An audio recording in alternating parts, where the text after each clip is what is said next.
Welcome to AudioNovel. Don't forget to like and subscribe. For more captivating stories, visit my Patreon page. In Game of Thrones World with LOTR System. Chapter 1. MC POV. I was now floating in the void, just humming a few songs. Well, I was a normal person who lived in an orphanage, until I got a job and then went to live off my own. I was just returning home after work and I was hit by a bus, which then led to me being here. I muttered, am I going to be in here for the rest of my life? I was suddenly sucked into a vortex and landed in a white room. I quickly looked around to see an old man, which can either be God or I am dreaming. God smiled, you are not dreaming, child, and yes, I am just one of the of gods responsible for reincarnation. I was stunned and said, I have to be dreaming. God grinned, no, you are not, kid. I asked curiously, so how does this work? Do I get to choose the world I reincarnate into, or is it completely random? God nodded and said, yes, kid, the world is completely random, and you get a random system. I asked with a frown, so I don't get to choose my wish? God with an apologetic smile replied, sorry, these are the rules. I sighed, let's get this started. God snapped his fingers as the wheel appeared out of thin air. I deadpanned, so spinning will decides my fate. God said, sorry, kid, this is the only way. Soon the wheel of fate spun, and it landed in the Game of Thrones. God smiled and asked, so you got the TV show, now let's check your system, kid. I literally remembered the show, but the last season was a letdown. I was interested in the House of Dragons though. I nodded as once again the wheel was spun and it landed on LOTR system. Next thing I knew, I blacked out and woke up in some unknown land, with the system alerting me, welcome host, I am your guide and system. This part is written for fun. Meanwhile, an angel appeared next to God and asked, what kind of blessing did you give that mortal just now? God was engrossed in reading his book that he didn't look away from it and answered, I gave him harem protagonist aura. The angel was confused and looked at the book he was reading. Ika make out tactics, and the angel thought, should have known this pervert is doing this for his entertainment. The angel disappeared while God, who was reading Ika yelled, this the best, the mortal who wrote this is a genius. In Naruto world, a certain pervert suddenly felt as if someone understood the value of his Ika novels. Chapter 2. Aragon found the system too easy to use and wasn't overly demanding. The system had skills, will show you your skills and powers and their level of mastery. Summoning, this allow host to summon characters in random for a certain amount of S.P points which you can earn. There are two types of summons, special summons, basically the heroes, and normal summons. You get one special summon every week, so system is taking it really easy on me. After that mission, just like the name suggests, the system will give host quests to earn S.P, which are basic, since you can either approve or reject it. Then came shop, host can choose weapons designs, city blueprints, etc. for SP. The last was blessing, the host can again the blessing from the Vala. The only ones Aragon had was Ulmo and All's blessing. Ulmo's blessing made sure with just a small prayer, he could travel through the seas without problem. Basically, the sea is your ally. Ulmo will also protect your land from outsiders with hostile intent. All blessing made Aragon able to be master in crafting and smithing. Now the land Aragon had definitely looked like Middle-earth from the map. It was the same, and some of the places were sealed off until he had enough population or a certain race. Aragon found he had a startup city to work with, and most of the things were good at the start. Valis had really blessed with fertile lands and good health to his people, meaning they would not die so easily from the natural diseases of the land that will protect his people to settle. Natural surrounding terrain to build onto and around, like many of the great kingdoms who used the location and the resources it gave to build a great stronghold to rule and defend themselves. Also, the resources from the land would never run out. The system also made sure as long as he treated his people correctly, they will have his absolute loyalty. The first mission was training under the Vala, which was to make sure Aragon was good in all the fields. They made sure to have him learn Quenya language of elves, Khuzdul language of dwarves, and last but not least Sindarin. They made sure Aragon knew arts of building, metallurgy, arts and crafts, and shipbuilding. Things like high culture, poetry, and many of the more subtle things were valued as well. Aragon shuddered remembering his teacher ANF thought, what slave drivers they were. System couldn't cram the knowledge into my brain, since this was mission he foolishly selected. After finishing this mission, the rewards came. He was given a good population of elves and dwarves for start, but the problem is he needed someone of their respective race to lead them, and the answer came with startup pack the system gave. That startup system had 3 special summons, which was Fingolfin the Noldor King and Telchar a dwarf of Nogrod in the Blue Mountains during the First Age. He was one of the greatest smiths of the First Age of Middle-earth, having learned from Gaemul Zirik the Old, at least that's what the system said. Aragon was able to recognize some his works were the knife Angrist, the sword Narsil, and the dragon helm of Dorlaman, worn eventually by Turin Turambar. Aragon was now looking at his city, which was designed after Gondolin. It has grown really well. Elves and dwarves thrived here. Sure, there have been issues with 2 races from time to time. The timeline from what the system told us was time after Bran the Builder, since he ruled the north from Winterfell as some sort of high king, but this unity falls apart after the threat of the Long Night ends, and the north fragments into various petty kingdoms, like the rest of Westeros. Their great rivals are House Bolton. Aragon shook his head and thought, the infighting between these people is really legendary. Aragon had finished quite a few missions from the system getting SP enough to directly summon heroes like Elrond and Durant, but these 2 took a lot of SP, so he was trying to find a way to get more SP. The majority of SP he came from the missions of building Gondolin, mining Mithril, and other basic missions. Aragon heard the system explain, you can gain SP by establishing trade deals, building alliances, etc. Aragon frowned, remembering how easily people switched alliances as Fingolfin was next to him and spoke up, my lord, the progress of mining Mithril in Khazad-dûm is going well. Aragon nodded and asked, what about the race of men, are they settling in? Fingolfin smiled and replied, yes, they are settling in with Glorfindel guiding them. Glorfindel was among the mightiest of the elves. Aragon hummed and thought about the race of men he got. They are similar to Númenóreans, since by what the system told me their life's 300 to 500 years give or take. Aragon did plan to poach a few people from Essos and Westeros. Chapter 3. A/N. I was going to make Ergen either mayor or half-elf, both would make him powerful. He also has learned the art of magic, the pairing is still unknown. 1. Rhaenyra Targaryen. 2. Marjorie Tyrell. 3. Daenerys Targaryen. 4. Sansa Stark. Aragon soon decided to go to Essos to create his first trade agreement with outside world. He had already sent Olwe to check the place out. Now Aragon was on the deck of his ship with Olwe at the wheel of the ship. Aragon saw his crew above him of unfurling the sails, some were adjusting THR beam and before him. While Aragon helped raise the anchor and ties the ropes off as the sails fill with wind, the ship creaks and leaps forward. He knew this was because of Lord Ulmo and reaches into his coat, pulls out his map. While they were sailing through the seas, Aragon looks at Olwe and questioned, what is going on at Essos now? People Essos would be later known as Undals and they have created their own writing system, it made things easier. Olwe was sent out to scout the place. He was made to wear an enchanted ring which made him seem like normal Undal. Olwe started explaining to his king, the kingdom of Saenor or the Sarnori is the best place to establish trade, since others are quite slippery to deal with. Aragon hummed, looking thoughtful, asked, what could you tell me about Saenor? Olwe replied, this kingdom has established a series of city-states along the Sarn River and its tributaries, and became well known for using chariot teams in battle. Always a proud and quarrelsome people, they were seldom unified, but they have engaged in long wars against the Kothi for domination of central Essos. The Kothi lost these wars more than they won them, until they were driven past Laser to the southern end of the Bone Mountains. They even warred with Ghis Empire. Aragon recognized the name and asked, Ghis Empire isn't that one with whose whole civilization was built on with slaves? The Sarnori traded with Lung, and Ashai. They also sailed the Shivering Sea to the Thousand Islands, and Mossavi, warred against the Kothi and Ghis.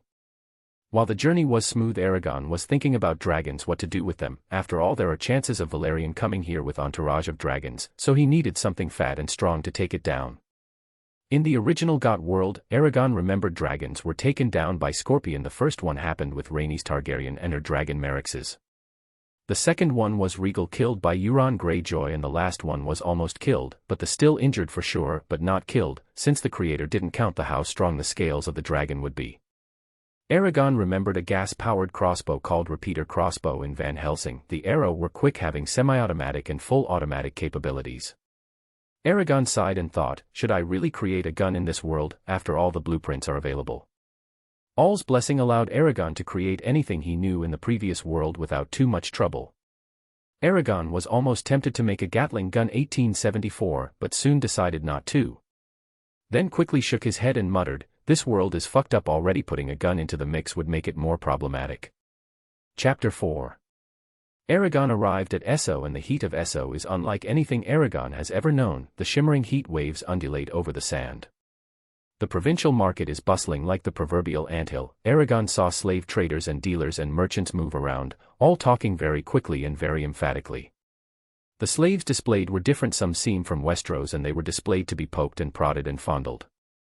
Aragon, Olwe, and his entourage were watching the display with disgust, but Aragon decided to act and asked, "How much for all these slaves?" The slave frowned and asked, 30,000 gold honors. Gold honors are round gold coins, used in Meereen. Different cities use different variants of the honor coin, such as Volantis and Karth. The Meereenese honor and the Volantine honor have different shape. Aragon replied, 20,000, take it or leave it. Slave trader eagerly nodded. Aragon, containing his Diagus, told Olwe, "Take them to our ship, make sure to provide them with food as possible. We may stay here for longer, but take them back to Middle-earth." Some of the slaves understood they were saved, but others who were conditioned for longer seems to be unable to fully comprehend this. Aragon could easily conquer this place and free the slaves like Jaehaerys did, but the problem is he will power vacuum, and when he left back for Middle-earth the slave trade will start again. He was pretty sure Jaehaerys went to Westeros, someone would have taken advantage and took control of the place. Olwe led them to the palace of the king. Olwe on his previous meeting had given the leader the Dwerin crafted swords and armors. All of them were created by amateur dwarves. Even then their craftsmanship was way above anything created by humans. The guards, seeing Olwe, led him with his entourage inside. Aragon saw the crowd parts almost magically for the dramatic arrival of King Proximo. He was an old man, but still has the ferocious presence, and his eyes contained wisdom. He made his way to the so-called throne. A advisor whispered into Proximo's ear, as he looked at erasing, with a smile said, "Lord Olwe, I have been looking forward to seeing you." Olwe with fake smile replied, "It is good to see you too, King Proximo." Proximo with gleam in his eyes said, "I must say the swords and armor you sold us are really magnificent. We wanted to talk about more deals with your people." Proximo tried butter Aragon up, but seeing it didn't work, he got to business and bought all the weapons from Aragon. Proximo was generally told they were from continent from northeast, and because of waters being dangerous many didn't go there, which was true since because of Olmo Middle-earth was not easily accessible. On their return journey, Aragon decided to stay here for a month and try to poach some tribes to join them. But the first part was using Olwe in his true form to meet them. The tribes were shocked with his appearance, it enchanted them. Olwe and Aragon proposed their leader about coming to Middle-earth. Some tribes obviously refused, but some decided to take it, since their lifestyle was hard-won and Dothraki raids had increased over time. Obviously they wanted to get away from this land, but didn't have means to do it themselves. After that, let's just say things got slightly was annoying. There was already 5 attempts to capture us. It seems elves, even with some of their features covered, still unknowingly enchant people, and these people wanted them to sell them as slaves. Aragon had already made his mind about only having a trading relationship with Rhoynar, so was thoughtful. Rhoynar are too greedy. I will try the Starks, probably would be more easier to trust. A/N, next would be meeting the Starks. Chapter 6, Going to North. A/N, the pairing is still undecided, and after this the Andal invasion would start, and MC would even have good relationship with House of Gardner, which is ancestor of Tully and Tyrell. Aragon, after helping the tribes and slaves to settle in, these people were amazed by what they saw. Also at 2 dome time for the conditioned slaves to get back to normal, but the tribes were taught by the elves, who were patient and understanding of their troubles. These people would go on to live with other race of men, Númenóreans. Aragon was now looking through the paperwork he had. It seems more people tried to reach Middle-earth after meet with the trading deal with Rhoynar, but seeing all of them never go to the shores, it was pretty sure Olmo had sensed hostile intent, and because of this no one was able to reach them through the sea route unless they have dragon. Aragon would soon set sail to Westeros, to find another group, which was Firstmen or Northmen. Aragon soon set sail for Westeros, where he would find pirates invading the fishing village in White Knife. Aragon and his men entered the fight to stop the raid. The battle was much easy as the pirates were disorganized, and again Aragon's men, it was bloodbath. All of them were killed and village was saved. House Stark of Winterfell gradually establishes more and more control over the rest of the north, so that in time they claim the title king in the north. Some other northern houses unite with them voluntarily, such as the warriors of House Umber. Another Stark won Bear Island back from the Ironborn in a wrestling match, and gave it to House Mormont to rule. Another Stark king warred with the Marsh King of the Crannogmen to the south, and after their defeat married the last Marsh King's daughter to cement the North's annexation of the Neck. The Starks' great rivals were the second most powerful house in the north, House Bolton. Torrek Stark arrived with his group, but seeing the raid had ended, Torrek was confused and talking. Now Torrek Stark Lord stared across the makeshift camp at the one who'd apparently saved the village. The people was an enigma. First, there was the fact that they defeated a group of pirates easily and, a fact that Torrek was still trying to come to terms with. And these people didn't anything in exchange, which had earned Torrek's gratitude. But even still, there was something almost off about them apparently. Torrek Stark just couldn't put his finger on after finding what happened and sending others to verify that the pirates were apparently dealt with. Torrek had started asking the strangers a series of questions, trying to pry whatever information he could from the men without making it seem like he was interrogating him. The language was old tongue. It is a coarse language, harsh and clanging. Aragon was curious about Torrek Stark. Unlike Eddard Stark, he didn't blindly trust someone, and the man was wolf-blooded. Torrek was sure he wasn't part of any tribe of first men, that much was obvious to anyone, but Torrek still found the armor and sword well made and way beyond anything he had seen. Then there was their faces, which Torrek could admit was enough so that many a woman would swoon at the sight of him, and maybe even men. Torrek had much potent blood of the first men, so he was able to sense something amiss and questioned, "What are you?" Olwe looked at his king, who just nodded, and then they dropped their disguise magic. It shocked Torrek, who almost went for his sword as Aragon explained, "We are elves of Middle-earth, we came here looking to trade." Torrek, seeing the other party was not hostile, slowly sat down, but he didn't let his guard down and questioned, "Elves?" The word was foreign for Torrek. He thought they were more like the children of the forest or along that lines. Aragon gave brief explanation of elves and dwarves living in Middle-earth. It was unbelievable, but he was still skeptical, so decided to send his younger brother Thorin Stark with select group to go with them. And let's just on his return, Thorin, who retold magnificent buildings and beings that existed in the land, then made some of the Starks more interested, so an trade and alliance was formed. Also the fisher village would. Interestingly, with time Thorin would go one to settle in Middle-earth with his own people, which was saddened his brother but allowed it. Chapter 6. While the alliance and trade gave Aragon a new reward, it was Orcrist had a beautiful scabbard and jeweled hilt. There were runes on the sword which bore its name, and it was enchanted by the system to sharper. People of the north started to progress more than the south. With Aragon and elves' help they were able to refine the old tongue. The second was introducing the first full writing system. On Aragon's advice they started keeping records of everything. They were writings about Bren the Builder, then description and meeting of elves with Torrek Stark was also recorded. After that the old gods' religion slowly started changing and people of the north started praying to the Vala, which is not really surprise. Aragon remembered how quickly Red Priestess converted people. The old gods of the forest, or simply the old gods, are a pantheon of innumerable and unnamed spirits of nature, which are worshipped by many people of the north. Now people of the north just thought Vala are the old gods. It basically correct, if you look at LOTR legends. The surprised him, which system notification popped up. Secret mission, making a new religion. The reward was North now gained slight blessing of the Vala, and Aragon got blessing of Yavanna and Orome. The Vala actually appeared in front of the people, a small number, mostly small folk, either through dramatic entry like Olmo came from the sea. A giant whirlpool began to form, but that was not the most incredible thing, but the water in the whirlpool seemed to shine. It was as if the stars in the sky were spinning in the water, until it exploded and the water slowly takes the form of a figure of Olmo. Same with Yavanna, who appears from the earth itself wearing a dress made of plants itself. As many guess these things are amazing to mortals and add to the fact they gave small blessing like healing any disease or blessing their land only boosted the people praying to them. The Starks started following them. After a trip to Middle-earth, some of their loyal houses did the same, not all. Some like Umber, Ken Stark or Bolton didn't do much. Also elves and Aragon was seen as emissaries of the Vala. It was amazing some even went to such an extent to ask Stark Lord, and thus every 10 years they were allowed to come to Middle-earth. Aragon first thought thing was pushing too much, but system explained that humans always want the best and blessing Vala gave was small and they didn't answer every prayer, so it wasn't anything near the once in Middle-earth. A/N, only the Reach and North will ever get these blessings, the rest wouldn't know much about this. Aragon understood that the Vala blessing is basically a carrot and stick thing. This is enticing the people to come to Middle-earth. It was sneaky move. Aragon was now thinking of who to summon.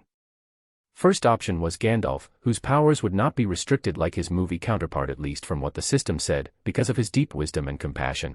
Just as his compassionate nature, Gandalf could be considered one of the greatest scholar. He could be very useful as an advisor and teacher. Also Gandalf when pushed could take his spirit form Olor and all his previous powers massively boosted, and the ability to shapeshift. The second is Saruman was originally one of the powerful mayor of all the smith named Kirumo. Is men of great knowledge, cunning, and skill. His knowledge of mechanics, and his knowledge enabled him to create great forges and explosives, also he was well versed in magic. The last is Galadriel, who is also one of the most powerful women in LOTR, her powers of communicating over vast distances, predicting the future, and even cloaking her mind from other tremendously powerful beings. Chapter 7. A/N, the pairing is pretty much confirmed now. 1. Rhaenyra Targaryen. 2. Margaery Tyrell. 3. Daenerys Targaryen. This is final. Aragon summoned Gandalf and Galadriel, both are knowledgeable individuals. Gandalf is described as an old man with a pointed blue hat, a long grey cloak, and a silver scarf. He had a long white beard and bushy eyebrows that stuck out beyond the brim of the hat. Galadriel was beautiful with her silver-gold hair and eyes which were grey, that seemed to pierce your soul. The two already given knowledge about the events were included the council with Durin, Olwe, Fingolfin, Telcher and Glorfindel. The talk started with the affairs of Middle-earth, then slowly went on to Essos and Westeros. Olwe with a frown said, I have been hearing a lot about Undals creating an army for a while now that I haven't been able to find where they are going for now. Aragon frowned. He didn't remember much about the show. After the disaster of last season, he went on with his life, mostly forgetting about it. He broke out of his thoughts and said, they'll probably aiming for Westeros, since Lord Ulmo is preventing anyone with hostile intent to come for our land. Everyone nodded, as Lady Galadriel asked, are we going to help them? Aragon sighed as Fingolfin decided to tell his granddaughter, the North will accept out help, but the South is whole different matter, since only one of them has talked to us, and it is the Reach or House of Gardner. Galadriel was slightly sad seeing so many from the race of men are going to die, if this war does start. While Aragon was hesitant to fully involve himself with the South, since most of them are snakes and won't hesitate to stab you in the back. While he noticed all the Starks have a sense of honor and need of doing the right thing, it seemed to be like an inherited quality. Also some of the houses, except Bolton's, are loyal to the Starks because of this, and it also helps the Vala emissaries are close with Stark. Aragon added, if will help them to the best of their abilities. Everyone nodded. Aragon then turned to Durin and Telcher and said, I am sure Lord Durin and Lord Telcher could cover the weapons and armor. Durin smiled and replied, aye, lad. Aragon was reminded of the future. If Aragon knew the show would so useful, he would have made sure to remember everything. Aragon's memory of the show is not perfect, and he was only reminded of RHE show when the trailer for House of Dragon popped up. Gandalf was smoking, not letting out a puff of smoke, asked, what about the so-called maesters? Aragon explained almost every castle and noble family in Westeros, no matter how small, has a maester on hand to teach the Lord's children, give him counsel, and attend to medical and educational needs. The Lords of the Seven Kingdoms are also reliant on their ability to send long-distance communiques using trained messenger ravens, which they are responsible for tending in a castle's rookery. Gandalf nodded and said, maybe I will give them a visit. Because of this, Gandalf and Aragon would create Tower of Knowledge, which was similar to school and college. Aragon had done similar in Middle-earth. Also Gandalf was going to start traveling along Westeros and Essos soon. His name would soon become of legend, Gandalf the Grey. Chapter 9, Undal Invasion arrived. The Undals were a tall, fair-haired race whose original homeland was located across the narrow sea on the western coast of the continent of Essos, in a region known as Andalos. According to Undal legend, the God of Seven revealed itself to them in the hills of Andalos, and from this they developed a new religion, the Faith of the Seven. Not long afterward, spurred on by the zeal of their new faith, the Undals set sail across the narrow sea to conquer Westeros. Many Undal warriors displayed their devotion by carving the symbol of their faith, the seven-pointed star, into their foreheads. The Undals first came ashore in the Fingers, in what would later be known as the Vale of Arryn. The Undals defeated the first men throughout the south. From their initial landing in the Vale, the Undal migration spread out in waves across Westeros, in a process lasting many centuries. During the time North, with help of Middle-earth, was able to progress in their own way, the methods of battling changed to use horses in battle. At the time of the Undal invasion, Westeros was just a patchwork of hundreds of small kingdoms of the first men. Therefore, they did not as united front of resistance against the Undals, easing their conquest. The North was able to prepare for this, having warned by Aragon and even Ulmo. They took the warning seriously, at least some did. The fight raged on between the Undals and Westeros. It was bloodiest along the eastern coasts of Westeros, in the Vale, the Riverlands, and the Stormlands. These overland migration waves only reached the western side of the continent generations later, but by that point they were clearly inevitable. Therefore, the rulers of the Westerlands and the Reach peacefully intermarried with chosen Undal groups, inviting them in and uniting with them to fight off the other Undal kingdoms in eastern Westeros. It was very a smart choice, but then came Undal's attempts to invade the north through the Forest of North. The issue was North new ally the army of Middle-earth, which completely destroyed their fleets and even when they tried to fight through the ground. The rain has been pouring for days and the Undal army marched through it. They were getting through the forest, but no battle or sighting of the northern army has been sighted. The scouts' reports came in that the few northern camps were quickly emptied, which it was taken as the good sight. The days passed as they walked through the forest. The rain had finally slightly let up. Everyone was surprised that the Undal army stops moving. In the front of the army, the vanguard was marching carefully through the forest. The path was narrow, only allowing 2 lines of men to form up. They passed a large tree only to see Stark army in front of them with Aragon and leader of the North Horik, who was now king of North. The lead Undal commander shouted as he draws out his sword and yelled, "Attack!" At that moment elves popped up from behind trees and shouted their battle cry as arrows flew down upon the army. The Undal army and their sellswords fell as quickly as the arrows were fired upon them. Some raised shields or hid behind trees, but it proved to be ineffective as the arrows were coming from all sides. This was the archery of elves, whose eyesight and aim are unmatched. Then out of the forest came Aragon and Horik's army attacked. The Undal army tried to regroup, but North army is already upon them, cutting them down with ruthless precision. Every time his elvish blade flashes through the air another Undal falls, and Aragon didn't stop, keep sweeping through them, his face painted with Undal blood. Olwe, Fingolfin, and Glorfindel with their group are fighting beside their leader now, and the Undals are no match for them in combat. The area belongs to the people of the north and elves who were more in tune with nature. The second battle was also failure because the north's natural defenses, which was Moat Cailin, controls the causeway, the only safe land route through the swamps of the neck to the north. It is an ancient stronghold, but still capable of being manned effectively versus invaders. All armies wishing to go north must pass through Moat Cailin. This makes the castle a very defensible position from which a small garrison can hold back a much larger army trying to move north. Chapter 9. A/N. I really don't want to drag the Undal invasion, since I want to get to the Valyrian rise and doom. After that Aegon the Conqueror's conquest are not going to be too long, since I have seen many lose interest when I take too long. In the south men were armed with weapons made of bronze, but the Undals had weapons made of iron and steel weapons, so the first men of the south wasn't able to withstand the armored shock cavalry assaults of the Undals' knights. As the Undals conquered the kingdoms of southern Westeros, they aggressively stamped out the worship of the old gods of the forest by the first men they conquered, and forced them to convert to their worship of the seven-faced god. But they didn't fully succeed in this, as the north defeating Undal army left to doubts, because the Undals had bragged about how their god showed them the vision of them successfully conquering Westeros.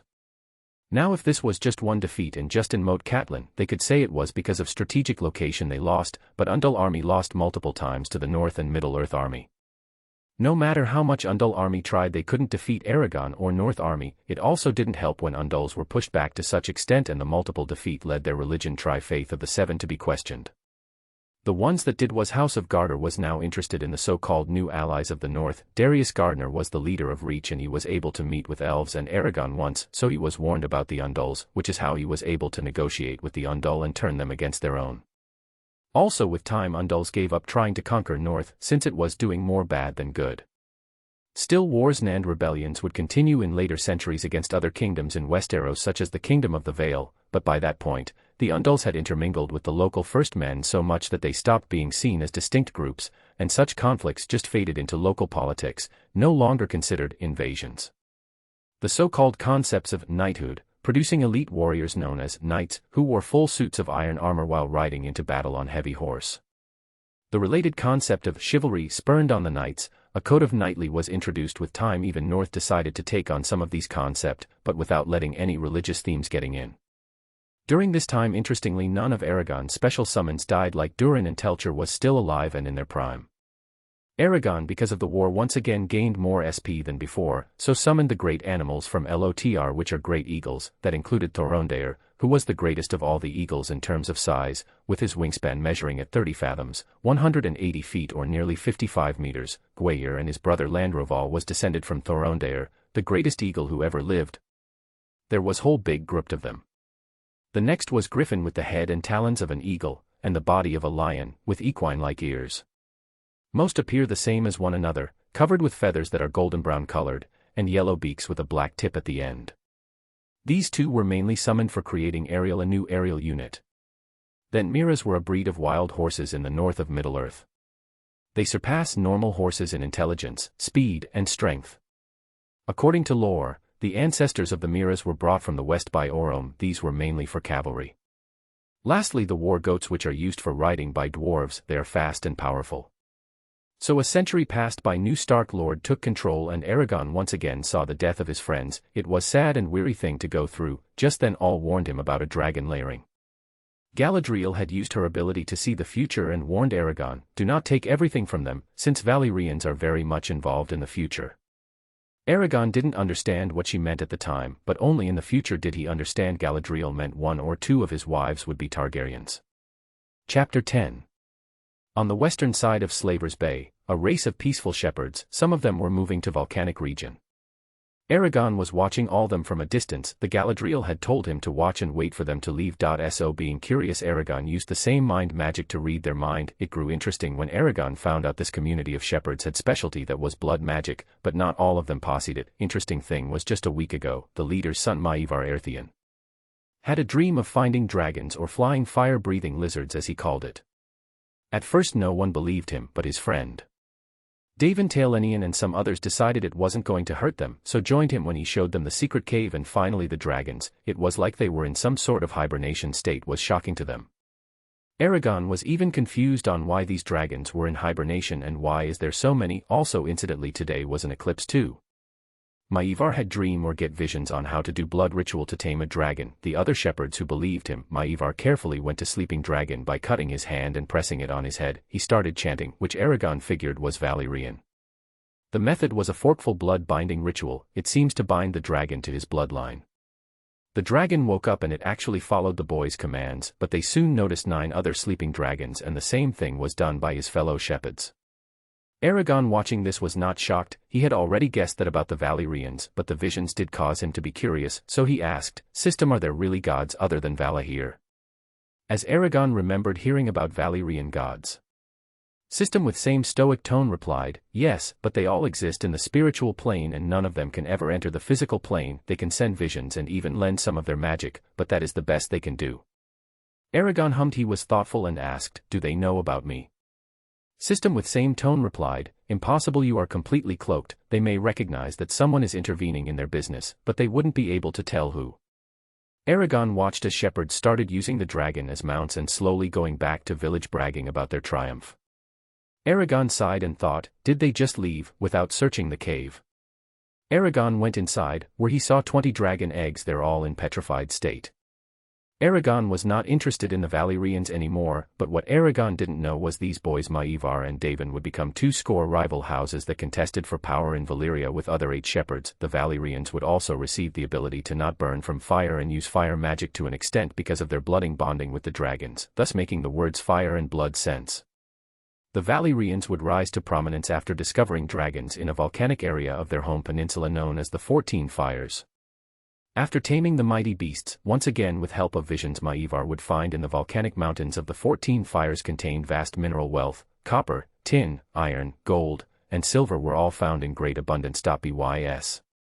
Using this newfound wealth they would buy the food of dragons, and dragons would be used to forge massive quantities of iron into Valyrian steel, which was used to make not only weapons. By buying slaves they would also gigantic building projects. While unknown to them was Aragon had got 2 blessing that would help him and others bond with dragon in more easier manner, which was blessing was Orome Alderon the huntsman, the lord of forests, and blessing of Iwendell the tender of beasts. These blessing would ensure that the dragon would only hatch for the one destined to be its rider, also to ensure all dragons would meet their rider. The rider would get signs and visions. The Vala would make sure the dragon doesn't get left out without a rider. The egg would call upon the rider destined for it, and upon hatching, the young dragon would make contact with its rider for the first time, leaving a mark, the Gedway Ignatia, shining palm, on the dragon rider's hand.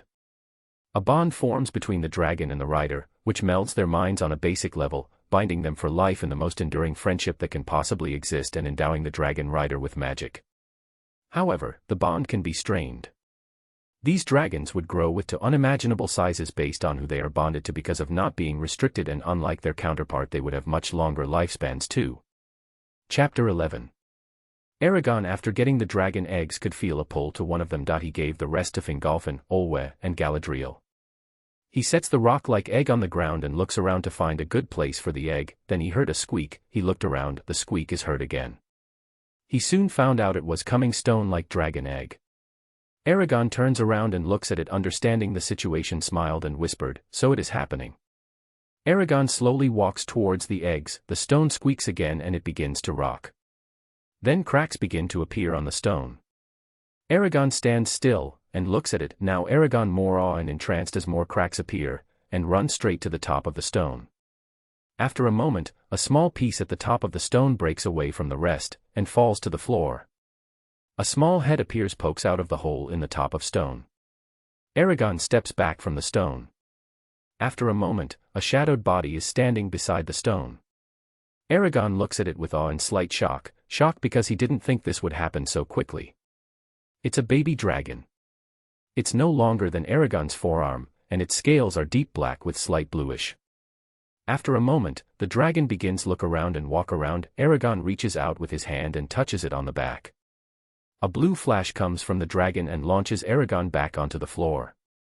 Aragon felt something burn into his hand. He remembered the system giving an explanation about the bond. After a second, Aragon gets up off the floor and listens to make sure no one is coming. Aragon looks at his hand, which had turned red. He begins to scratch it, but stops and looks at his palm and saw large blue oval appears in the skin of his palm. It is basically a spiral-shaped scar that means the bond formed. Aragon held his hand out as the dragon slowly, hesitant at first, but soon nuzzled his head into his palms. Aragon takes the strip of meat and sets it beside the dragon. The dragon sniffs it at first and then starts to eat it. Aragon smiles and after a moment, the dragon lays down on its back and falls asleep. Aragon waits a moment, and then gently picks the dragon up and takes it over to his bed. He sets it down and then climbs onto his bed and lays down beside it. But what Aragon didn't expect was his dragon, known as Acnologia, would go on to rival Ankalagan the Black, was so big that, when he fell on Thangorodrim, the largest mountains in all of Middle-earth. This was start of the Dragon Legion. All the 20 dragon would have rider among them were Fingolfin, Glorfindel, Galadriel, Olwe, and Durin. Also in just 7 years the dragons were easily larger than Drogon was at his age, and their ability to communicate with their rider telepathically was boon. After that we started hearing about Valyria's conquering escapades. Immediately the council was called. Well, only Gandalf was not present because he was in one of his travels. The interesting thing was his legends became more great, as council of maesters tried to rope him into their ranks, but it failed. Every great lord has his maester, ever lesser lord aspires to one. These people read and write lords' letters, even for such lords as cannot read themselves, and who can say for a certainty that they are not twisting the words for their own ends or supplying someone else with information. But thankfully Maester's influence was curbed by a lot in North and Reach, since both has very talented healer and trusted advisors, who were taught by the elves, and some of them are from Stark and Gardner branch from Middle-earth. In this council chamber Aragon spoke up. You may have heard about the Valyria started attacking nearby cities with their dragons. Everyone nodded as Fingolfin said, it seems power really went to their mind. Once again getting a nod of agreement from other as Aragon said, I know sooner or later they will set their eyes on Middle-earth, so we must be prepared.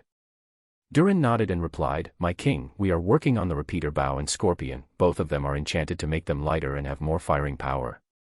Telcher added, we have made the stronger black arrows again, all of them are enchanted. Galadriel sighed, let's hope they wouldn't come here, since I don't want to see those dragons killed because of their greed. Aragon with an apologetic smile replied, we can only hope, but my instinct says they will come. Valyria would soon understand they are nothing in front of real superpower. Chapter 13, A Question. Are chapters really unreadable? I want to make sure, since I'm writing this whole thing in my phone and for unknown reasons, some chapters does get updated with no spaces even though the draft had no such issues. Also, to get the Dance of the Dragons clearly, I will have to see the show House of the Dragons, which obviously has not been released yet. It seems to release on August 21st. Again, I will update a new chapter tonight because of this stupid question. Chapter 12. Suddenly, the loud wings of Acnologia can be heard flapping. After a moment, Acnologia lands down in the path. He is now growing at a good rate, and he was bigger than Balerion as he folds his wings up. beside him. Aragon, get on her back. Acologia gives a roar and telepathically said to Aragon, it has been some time since I stretched my wings. He calms down and then kicks off the ground and flies into the air. Everything below is quickly disappearing. The sky ahead is zooming toward Aragon and Acnologia is drifting through the air, he is miles above the ground. Aragon spoke to Acnologia, let's see how things are around here. Acnologia gives a snort and doesn't answer. A few moments pass and then large forest come into view all around. Aragon closed his eyes, muttered the spell, Ramelos Hendu, or Dragon S in Quenya. Aragon opened his eyes, which had changed to similar to that of Acnologia's, as he was now able to see through each other's eyes, or temporarily enhance her sense of sight to match that of the dragon. Aragon uses the power to zoom in on distant sights and see better in the dark. She was tracking others by their body heat. He loved this feeling and everyone was doing great. He started bringing Ents and skin changers into the world, they are easy to get along with, also he got along well with Starks and certain houses of reach. Another the interesting this was the legends created about him too, from being called Aragon the Crafty or Wise, since it was his battle plans that led to some first the victories during Andal invasion. Aragon telepathically told Acnologia, let's visit the Starks. The Starks that came here with Throin Stark settled marrying into the Numenoians, so most of them have huge lifespans and physical attributes compared to normal humans, These Starks' interesting thing was they got a small blessing of Vala Orom the Hunter, thus making them one of the best hunter, tamers, and trackers in the land. Thus they took the name Alderaan as their last name, while still keeping Stark dire wolf sigil. Sigils came into existence after the Andal invasion. Thorin descendant Alric Stark was close with elves and the dwarves. Acnologia made his way to northern part and upon reaching, he slowly descended with his strong wings flapping, causing slight crowd. Some of the guards obviously went to tell the king. It didn't take long as Alric came and with smile, welcome to Helka my king. Aragon frowned and replied, please stop with stupid formal attitude. Alric hearing this chuckled and said, sorry about that, well I hate it too, but again Lord Olwe was tough teacher, he really crammed all these things into my head. Aragon also laughed at that, as Alric turned serious and questioned, what are you here for Aragon, is something wrong? Aragon shook his head and answered, nothing, I just wanted to know about the issues in the north. Aragon has not gone to north for past 5 years because of being busy with the dragons and stuff. Alric hummed and said, nothing major has happened, mostly border issues are there between house like Tully and Arryn, but it was solved and Faith of the Seven did try to once again get involved in the north, but easily rebuffed. Last was a slight issue with maesters. Aragon nodded, but the last one about the maesters did make narrow his eyes and asked, what about the maesters? Alric sighed and replied, Aragon, you know how Gandalf rejecting their proposal to join them left them a bit salty. Aragon nodded, gesturing him to continue, as Alex did, well the situation got slightly worse when North started using Middle-earth healers and advisors than maesters, also it didn't help the fact we also stopped using the ravens for communication.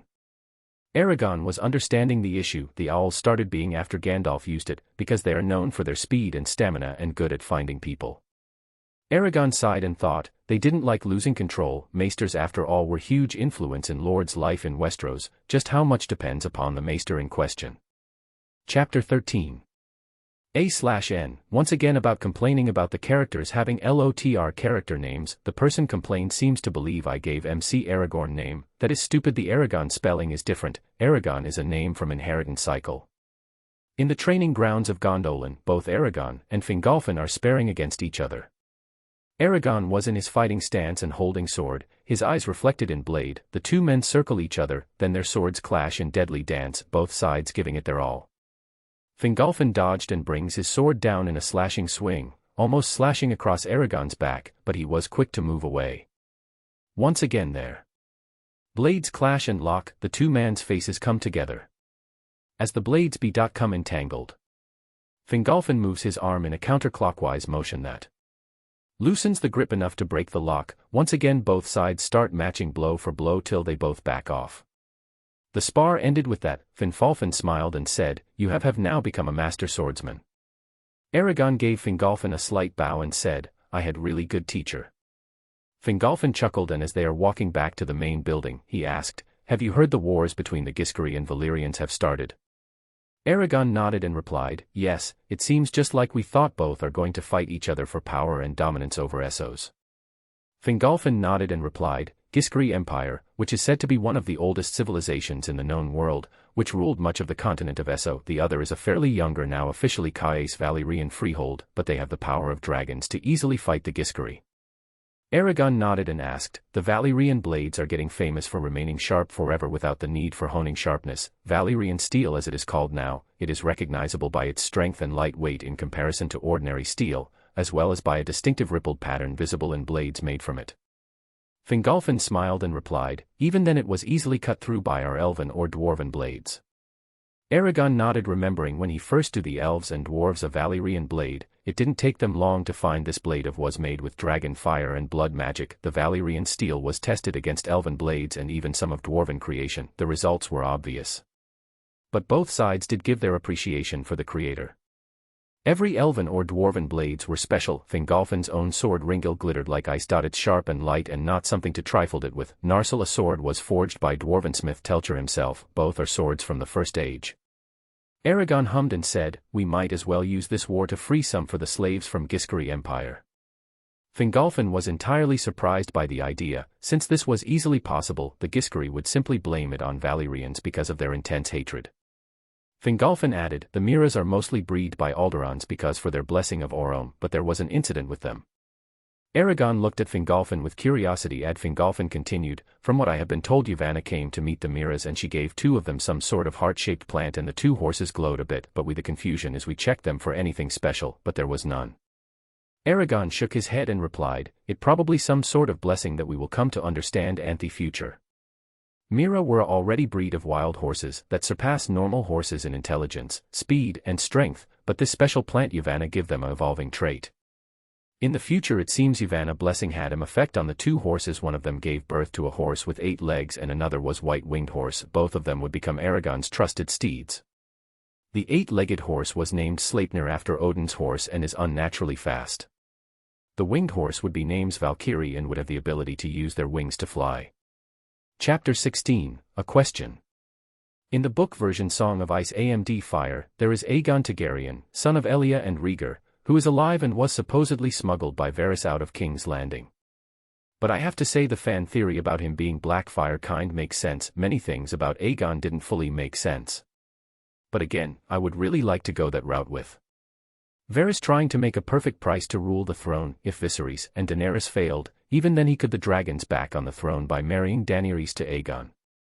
Some say Aegon is the son of Illyrio Mopatis because the guy had wife with Valyrian features, thinking she is Blackfire. So many things to make from this. Also will update tonight. Chapter 14. Aragon with his group sent sail to Ghis Empire. It took some time, but they traveled into main area with slaves in. Finally reaching there, Aragon climbs the steep dune, with him Gandalf, Fingolfin, and Olwe.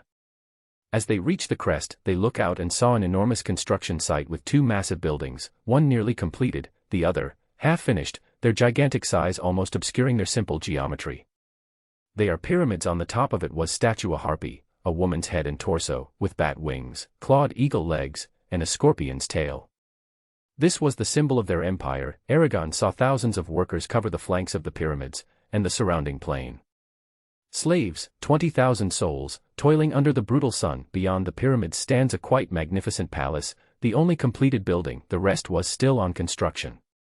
An enormous wooden ship sticks out of the back of the palace, as if the building has been constructed around it, and it seemed to be some sort of escape route with the ship able to escape through the rover nearby. The pyramid that is nearly completed. In the light of the afternoon sun, we see thousands of slaves working. Teams of men pull massive stone blocks up huge ramps, which are nearly as big as the pyramids themselves. At the top of the pyramid is a smaller pyramid, about 10 feet high, sheathed in gold. This will be the capstone of the pyramid when it is finished. Ramp, near the top, the slaves pulled the ropes, part of a gang of 200 men, pulling a multi-ton cut stone. Hard, back-breaking work. Aragon saw one of the slaves loses his footing and falls. One of the overseers whips him mercilessly, until he gets to his feet and resumes his place, pulling. Younger slaves or women would dump water in front of the stone to lubricate its movement. Baku turns in pain and looks into the angry face of a slave guard, who continues whipping him mercilessly until, suddenly, Because of the ongoing war, the Ghis are using every men they have for war, so that the number of guards protecting the slaves are not high as before. In the fading light, Aragon watched the long line of slaves were herded into their miserable barracks. In the night, Aragon took a deep breath and held both hands out as fog started form and descended. It didn't take long as the guards and other people started falling asleep. While Aragon turned to look at Olwe and Fingolfin and said, "Let's get to work." Outside the walls, Aragon, Olwe, and Fingolfin split up, taking a group of men with each. They move into the shadows at the base of the wall. Slave guards that was there to patrol the buildings were all asleep. Upon reaching the slaves' living quarters, Gandalf started opening the locks. The slaves were shocked and some really cried, praying to their respective gods. Aragon and group led the slaves to their ship, but upon seeing the slaves' number are higher, Aragon, looking at Ghis ships, ordered, "Take their ships." Then another problem arose. The majority of the slaves didn't want to go to Middle-earth, a land which is unknown to them, and many were either captured or tricked to being slaves, so while they are grateful they did trust them, they had the right to be, since again majority used to be slaves brought by the Valyrian, but upon being captured by Ghis they just changed owners. There are people from Valyrian heritage and Westeros among them. Some of them were of Essos. Aragon, looking at Gandalf, Olwe, and Fingolfin, asked, "What if we do now? I mean, we can't force them to come with us." Fingolfin and Olwe nodded, while Gandalf was thoughtful, said, "I say we provide them with the resources and necessities to build a small town of their own." Aragon nodded and replied, "That might work. We can give protection until they can stand on their own feet." Olwe, having traveled by sea a lot, added, "I know a place. It is pretty hard to find, and if built correctly the city could be considered a secret city." What Aragon didn't know was this place Olwe referring to was originally the city of Bravos, but because his intervention becomes Grey Havens, known also as Myth London. This city with remained secret only during 500 BC will. Revolting slaves take over the Valyrian fleet, arrive there, and they will only open to the world after the fall of Valyrians and will grow to be one of richest cities in world. Chapter 18, Rise and Fall of Valyria. Under Maegor rule and with the help of the dragons, the Valyrian, who now had power gone to their heads, started attacking nearby areas. This expansion would go on that would be considered one of the largest expansion of all time. Inevitably, this expansion of Valyrian freehold comes into conflict with the Ghis Empire, which was very superpower that dominated the continent for long time, even before the Long Night. They fought each other for power and dominance. This would go on to be a series of 5 great wars, ending with the Valyrians throwing down the Ghis in defeat multiple times. But again, Ghis were not one to give up, and due to the constant uprisings happening because of the Valyrian being frustrated and decided to make an example of Ghis. Aragon watched from a distance as the Valyrians pulled down the city's walls. The Valyrian dragons unleashing their flames, and another one flies overhead, still blowing flames in a line all the way across the Ghis city. Gandalf saw people scream and fall and die in the inferno. He was a person who tried to saw good in people, but Ghis were not redeemed able in the slightest. Gandalf walked next to Aragon and whispered, "Let's go, my king. We have done what we could. The slaves have already been taken away. We rescued the ones we could." Aragon nodded and replied, "Yes, but it is pity so much death and destruction." Gandalf nodded and muttered, "To think our dragons come from same place these monsters is unbelievable, but I guess even ours have their faults." Aragon could understand what Gandalf meant. Middle-earth dragons were intelligent and wise, but they do have their faults, arrogance and anger like any sentient beings. Aragon, breaking out his thoughts, said, "The Valyrian dragons had their intelligence restricted with blood magic, while ours had their intelligence enhanced with the blessing. So both are different from each other, but the end of the day how the dragon is used will depend on the rider." Aragon turned, walked off as a portal opened up and they walked into it, disappearing into the night. The Valyrians burned the buildings to ashes and cinders and poisoned the surrounding lands with salt, sulfur, and skulls to prevent it from rising again. Old Ghis was burned to ashes with dragon fire and never rebuilt.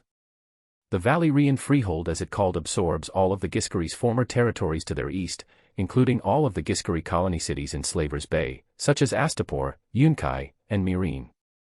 During this time they would make sure their hold over these territory is absolute, and with time Valyrian would start dwelling onto magic arts, some even dark.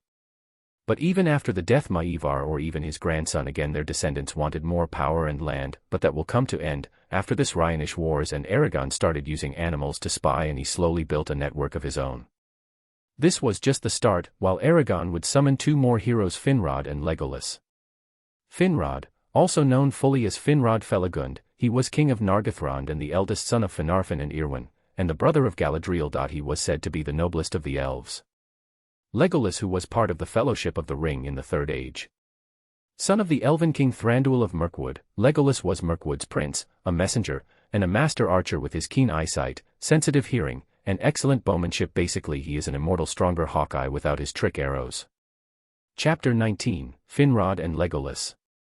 While the Valyrians were absorbing the Ghis territories, Aragon, who had gained quite huge number of SP, summoned Finrod and Legolas. Legolas was given a batch of Sindar elves. Aragon did think of summoning Tauriel, having had a crush on the women for a while, but decided against it for now, since he remembered Tauriel had romantic feelings for Keely. Since almost all the elves or dwarves who had wives were waiting for their other, it was heartbreaking to see. So he was able to summon Fingolfin, Olwe, Finarfin's, Durin and Telcher's wives.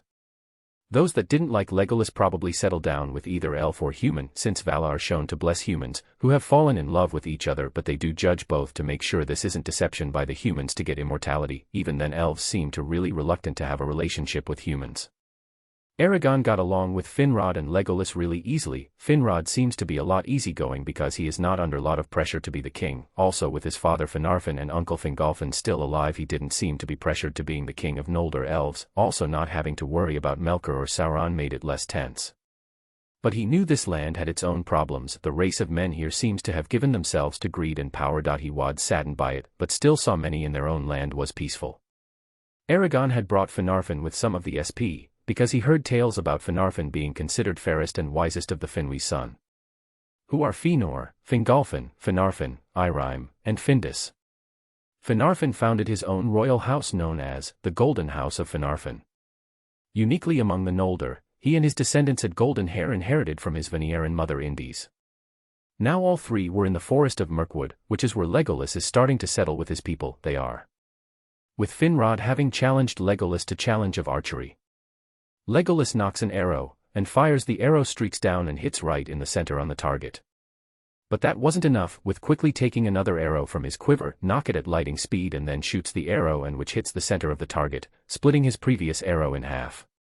Legolas then just gave Finrod a smirk, as Finrod sulked and muttered, "Yeah, you are amazing," with a bow. Finrod's eyes once again lit up and challenged, "Now we try match of swordsmanship." Aragon chuckled and said, "You two really lighting up the place, since I am usually stuck with Fingolfin or older, both are stuck with formalities and traditions." Finrod and Legolas could understand. After all, the two elves are taught at young age on how to act around people and stuff. Aragon, seeing Finrod looking slightly melancholy, asked, "Thinking about your family?" Finrod nodded and said, "It was great to see my father again, so I am looking forward seeing my family again." Most of elves and dwarves are told or think that the Valar are going to bring back their loved ones when the time is perfect. Finrod, looking at the sky, thought, "We will be together again, Amory." While Legolas was the same, muttered, "I am looking forward to seeing my father and mother too." Aragon remembered Legolas' father Thranduil, but didn't remember his mother. Legolas, wanting to change the atmosphere, said, "Let's go back inside," so they are led over a bridge and into the woodland realm. After they pass through, Legolas addresses the guards of the gate. "Hollow in Enin, basically, close the gate." Aragon, looking around, said, "This place has peaceful atmosphere." Legolas smiled and said, "I am grateful to Lady Yavanna and Lord All for this." Legolas could tell the place was more beautiful and had majestic feeling to it than his previous home. Aragon and are led through the raised wooden walkways of the woodland realm. The entire place is built. Chapter 20, So the events. So some of the events would be brief and I don't want to drag it too much, like Maegor Targaryen or Maegor the Cruel Rule. Dance of the Dragon is slightly different. Then there is Blackfire Rebellions. Then it would be time skip to Robert's Rebellion. Chapter 21, Visit from All.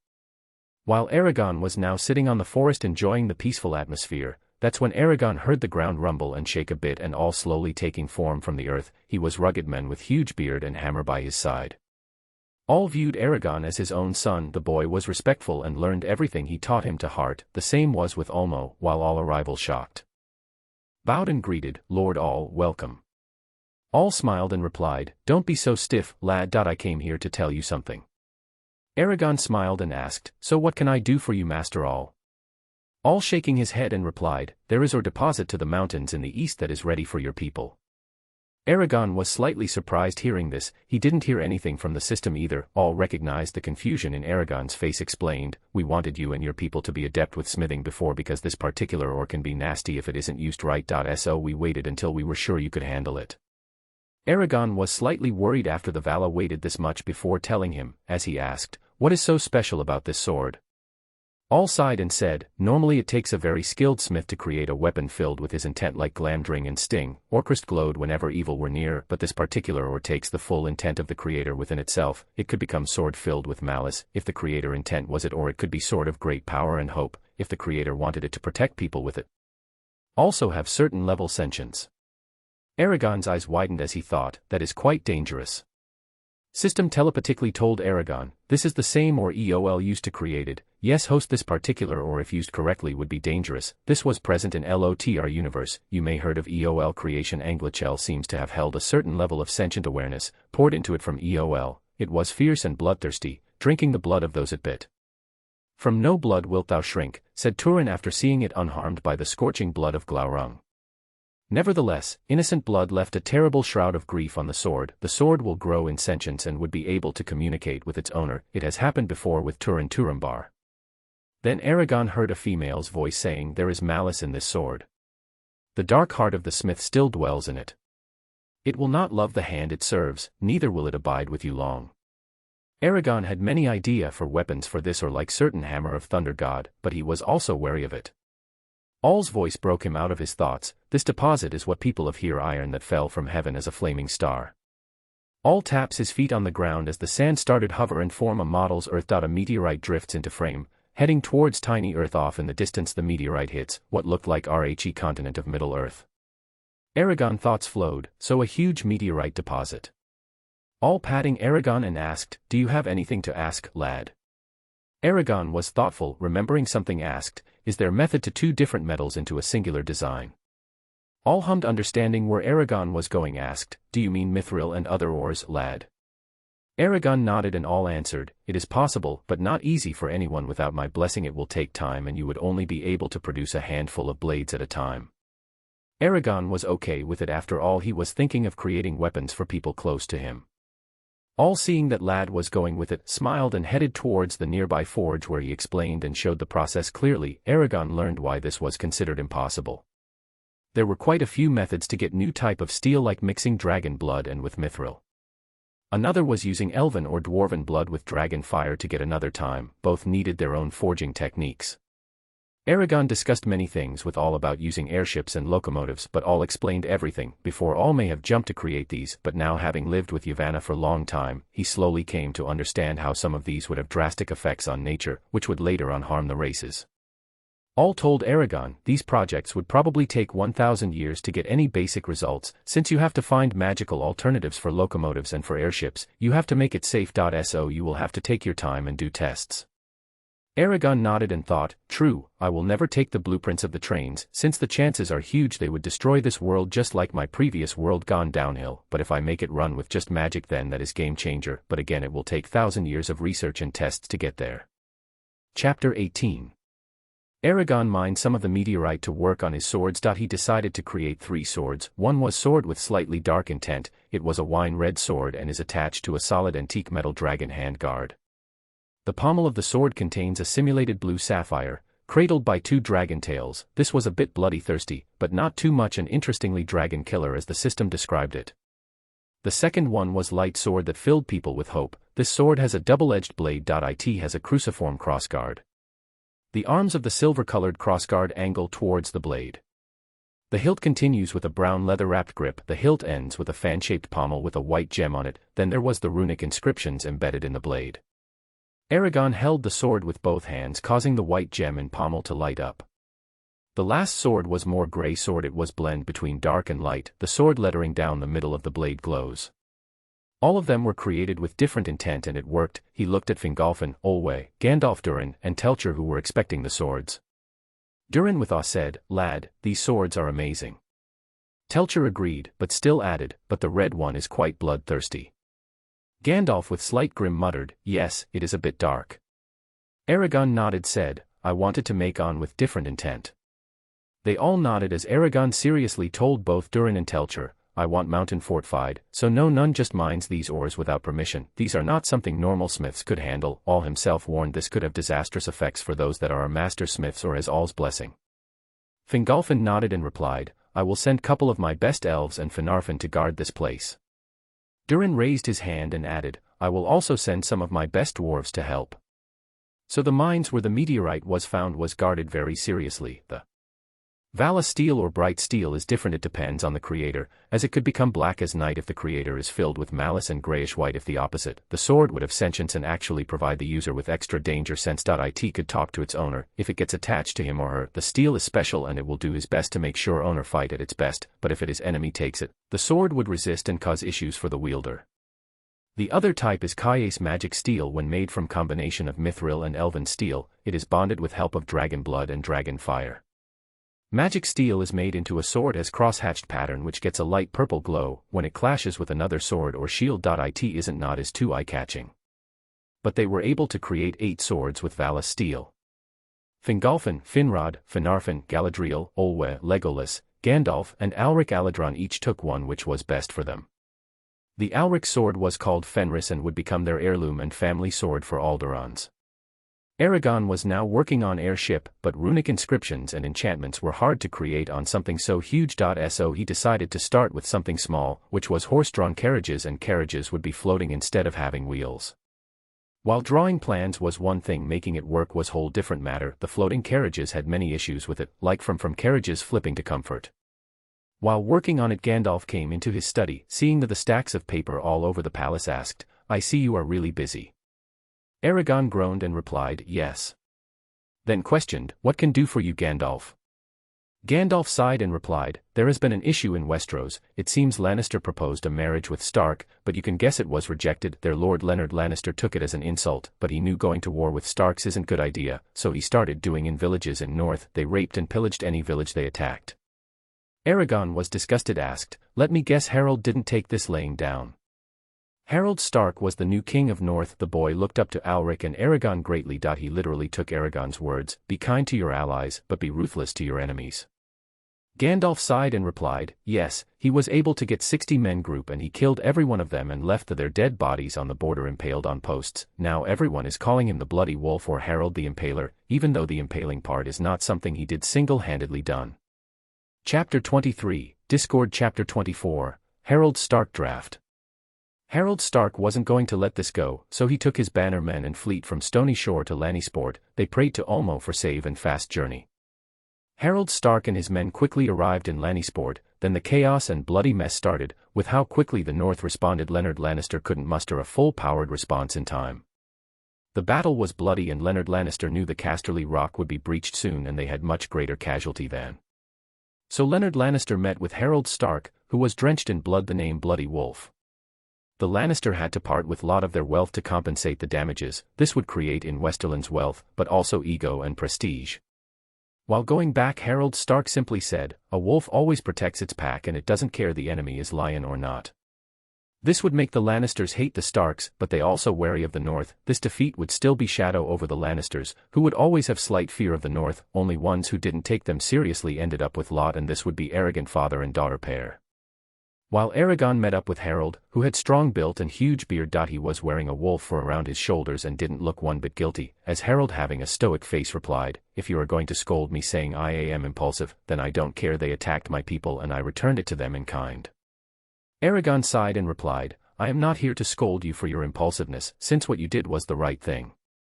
Harold was shocked as Aragon continued, if you had let this go, the small folk would have lost faith in you, and another issue is Westerlands would become bolder with their attacks. That is not something you could afford. With this you showed that you are not one to take it lying down.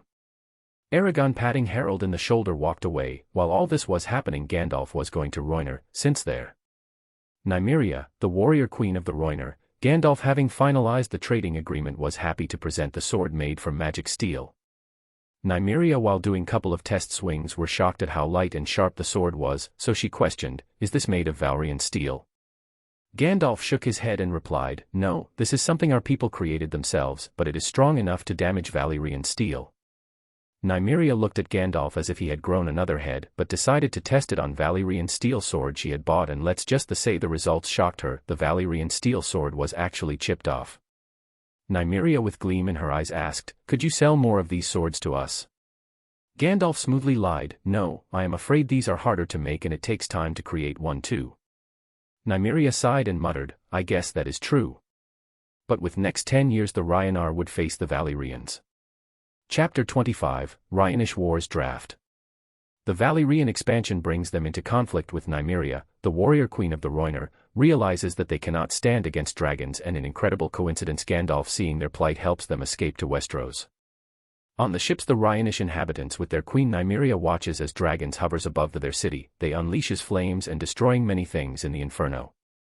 Nymeria teared up seeing this, asked Gandalf with slight fear, "Will they not see us?" Gandalf shook his head and replied, "No, I made sure to cover the ship with my magic. So they won't be able to see it hear us." Originally Gandalf was thinking of bringing them to Middle-earth, but Galadriel told him, it is best for them to move to Middle-earth. So Rhoynar with their queen Nymeria migrated to Dorne, after being driven from the Rhoyne River network in Essos by the Valyrians. There Nymeria would marry Lord Mors Martell and helps House Martell conquer the rest of Dorne, finally unifying the region as one kingdom. Nymeria has openly took Gandalf as friend of Dorne and even took the religion as Vala to show she values his friendship. She was smart enough to recognize how valuable Gandalf was. This was heard by great-great-grandson of Maegor, Rivas Aerthian heard some wonders about immortal beings in Middle-earth. This was supplied by some saner traders who had connection with Westeros, so greedy to know about the secrets of immortality. Valyria decided to launch an attack on Middle-earth, taking many of their dragon riders and quite number ships with them. The Valyrian dragon rider soars through a cloudless sky, over an oceans, giving a roar to make the enemy fear them. It was their arrogance that led to their defeat. When their group of Valyrian dragons swooped down to Middle-earth, they didn't expect an army waiting for them, but that wasn't all. A whole group of dragon with their riders were hovering over the army. Some of these dragons were humongous and way bigger than any of their. The shock was broken. When the dwarven repeater scorpion launches multiple black arrow and it flies off at high speed, it hurtles through the air and sinks all the way to the feathers, pierces the scales and into dragon's chest and completely comes out of his back. Some of dragons are shot in wings and lungs, they forward in pain and fear, then struggles to fly into the sky with massive effort before falling into the sea. Rivas watched as multiple black arrows zipped through the air at speeds which made none of even able to react as their dragons got shot down and fallen to sea dead. Rivas was able to hide behind another rider, who got shot. The dragon roared and wheezing in pain, then gasps for breath. Rivas could see the dragon's eyes lose their light, and it falls back down into the sea. Rivas, fearing for his life, quickly ordered retreat back to Valyria. The remaining Survivors retreated. When they returned to Valyria, Rivas found out their ships all were drowned.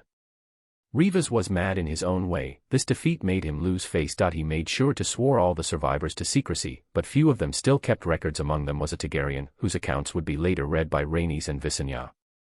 So he with other survivors started practicing blood magic and other dark arts, delving deep into the earth for secrets and twisting the flesh of beasts and men to fashion monstrous and unnatural chimeras, all this to conquer Middle-earth, which again caused problems for Valyria.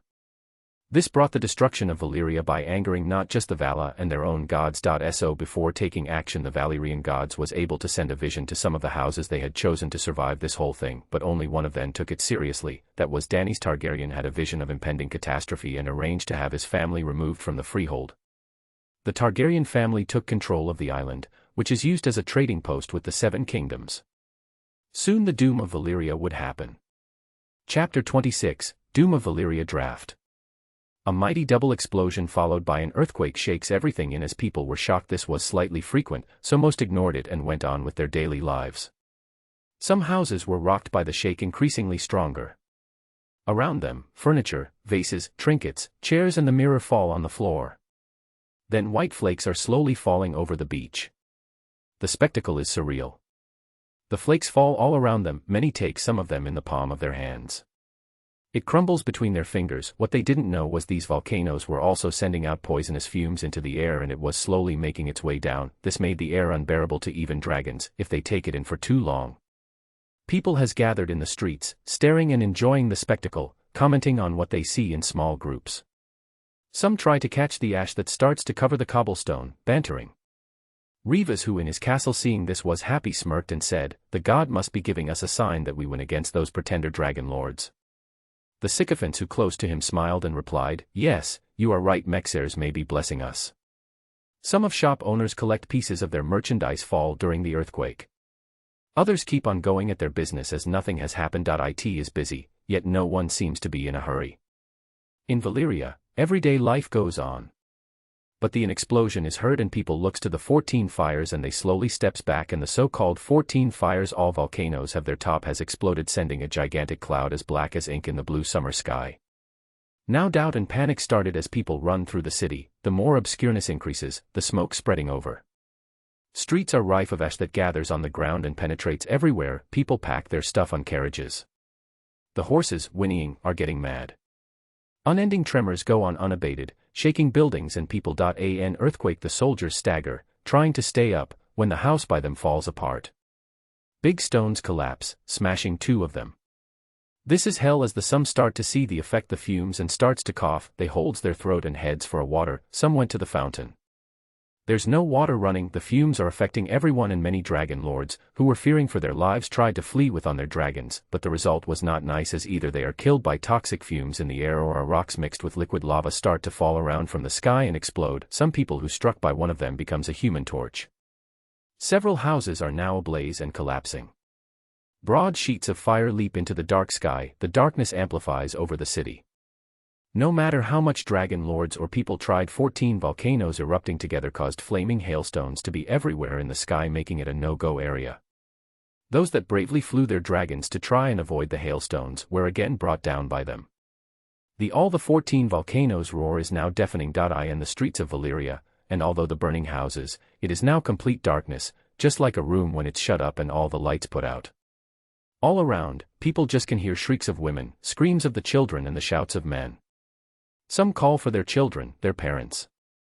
An earthquake roars and twitters all and everyone around as some soldiers stumble on the sand, kind of small tsunami unfurls on the beach, destabilizing several soldiers. The houses in flames, people running anywhere, screaming, praying for the Valyrian gods, and some dying. Many ran to the ports, but once again fireballs are falling from the sky, whistling. As they touch the ground, they explode, killing many. Nothing is safe. People trying to get into the ships faced another problem, which was the waves run extremely high and boisterous caused by the earthquakes. All the ships are incredibly shaken and none made it out alive through the dangerous seas. A gigantic flow of clouds is running down like an avalanche from all the volcanic slopes with amazing speeds, devouring everything on its way in a deafening thunder. Valyrian gazes at the cloud coming to them, terrified. As the cloud swoops down on the city wall, the people are instantly burned and turned to ashes. The pyroclastic surge travels across the streets at great speeds, burns, knocks down, shatters, buries, or carries away nearly all objects and structures on its way. The searing ash insinuates itself in each cranny, hole, and covers everything. The more the flow advances, the more is gathering rock and woody debris, and increases its sordid power. As the thunder approaches, Rivas in shock mutters, "Have the gods really abandoned us?" and raises his head to see the surge of hot, dry rock fragment and gases. Many Valyrians pray to their gods, but no results. The cloud envelopes the harbor and inflames the boats and ships by the piers. The flow now covers the sea and large columns of steam are swept away along with the ashes. The pyroclastic surge reaches the seaside and passes in front of the grotto, whistling and spreading all over the beach and the cliff. The whole beach is covered with a steaming thin blanket of white finer-grained ash and cool lava fragments. The volcanic activity would continue even 4 centuries after the original eruptions, with the water often turning poisonous and giving off fumes that can kill. Chapter 27, The Iron Bank. Aragon, after the doom of Valyria, called for a council meeting. Fingolfin, Finrod, Olwe, Gandalf, Telcher, Fëanor, and Durin all attended the meeting. Finrod questioned, "So Valyria really fell?" Aragon nodded and answered, "Yes, the 14 fires erupted and there was no survivors." Gandalf with sadness muttered, "An empire big as theirs that disappeared in just a day." Everyone felt bad for the innocents that died, but this is life. As Durin added, "Lord All has deposited a huge pile of Valyrian swords, jewels and even dragon eggs after the doom. The message was that, I didn't want this to be wasted under molten rocks." Some of them nodded as Aragon said, "Now 5 Valyria's outlying colony cities began breaking away and asserting their independence. Things are going to get chaotic." Finrod with disgust said, "Worse, without the Valyrian dragons to keep them in check anymore, the Dothraki-mounted hordes are slowly spilling out of the central plains of Essos." Aragon nodded with sigh said, "We contain the fights as much as possible without them spilling out to Westeros or our side." Everyone nodded, while Aragon turned to Gandalf and asked, "What about the Iron Back?" Iron Bank was formed after the idea brought by successful trader and craftsman. They asked Middle-earth for support, which Aragon agreed to. The Iron Back was created with help of dwarves, and it was grander than anything the people saw in Grey Haven. Also, Aragon helped create 2 vaults, the most intricate and hard to crack. The first was the Rheingold safe. It was designed with 3 dials. The design itself had many dwarven inscriptions and designs. The second was Siegfried's safe, had 7 dials, making it one of the trickiest safes to crack. Even a dragon fire won't do anything. Gandalf answered, "They are slowly becoming the most powerful banking institution in the known world, richer and more powerful as time goes." Olwe added, "Their methods of collecting debts, while questionable, but it is needed, since quite a few princes or kings default on their debts or are foolish enough not to honor their agreements with the Iron Bank, then they will support the opposition. New princes and kings with the Iron Bank support. These new princes and kings then honor the previous debt along with paying back the money the bank loaned them in claiming their new power, lest they suffer the same fate as their predecessors." Saruman with a smirk said, "They also have connection to House of Black and White, which is now worshipping death and Lord Mandos, therefore some who refuse to pay die under questionable circumstances. The House of Black and White is a temple in Grey Haven dedicated to the many-faced god, while due to interesting circumstances Mandos has quite a huge weight there because Mandos is considered the judge and the just. For Aragon, Mandos is the 6th greatest of the Lords of the Vala, and the 5th greatest Aratar." Aragon decided to change subject. "What about the E2? Olwe spoke up, "We already have good relationship with present dynasty, which is called Yellow Emperor. His name is Chai Duk, is called a god emperor of the Golden Empire of ET and the 4th member of his dynasty. He has a wife, a noblewoman of Valyria, and even had a dragon at his court." Fingolfin asked, "Had a dragon?" Olwe nodded and replied, "Yes, the dragon died of old age and the Valyrian women seems to be unable to give birth. I think Valyrians did something to her to make sure their bloodline didn't spread." Aragon hummed and muttered, "Probably." Slowly the meeting diverted to other topics like Alric Alderaan was succeeded by his daughter Joan Alderaan to be the Lady of Helka. This was a law among the Numerians that even females could become heiress. Chapter 28, Arwen. Aragon first summoned Elrond, then his wife Ceolbrian, and after that Elladan and Elrohir and Arwen Undamil. This was suggested by the system, since elves that chose mortal lives have some of their memories erased. It sealed off because of how heartbreaking it is. A shimmering figure in white appeared in front of Aragon. Arwen, a young elven woman with braids of her dark hair were touched by no frost. Her white arms and clear face were flawless and smooth, and the light of stars was in her bright eyes, grey as a cloudless night, yet queenly she looked, and thought and knowledge were in her glance, as of one who has known many things that the years bring. Aragon was dazed by her beauty. He watched Arwen, looked around to find someone she is familiar with. That's when she saw her father and brothers. The reunion was filled with tears and happiness.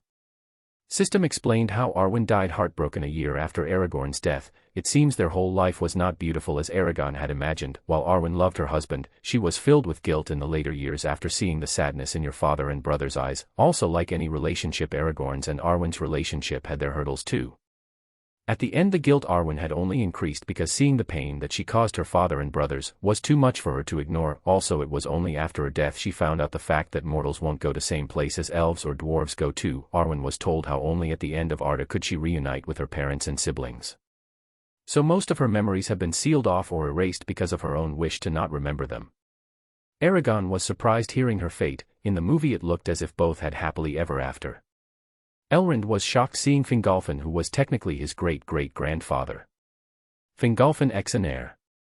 Fingon, Turgon, Eredhel, and Argon. Turgon ex Elenwi. Idril ex Tuor. Erendil ex Elwing. Elrond Elrose. Erendil was the father of Elrose, who was the first king of Numenor, and of Elrond, the lord of Rivendell, and Elrond married Celebrian and is the father of Elladan and Elrohir and Arwen Undamil.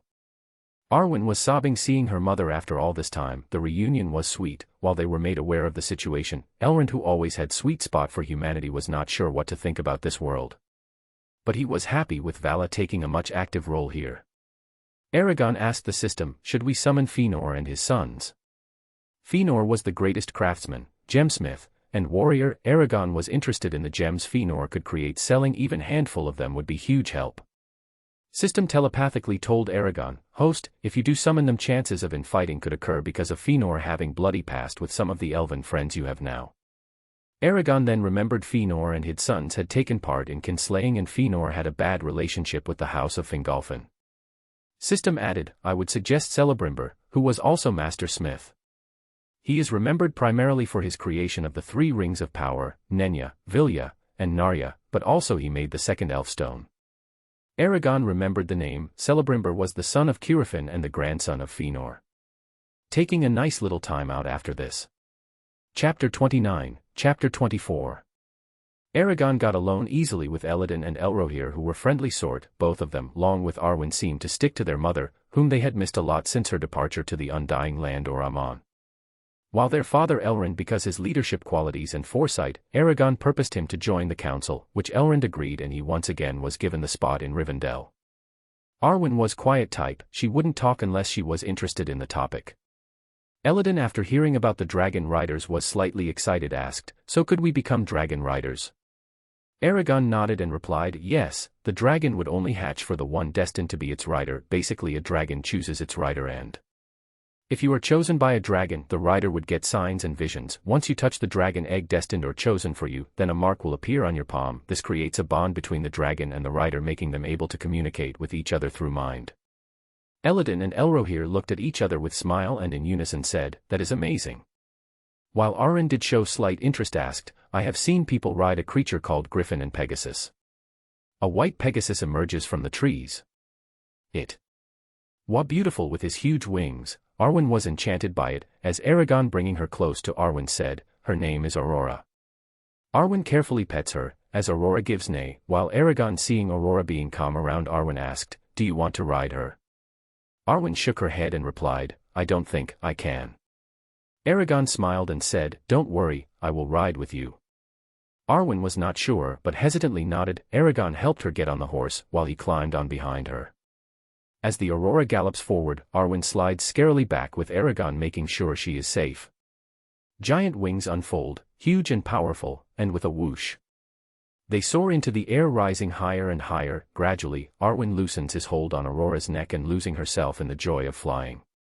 Aragon asked, amazing, isn't it? Arwen nodded with a whoosh. Aragon and Arwen plunge into sky astride Pegasus, soaring toward forests of Rivendell.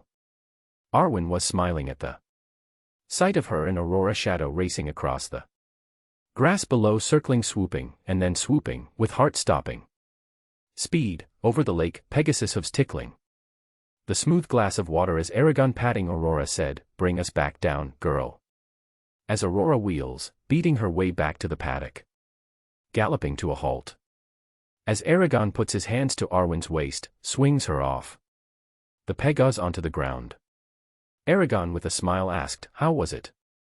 Arwen was in a daze. Mudetreed, I don't have words to describe it, that was just beautiful. Aragon nodded and said, if you want, you can join the Valkyrie unit. It is mainly comprised of female fighters with Pegasus, although it is still in the beginning stage.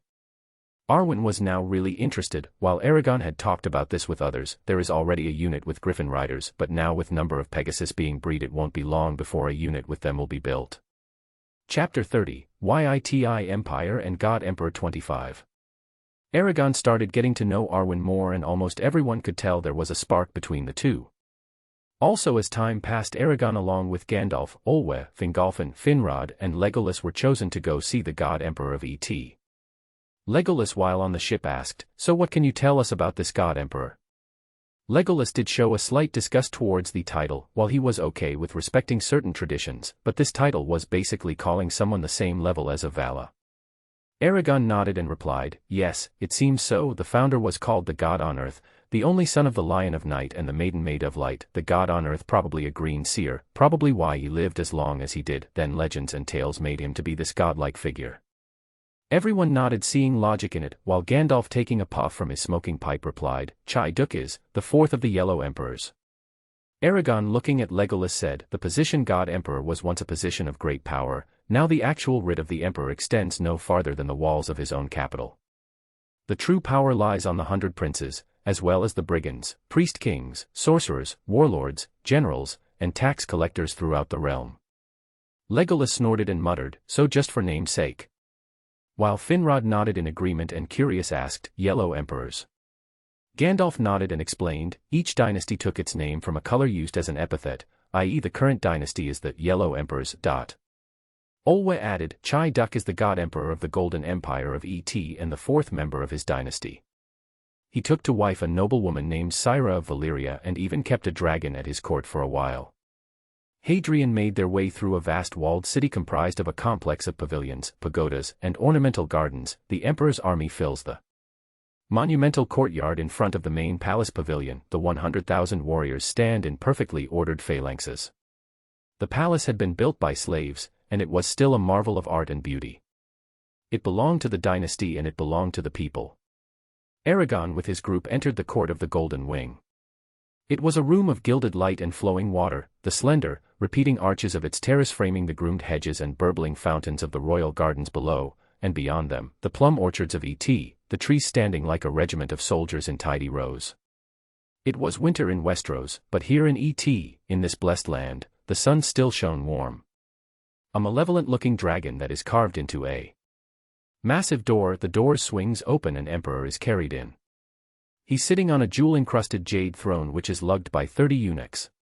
He is dressed in an extravagant yellow and black robe and his face registers only the blank, but upon seeing Gandalf and Olwe he smiled. The god emperor had created quite friendly relationship with the two. It is mainly because after the doom of Valyria, Chai Duk reign was not stable as before and Chai Duk was clever enough to understand HR power Middle-earth had and became quick friends with them.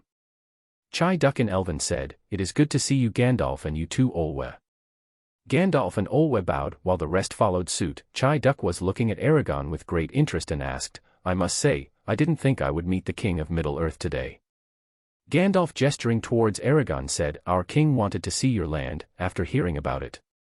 Aragon saw the Chai Duk's wife. She was Valyrian since her heritage made obvious by the white hair and violet eyes. Chai Duk fell in love with the Valyrian noble lady named Syra. The Valyrians were well known to be reluctant to marry outsider, but since the emperor was smart enough to convince them, both sides fell in love. Even after Yellow Emperor found that his favorite wife was unable to conceive a child, he didn't stop loving his wife any less. Aragon gave slight nod and brought out a gift. It was created by Celebrimbor, a blue diamond that was dressed in a lattice of golden snakes with an oval plaque on its side with a ET inscription. This was a beautiful and Empress Syra was by it and Chai Duk was happy with the gift and with smile said, "Thank you for this wonderful gift. Now we could talk about the alliance." The talk went smoothly and now they had an alliance with ET. An interesting thing was this created a ripple effect and the Yellow Emperor won't lose their power or standing for a long time. Chapter 31, Chapter 26. Aragon even gave a samurai sword made of magic steel. It was breathtaking piece. This sword is 38.5 inches in length, with a 27.5 inch and a cord-wrapped handle. The sword features many decorative details, from the calligraphy on the scabbard to the ornamental handguard. It was complete with a wooden sheath and a display stand. Choose from the word battle, honor, loyalty, or spirit, inscribed on the scabbard using ETI. It had the same cross-hatched pattern which gets a light purple glow when it clashes with another sword. Aragon talked with Emperor about new trade agreements, which was something the Emperor Chai Duk agreed with, since he saw there was equal benefits to both parties. ET was one of their major exports is saffron. Other exporting goods include spices and silk. Traders from ET travel many places to trade. Their wines from ET can be found as far west as Pentos. Both sides decided to sell their respective wines together. The Emperor was also happy with elven wine Aragon gave him. ET is legendarily wealthy. Its princes are said to live in houses of solid gold, and to eat sweetmeats with pearls and jade powdered over it, while some of it exaggerated, but there is hint of truth in some of the rumors. They traded with the Sarnori when Sarnor still existed. As Saenor was raided by army Dothraki, it was bloody massacre. After all, Sarnor main power was their alliance with Valyria, which after the doom caused their only protection to fail and Dothraki took advantage of it. Because of this new alliance Aragon gained a new blessing from Este, who was an Aenor and the valor responsible for the healing of the hurt and weary. Aragon, having gained her blessings after the new alliance, now had the ability to heal and create magical potions made Aragon quite happy, so he decided to give Chai Duk a better gift. Aragon asked, "What if I helped you by healing the Empress?" Chai Duk was shocked, but there was some hope lit in his eyes and wavering tone asked, "Can you do it?" Aragon nodded and replied, "Yes, it won't harm the Empresses anyway." Empress Syra was really filled with hope and said, "I can bear any amount of pain, just please remove the curse." Syra hated her people for what they did to her, and she felt slightly happy when the doom of Valyria happened. Removing the curse was a very simple thing to do. Both Syra and Chai-Duck was not really sure about if this would work, but Syra soon would show signs of pregnancy, and the Emperor rejoiced and thanked Aragon multiple times, and now the alliance between them was stronger than ever. Aragon was happy for his new friend, and this only stabilized Yellow Dynasty reign, and now anyone who had thought about rebellion was quickly crushed. After all, now the Emperor would soon have an heir, and added to the alliance with Middle-earth made sure any enemies of Chai-Duck had to step back. A/N. I was thinking about enchanted Lordship Rings. I mean, they could detect if the heir in question is really their son or not. This would really make the whole Joffrey and Robin Arryn situation interesting. Chapter 32, Lord's Ring and Tapestry. A/N. The interesting thing is not all Starks are lovable as the ones from GOT. The Starks in Dance of the Dragon is said to be ruthless and power-hungry. It seems that's why South views North as savages. The Lord's Ring was enchanted by the Celebrimbor and Aragon to recognize bloodline like your future heir. The ring actually uses his enchantments to recognize if the person is really the son or heir of previous lord. The ring had the sigils of their respective families, like Starks had Wolf. Of course, there are ways for nephew or brothers to become the next lord. It is basically if the previous lord does have any living children, also their protection to make sure that no one tries to unsurprising by killing the previous lord and heir, so the ring will reject them. If the heir is accepted, then he will be automatically or magically entered into a family tapestry, which is a tapestry depicting the family tree, which would contain all their family members and what connection they have with previous lord, like son, nephew, or brother. Other family members could enter themselves into the family tapestry by just putting a drop of their blood into it, but this also has enchantments that will recognize your bloodline, so fooling it is not really possible, since it will have the genetic marker of all your family members and ancestors. The Starks were the first to accept it, since this allowed them to see the family connection to previous Starks. The Stark family tapestry was depicting the family tree.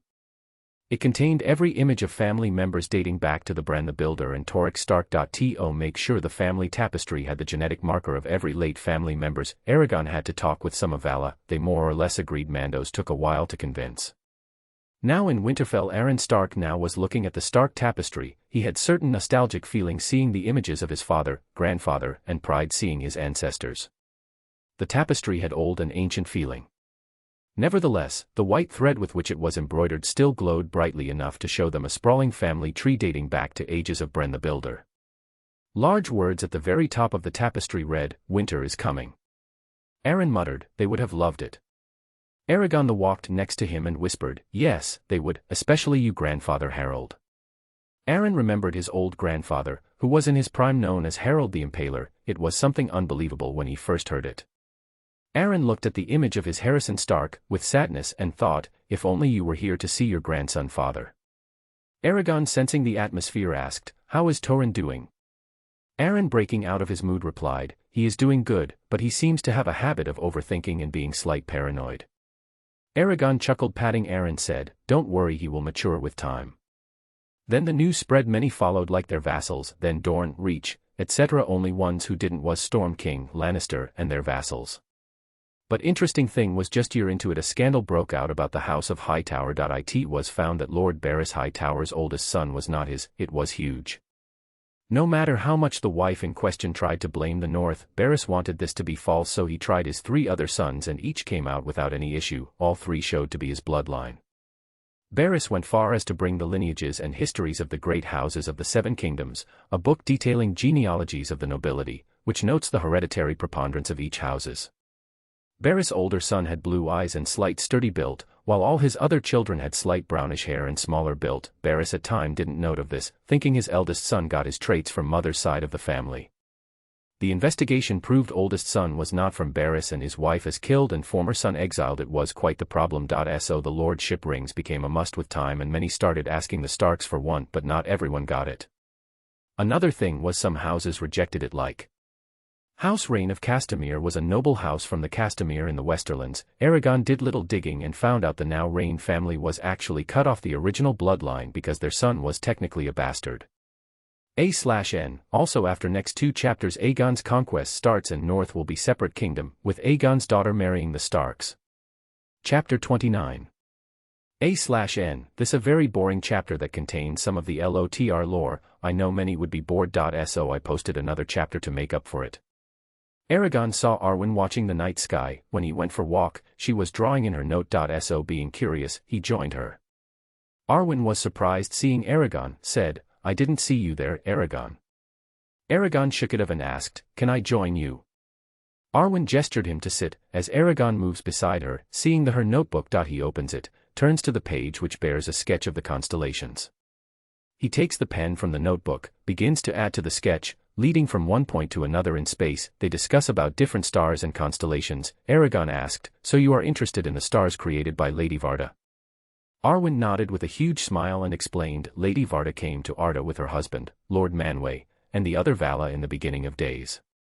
She aided Lord Manwë in the rule of Arda and the watching of Middle-earth. She made the stars. She looked out from the height of Tanaquetil, and beheld the darkness of Middle-earth beneath the innumerable stars, faint and far. Then she began a great labor, greatest of all the works of the Vala since their coming into Arda. She took the silver dews from the vats of Telperion, and therewith she made new stars and brighter against the coming of the firstborn. Wherefore she whose name out of the deeps of time and the labors of Ea was Tintal, the kindler, was called after by the elves Elantari, queen of the stars. Carnal, Mars, and Luanil, Ninar and Lumbar, Alcarink, Jupiter, and Elamire, Mercury, she wrought in that time, and many other of the ancient stars she gathered together and set as signs in the heavens of Arda, Wilwarin, Cassiopeia, Telumendal, Soranum, means, Eagle of the West. Aquila or Lyra, and Anarima, Gemini, and Menelmacar, means, Swordsman of the Sky, today known as Orion, with his shining belt, that forebodes the last battle that shall be at the end of days. And high in the north as a challenge to Melkor she set the crown of 7 mighty stars to swing, Vala Circa, 7 stars. Also known as Durance Crown, today known as Ursa Major. This constellation was created through the joint efforts of All and Varda. All was working on making a silver sickle, and when he struck it with his hammer 7 sparks flew up into the sky. Varda quickly caught them and set them in the northern sky as a challenge and a warning to Morgoth of his eventual downfall, the sickle of the Vala and sign of doom. It is told that even as Varda ended her labors, and they were long, when first Menelmacar strode up the sky in the blue fire of Helluin, Sirius flickered in the mists above the borders of the world. In that hour the children of the earth awoke, the firstborn of Iluvatar. By the starlit mere of Quivionin, water of awakening, they rose from the sleep of Iluvatar, and while they dwelt yet silent by Quivionin their eyes beheld first of all things the stars of heaven. Therefore they have ever loved the starlight, and have revered Varda Elantari above all the Vala. Basically mirroring the same constellations now, Aragon looking at the night sky muttered, "Lady Varda Star Maker."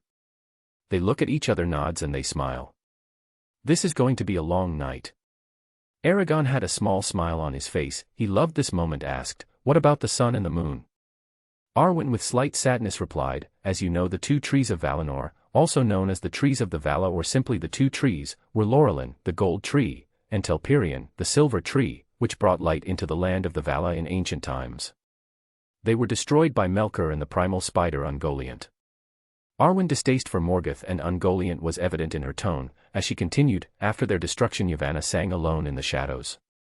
Yet even as hope failed and her song faltered, Telperion bore at last upon a leafless bough 1 great flower of silver, and Laurelin a single fruit of gold. These Yavanna took, and then the trees died, and their lifeless stems stand yet in Valinor, a memorial of vanished joy. But the flower and the fruit Yavanna gave to all, and Manwë hallowed them, and all and his people made vessels to hold them and preserve their radiance, as is said in the Narzalion, the Song of the Sun and Moon. These vessels the Vala gave to Varda, that they might become lamps of heaven, outshining the ancient stars, being nearer to Arda, and she gave them power to traverse the lower regions of Ilmen, and set them to voyage upon appointed courses above the girdle of the earth from the west unto the east and to return. The sun was a heavenly creation of the Vala all. He and his people made a vessel to hold the radiance of the last fruit of Laurelin.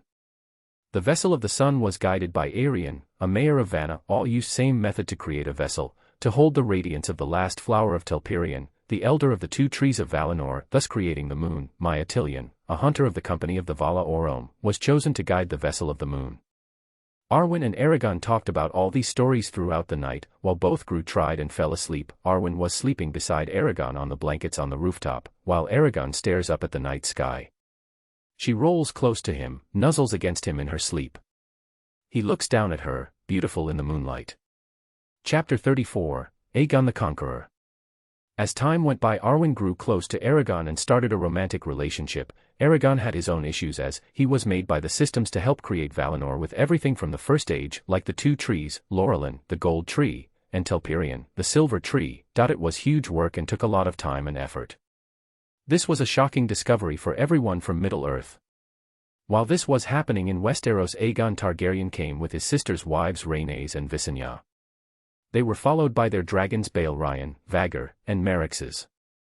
They started their conquest in Westeros. Aegon Targaryen with Visenya and Rhaenys conquered Westerlands, Vale, Stormlands, and Riverlands. Even the Reach, since Mern 9 Gardener of the Reach, had strained his relationship with Middle-earth and Aragon after calling Aragon and Vala demons, since he was an avid follower of Faith of that Seven.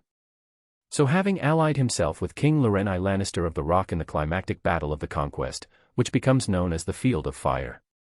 All three dragons are unleashed in the same battle for the first and only time, and more than 4,000 men are burned alive by the dragons. The only one smart enough was Marius Tyrell, who ignored the call and still followed the Vala. House of Gardener went extinct and Marius Tyrell was now the Lord of Reach. But now the problem was Dorne and North. Aegon was looking at the map with North marked with dire wolf on it as he said, "This is going to end badly for us." Orys Baratheon, who was the bastard half-brother of Aegon, questioned, "What do you mean by that, Aegon?" Visenya, who was standing next to Aegon, she possessed the classical Valyrian features, long, silver-gold hair, which was braided, and purple eyes. She was considered a harsher, more austere beauty than her sister, Rhaenys, a voluptuous, sensual, and passionate woman. Visenya answered, "What Aegon means is, the North has the support of Middle-earth, which is the very powerful kingdom." In the past, Valyria with more than 20 dragons tried to invade Middle-earth. The result was Valyria's complete defeat. One of the survivors was an ancestor of the Targaryen house. The dragons were completely shot down. Orys was shocked while Visenya added, in his records, "Our ancestor added the fact they had dragons bigger than any dragon they had ever seen." Orys was sure his brother was the only one with dragons after the Doom, but now he was hearing about another place other than Valyria that had dragons. Aegon with a grim tone spoke up, "Add to the fact there is mystical race living there who are immortals. While I took it as a fairy tale. But we have multiple witnesses from Marius Tyrell to Lord Tully who has seen men who don't seem to age."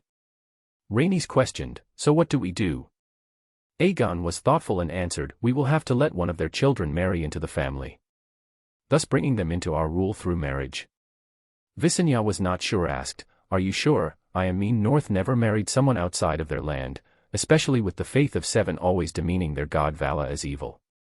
Visenya found the Vala to be much better than Faith of the Seven, but again they needed support to conquer the land. Aegon sighed and replied, "We will see how this goes. A/N, should the North become part of Targaryen's dynasty through marriage or be an independent kingdom? 1. Middle-earth can't be North's only ally and they could suffer from the dragons because of another Targaryen king wanting to conquer them. An army of Middle-earth can't reach North on a blink of an eye. Chapter 35, Decision. Chapter 36, Aegon in Winterfell. Aegon, Visenya, Rhaenys with some of their trusted men were thundering across the forest on their horses. They were going to Winterfell to meet Torrhen Stark about making an alliance or pact. They slowed down to rest their horses. Aegon looked around from his horse, as Rhaenys muttered, "Why couldn't we come on our dragons?" Visenya, slightly annoyed, answered, "Because that would send the wrong message. We want to make an alliance with them rather than making them our enemy." They soon wheeled their horses around and thunder off towards Winterfell. When they arrived there was 3 people, he recognized all of them. King Aragon of Middle-earth, Gandalf the Grey, and King Torrhen Stark, who was lean and tall, with a shaggy head of dark hair flecked with grey, and in a pale stern face a pair of keen grey eyes. He was wielding Stark family ancestral sword Wolf Tooth. Both Gandalf and Aragon gave small smile, while Torrhen Stark, keeping fake smile, said, "Welcome to Winterfell." Aegon could sense the atmosphere was slightly tense, so with smile replied, "Yes, I have heard many things about the famous home of the Starks." Torrhen nodded and guided them inside. While Visenya was slightly awed by the design of the place, she could tell the place was thriving. Winterfell is a huge castle complex spanning several acres and protected by massive walls built in concentric circles, like the rings of a tree.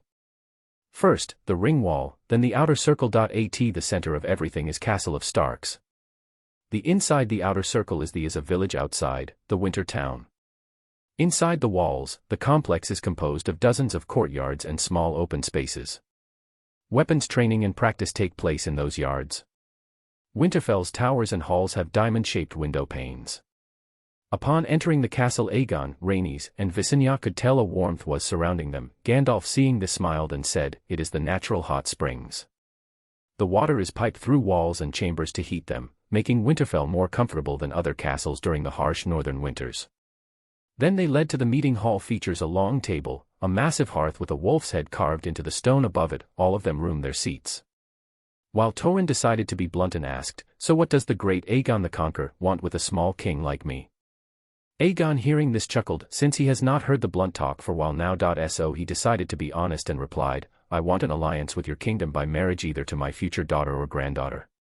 Torrhen Stark frowned, and he could guess his connection with Middle-earth is what made them choose this path. While Aragon was studying, Aegon asked, "There is something else, isn't there? You didn't choose Westeros on a whim. From what I understand, Essos has pleading you to intervene in the Free Cities. You could have easily made them follow you with your dragons and Valyrian heritage. There was not need to please the people of Westeros, who still see you as an outsider. There's something more that made you come to Westeros." Aegon's eyes widened. Same with Rhaenys and Visenya were also slightly shocked. Aegon saw this was chance to come clean about his vision. Aegon took a deep breath and then explained, "You probably know about Daenerys the Dreamer, who foresaw the doom of Valyria." Aragon, Torrhen, and Gandalf nodded as Aegon continued, "I also had vision of sorts. It was like terrible winter, gusting out of the distant north, that would destroy the world of the living. It was white figure with glowing blue eyes." This caused Torrhen, Aragon, and Gandalf to understand what they were talking about. Torrhen slumped into this chair and muttered, "So just like you said, Aragon, the White Walkers are going to come back." Torrhen had taken Aragon's request about White Walkers seriously and had recruited people to guard the wall, but a part of him wished it was not real. The recruitment part was tough at first, but after Aragon proposed to give the people certain rewards like reduced tax and free entry for their children into the Tower of Knowledge, made the recruitment increase by a lot. This caught Aegon, Rhaenys, and Visenya's interest, since they seemed to know what the threat. Aegon asked, "White Walkers?" Aragon answered, "In that darkness the White Walkers came for the first time. They swept through cities and kingdoms, riding their dead horses, hunting with their packs of pale spiders big as hounds. Most think they are old stories to scare children, but they very much real." Viserys now questioned, "Why does everyone think they are myths now?" Torrhen sighed and answered, "Most of the history behind them were lost when the Andal invasion came, and it didn't help. Many didn't have records of it. So the White Walkers have faded into legend over the centuries. People only knew it by story, which slowly became to be considered as a children's story. The only ones who believe them to be real are the Starks. We have hand records from our ancestor Torrik Stark." Aegon looked at Rhaenys and Visenya, both of the gave nod. Aegon with small smile said, "It seems we have a lot to talk about then." Chapter 37, Dorne. A/N, I am going to take a huge break from this fanfic. Aegon made the pact with North and he was okay with all their demands because none of it was too much. The rules were simple. One of them were Aegon nor the future rulers could just take their land or order their men around as they desire. Aegon agreed, also seeing everything went smoothly. Aragon decided to give Aegon an advice, "From what I understand you are going after Dorne after this." Aegon was confused, but nodded as Aragon continued, "I would advise you to reign in the kingdoms you conquered now and then go after Dorne, since I am sure Dorne knows more about how you fight with dragons and has probably come up with a battle plan against you." Aegon studied Aragon and asked, "Are you sure?" Aragon nodded and replied, "Yes, both Gandalf and I used to be close to the Martells, but our relationship with the now Queen Meria is strained a lot. Meria is really crafty, also dragon while powerful is still only 3.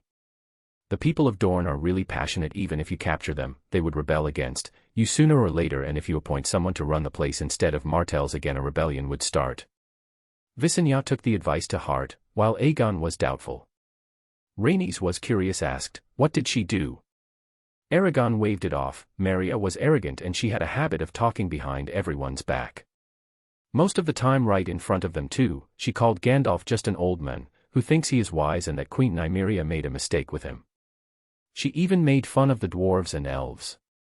Aragon recognized she was bitter about elves having immortality since she was around 80 years old, fat, blind, and almost bald. The lords mostly called her the Yellow Toad of Dorne. Also, Aragon was sure if not for her son Nymer, who with his silver tongue makes sure to calm the angry lords, Queen Meria would have many troubles with many of her people. After reeling in the kingdoms he was now under his reign, Targaryens returned to Dorne with their dragons, only taking a small part of their army to test the water. Just like they thought, the Dornish refused to meet the Targaryens in the field, instead resorting to guerrilla tactics.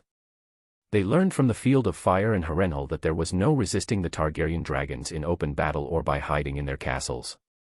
Therefore, fleeing when the dragons approached and then launched ambushes as soon as they flew away. But this was noticed by Viserys, who used Aragon's gift of communication mirrors to tell Aegon and Rhaenys the location where the Dornish were running to hide. The three dragons coordinated the next attack, making the Dornish army not quick enough to retreat, Balerion unleashing his flames, and it wasn't long as Rhaenys and her dragon, Meraxes, would fly overhead, still blowing flames in a line all the way across Dornish army, who would scream and fall and die in the inferno. So half of the army was burnt to death. The casualties Dornish had that time was huge, but this wasn't the end. Meria decided to take things further. She asked Ser Joffrey Dane to invade the Reach and led an army to Old Town. Ser Joffrey marched an army from Starfall to Old Town.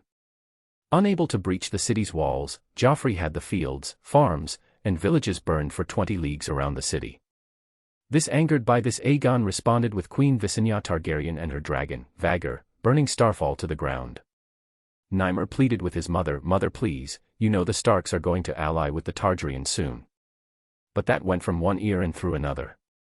The conflict continued. Rhaenys and her dragon, Meraxes, almost died in one of the conflicts, where Meraxes was shot by a scorpion bolt, but being slightly more aware of such weapons from Aragon, who warned them. Aragon didn't care about Meria calling him petty. So Rhaenys was able to steer clear from them without any problems. Nymer, after his mother's death, would quickly try to make a truce with Aegon I, who remembered Aragon's advice and agreed to let Dorne remain independent at least for now, ending the wars of conquest. Aegon went back to the site of his army's first landing at the mouth of the Blackwater River and begins construction of a brand new capital city for his unified realm, King's Landing. He would then build the infamous Iron Throne forged by Balerion from the swords of the people he defeated. Aegon I has 3 children. His elder son Aenys, and a ripple in fate caused Rhaenys to have a daughter, Lena, with his sister wife Rhaenys, and his younger son Maegor with his sister wife Visenya. Lena would go on to marry the youngest son of Torrhen Stark, Eldrick Stark. Chapter 38, Chapter 32. Nymer of smart enough to try to appease the Starks and Targaryens first instead of Aragon, since he doesn't know what to give a person who is a king, immortal, rich, and is going to get married soon. But this was a very good plan, as the pact between Dorne and Targaryens was that until their alliance is solidified with marriage, Dorne will remain independent. Nymer even subtly hinted he wanted to give a betrothal contract for his future daughter or granddaughter to the Starks in the future.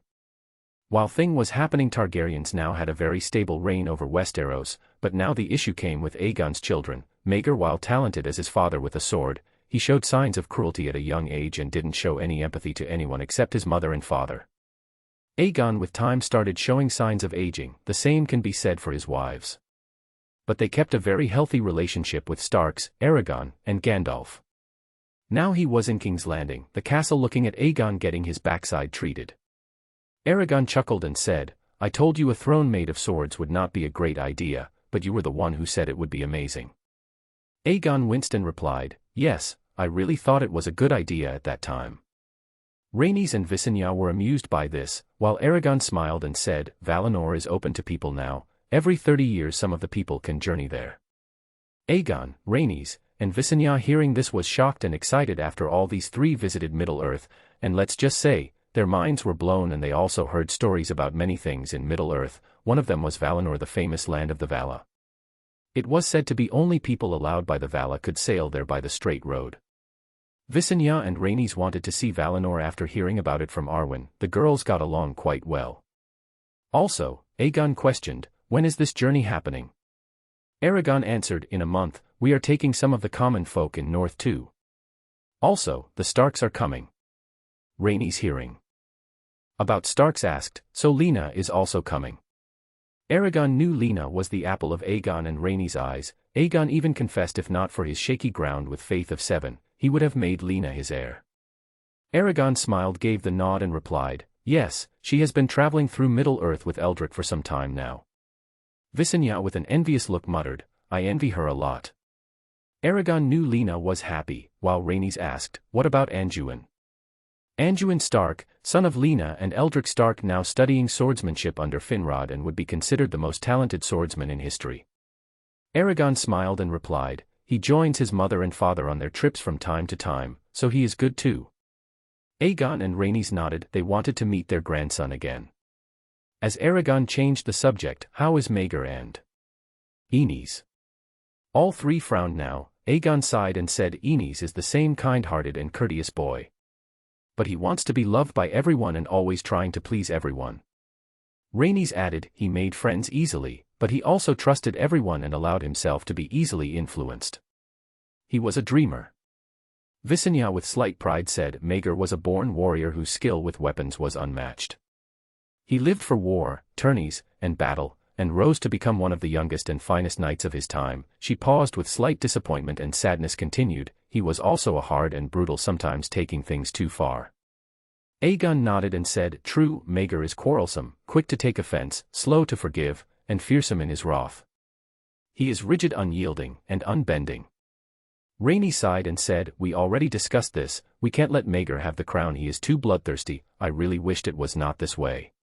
But he scares me sometimes.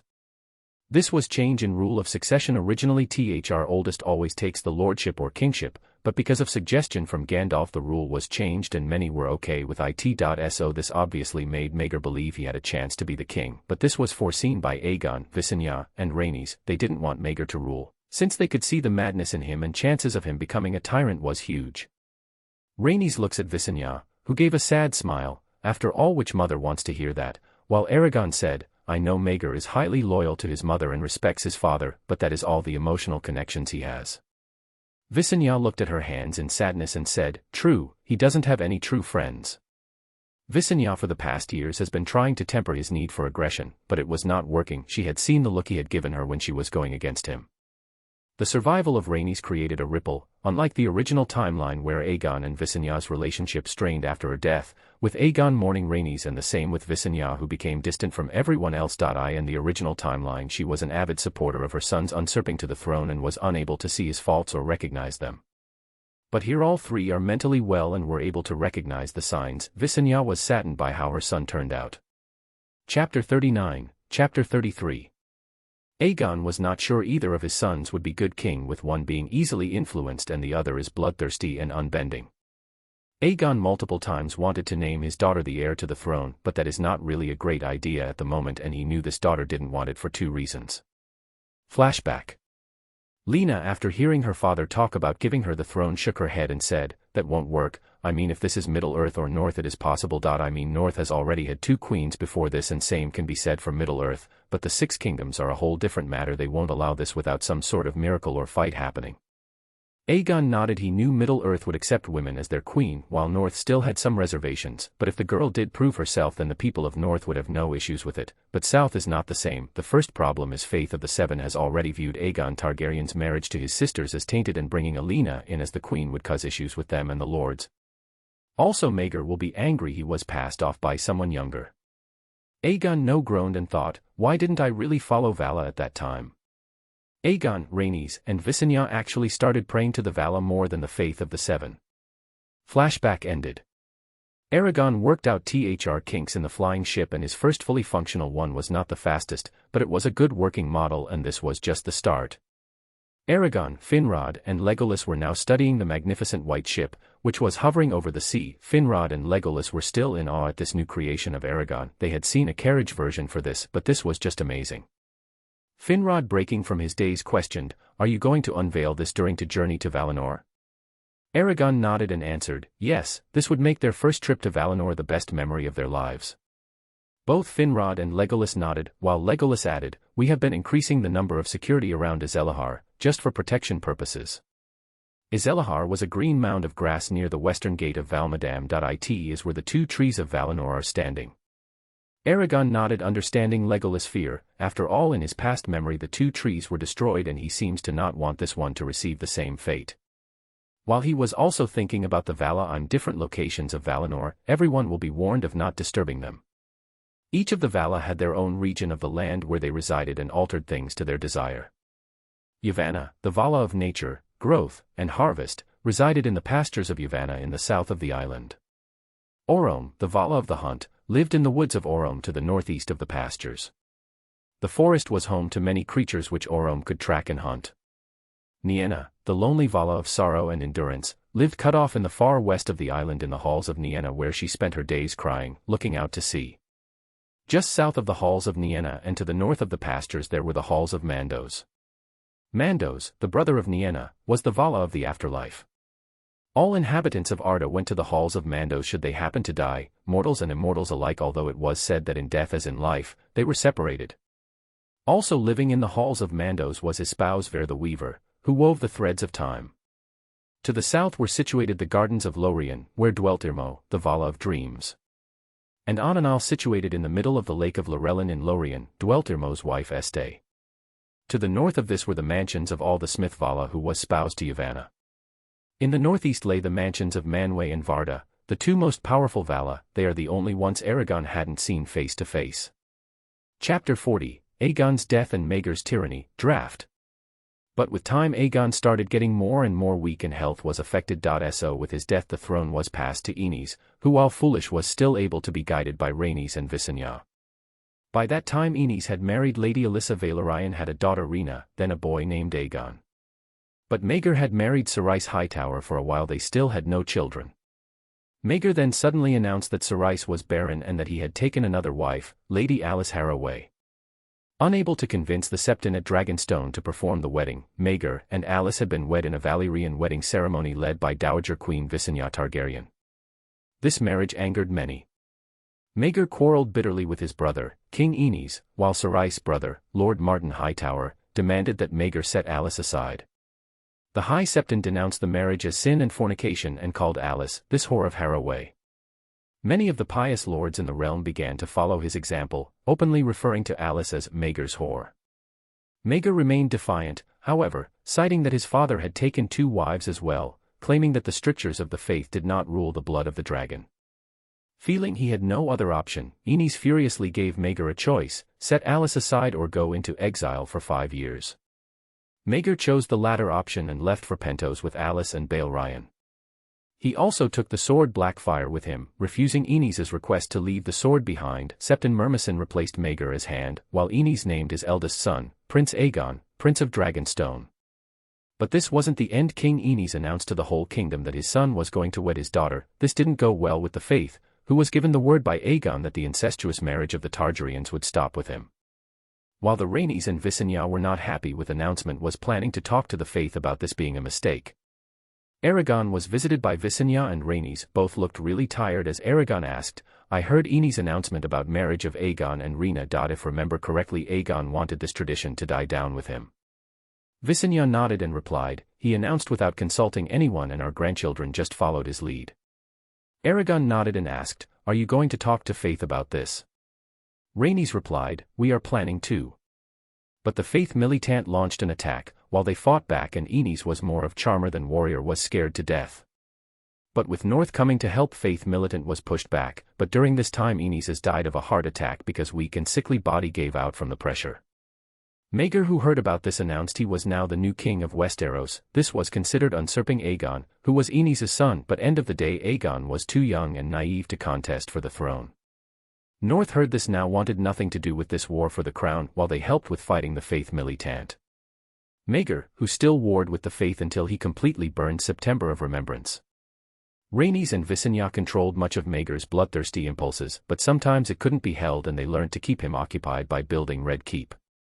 Aragon really wanted to intervene, but Galadriel had told him not to, as this was fixed event, which mean even if stopped Maegor or even killed him, someone else would just replace him to the tyrant from the original timeline. Chances are either Prince Viserys Targaryen, who was the second son of King Aenys I Targaryen, and Queen Alyssa Valyrian, since Prince Aegon died in attack by a Rouge Faith militant.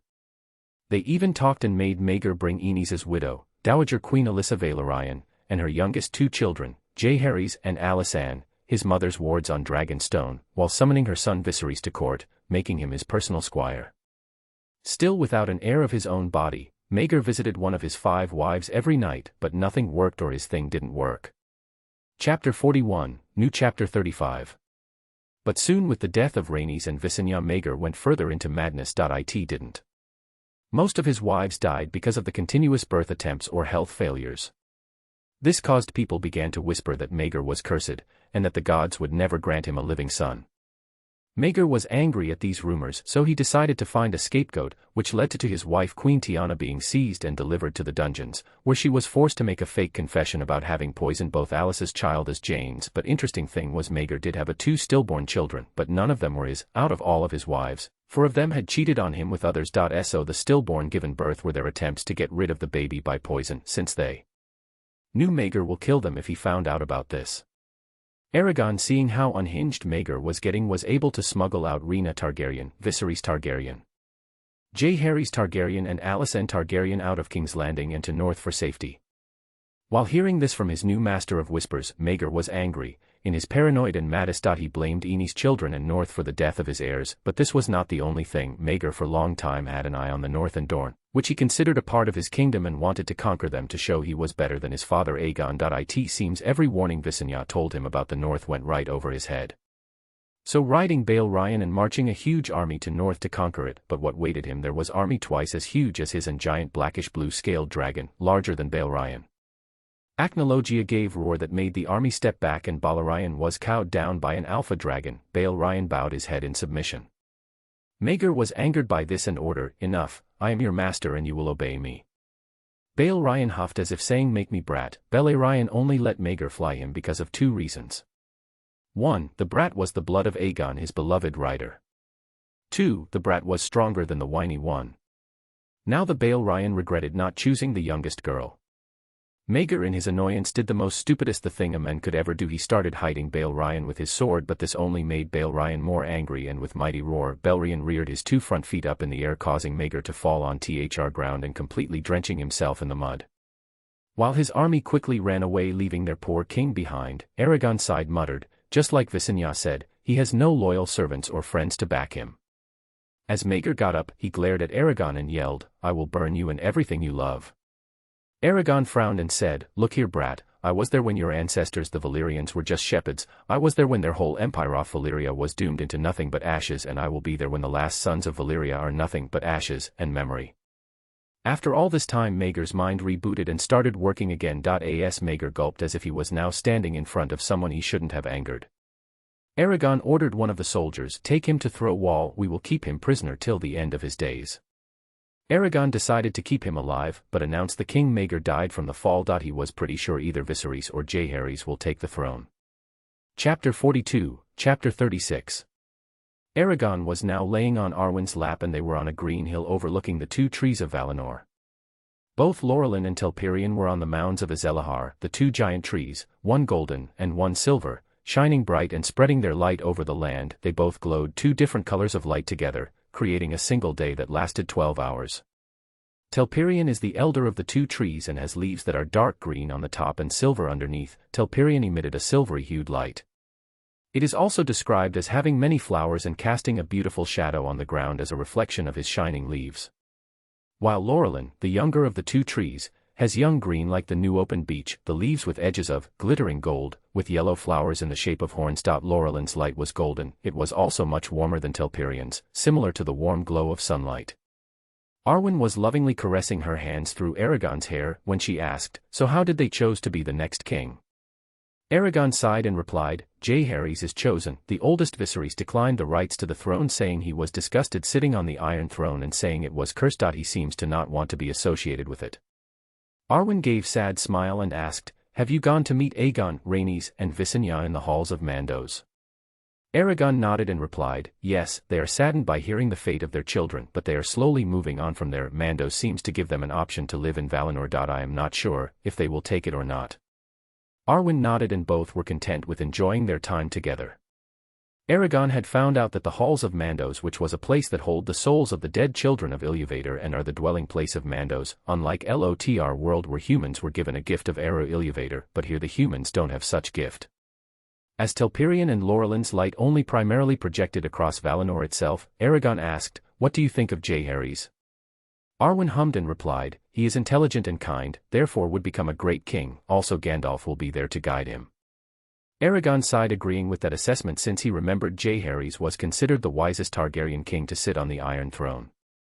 Just as the original timeline Jaehaerys made 6 kingdoms would thrive under his reign, King Jaehaerys reigned over nearly 60 years, being the longest ruling Targaryen monarch. Because of this, he is referred to as the Old King.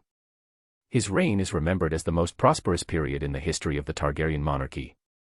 His rule brought peace, stability, and justice to the 7 kingdoms, but tragedy would strike as both his sons, with Aemon dying, Aemon and Balon during an assault on the Myrish pirates. Jaehaerys himself lit the pyre of his son.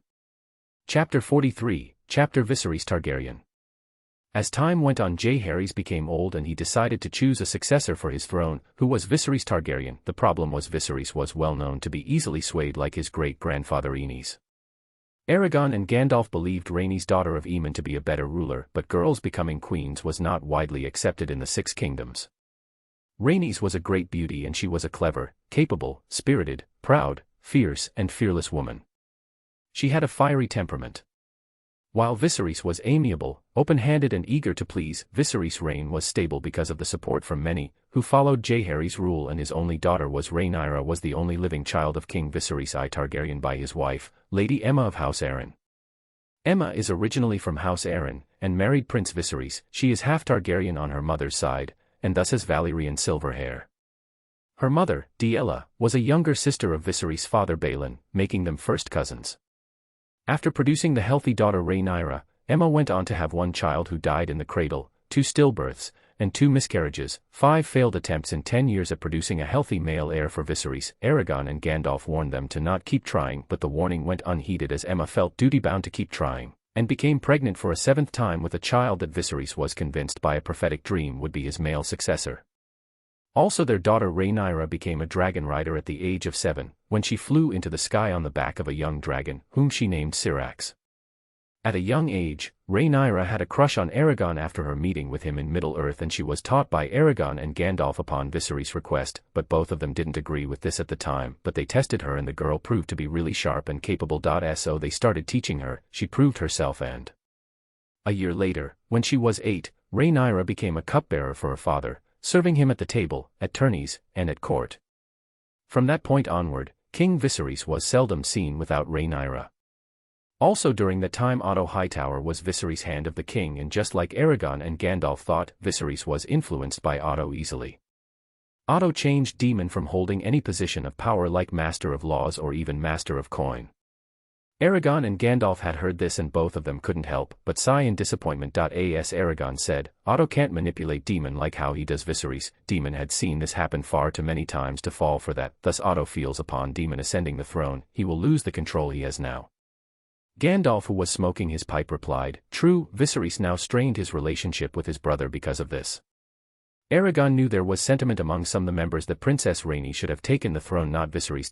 As people are not happy with Viserys bending to Otto's demands so easily, especially Daemon, who while known as Rogue Prince was still well liked became of his charisma and sharp mind. Unlike original timeline where queen was unknown prospect, here North has seen 2 queens, both of them had made North prosper during their time. So some in the 6 kingdoms are slowly warming up to the whole thing. Chapter 44, I have doubts. Chapter 45, Rhaenyra and Aragon. Rhaenyra mentality was different from the original timeline, like she wanted to be the queen because she wanted to leave mark in history and wanted to be recognized, but now she didn't find any interest in it. Also, she was friends with Alicent Hightower and her crush on Aragon was hidden pretty well, so no one really knew about it. Also, she never told this to her best friend. After being trained by Aragon, she was told that even meaningless gossip could be used against you.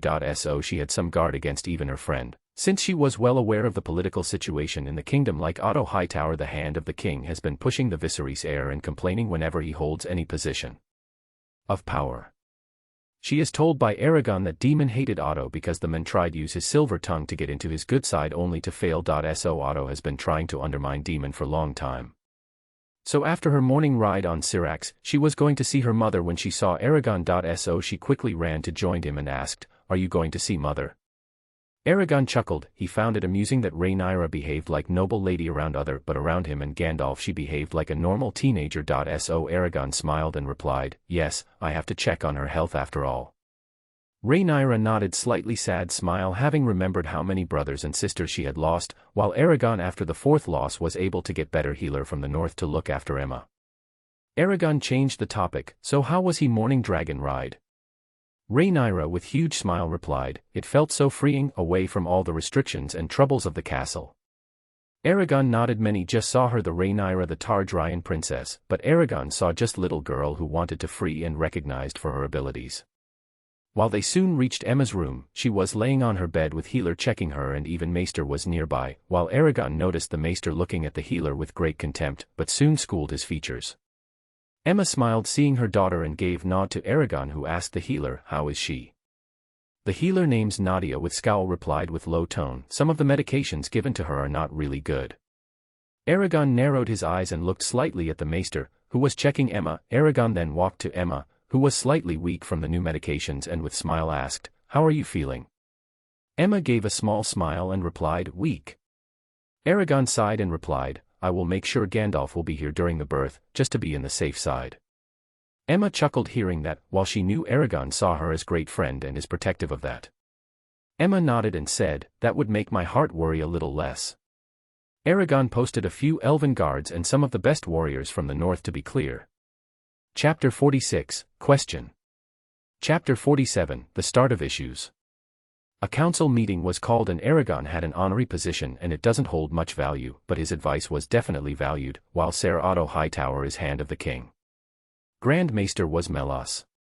Master of Coin was Lord Lyman Beesbury.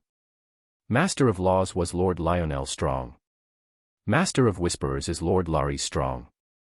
Commander of the King's Guard is Ser Ryam Redwine. Corys Valyrian spoke up, my lords. The growing alliance among the free cities has taken to styling itself the Triarchy.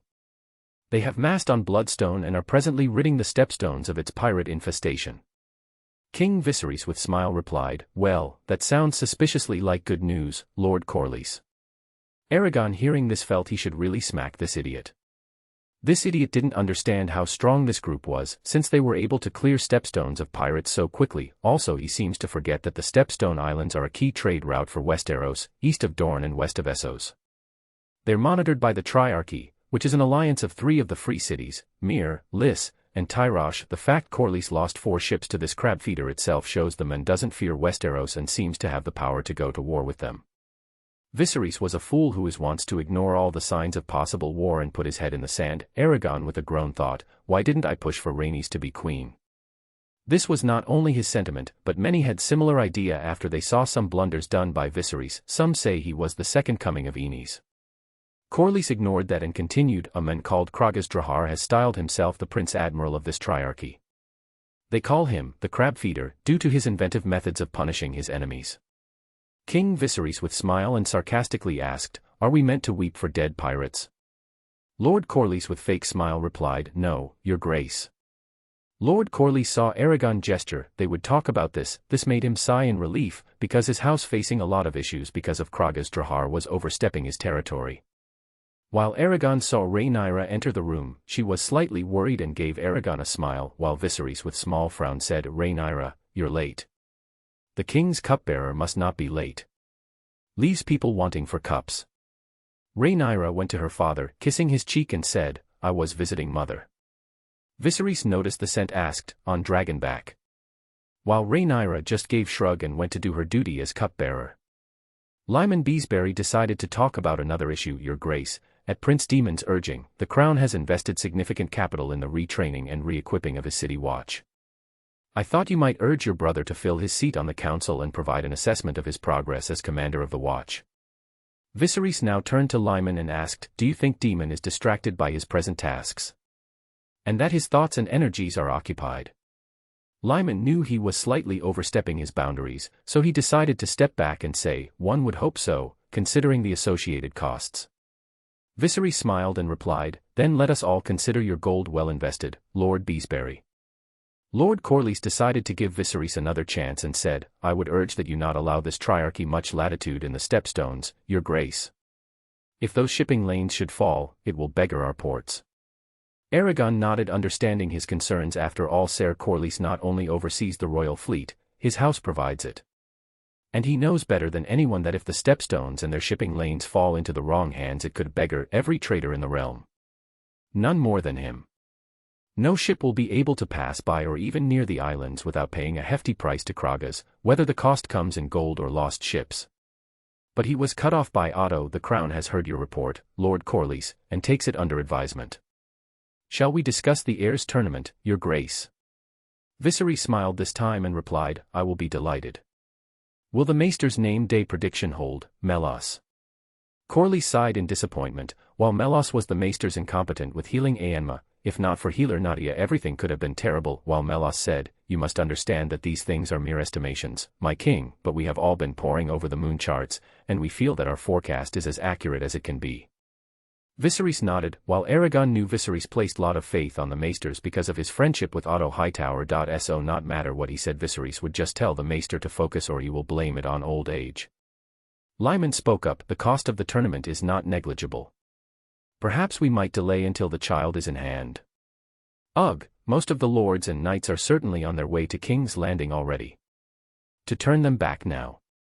But Viserys Cudian, the tourney will take the better part of a week.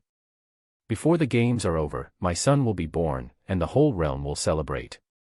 Grand Maester Melos was slightly worried, said, we have no way of predicting the sex of the child. Of course, no maesters capable of rendering an opinion free of conditions, are they now? Aragon added, your forgot healer from the north is by Emma's side. Grand Maester Melos looked as if he had swallowed a lemon and said, healer Nadia is very helpful. Viserys clapping his hands causing everyone's attention to focus on him, while saying there's a boy in the queen's belly. I know it. And my heir will soon put all of this damnable hand-wringing to rest himself. Chapter 48, Meeting with Daemon and Corlys. A/N, Alicent Hightower is complex character. She was pushed into a old man arms by her own father. She seems to be a pawn for her father's games, while her sons are slightly annoying. Aegon doesn't want the throne but seems to pressured by Alicent, while Aemond is more bold and calculating, but both brothers are easy to anger and unforgiving. Aragon was now in a meeting with Lord Corlys Valyrian and Daemon, both of them sitting opposite to Aragon.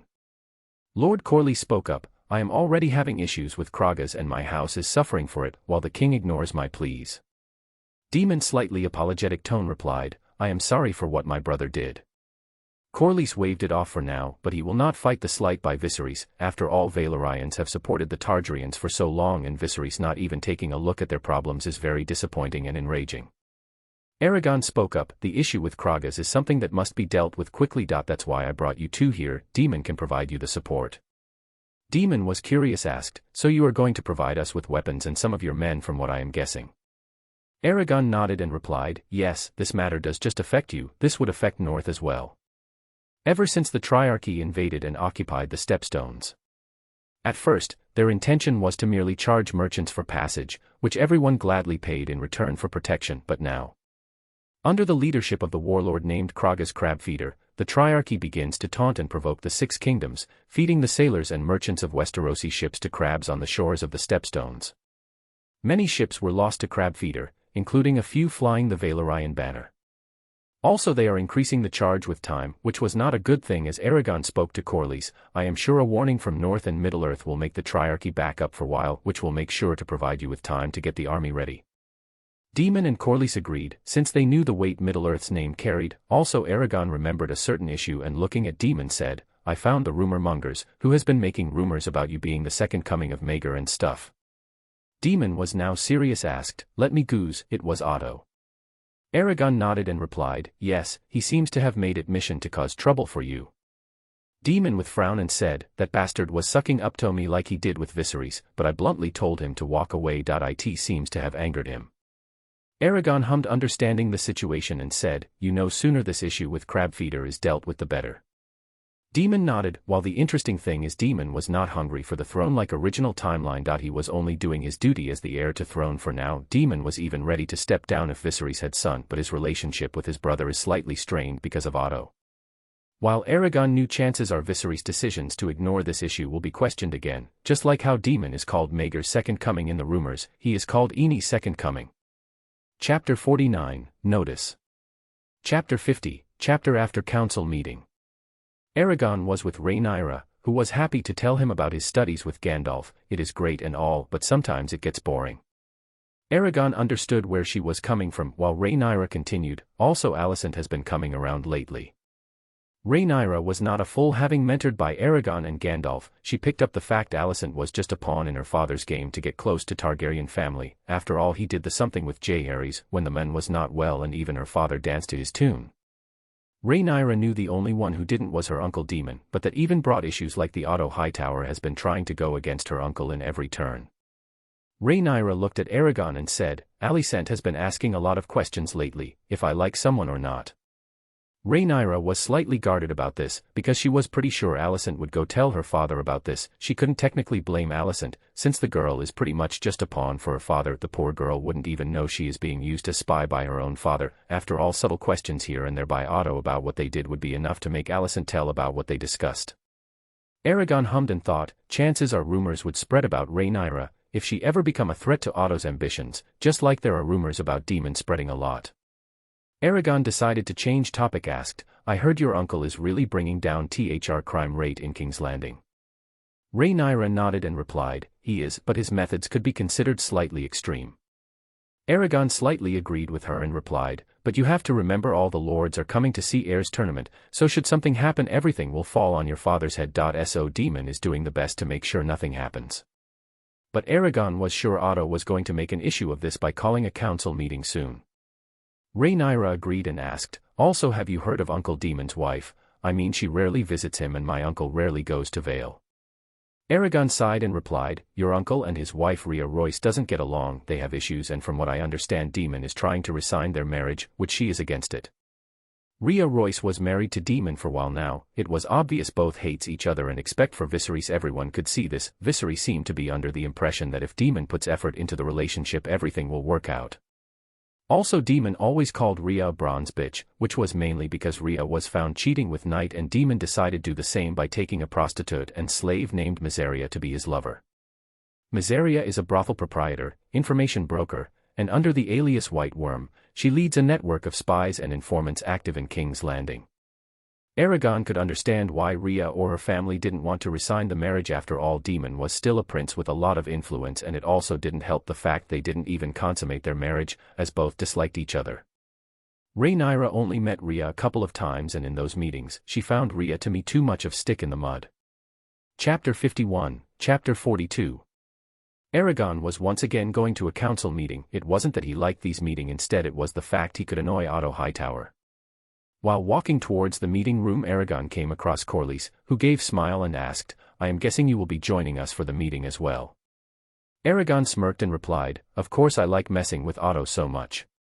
Corlys was amused. Both of them didn't have any love for Otto. While Corlys asked, so do you know what this meeting is supposed to be? I mean, only thing I got was that Otto was the one who called for this.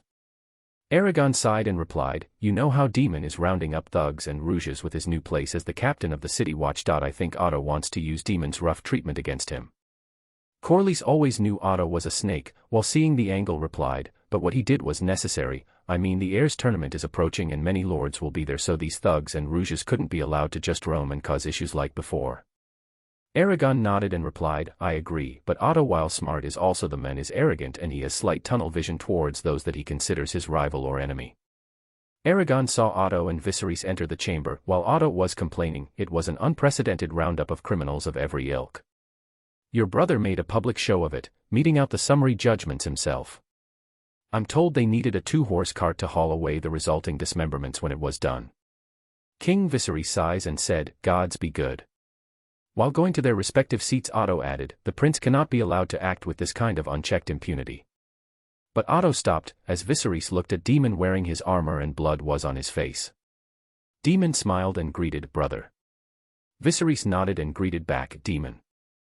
Daemon then looked at Otto and said, carry on. You were saying something about my impunity. Otto with a frown said, you are to explain your doings with the city watch. Your new gold cloaks made quite the impression last night, didn't they? Daemon questions, did they? Otto was not amused, said, the city watch is not a sword to be wielded at your whim. They're an extension of the crown. Daemon turned to Lord Strong and asked, the watch was enforcing the crown's laws. Wouldn't you agree, Lord Strong?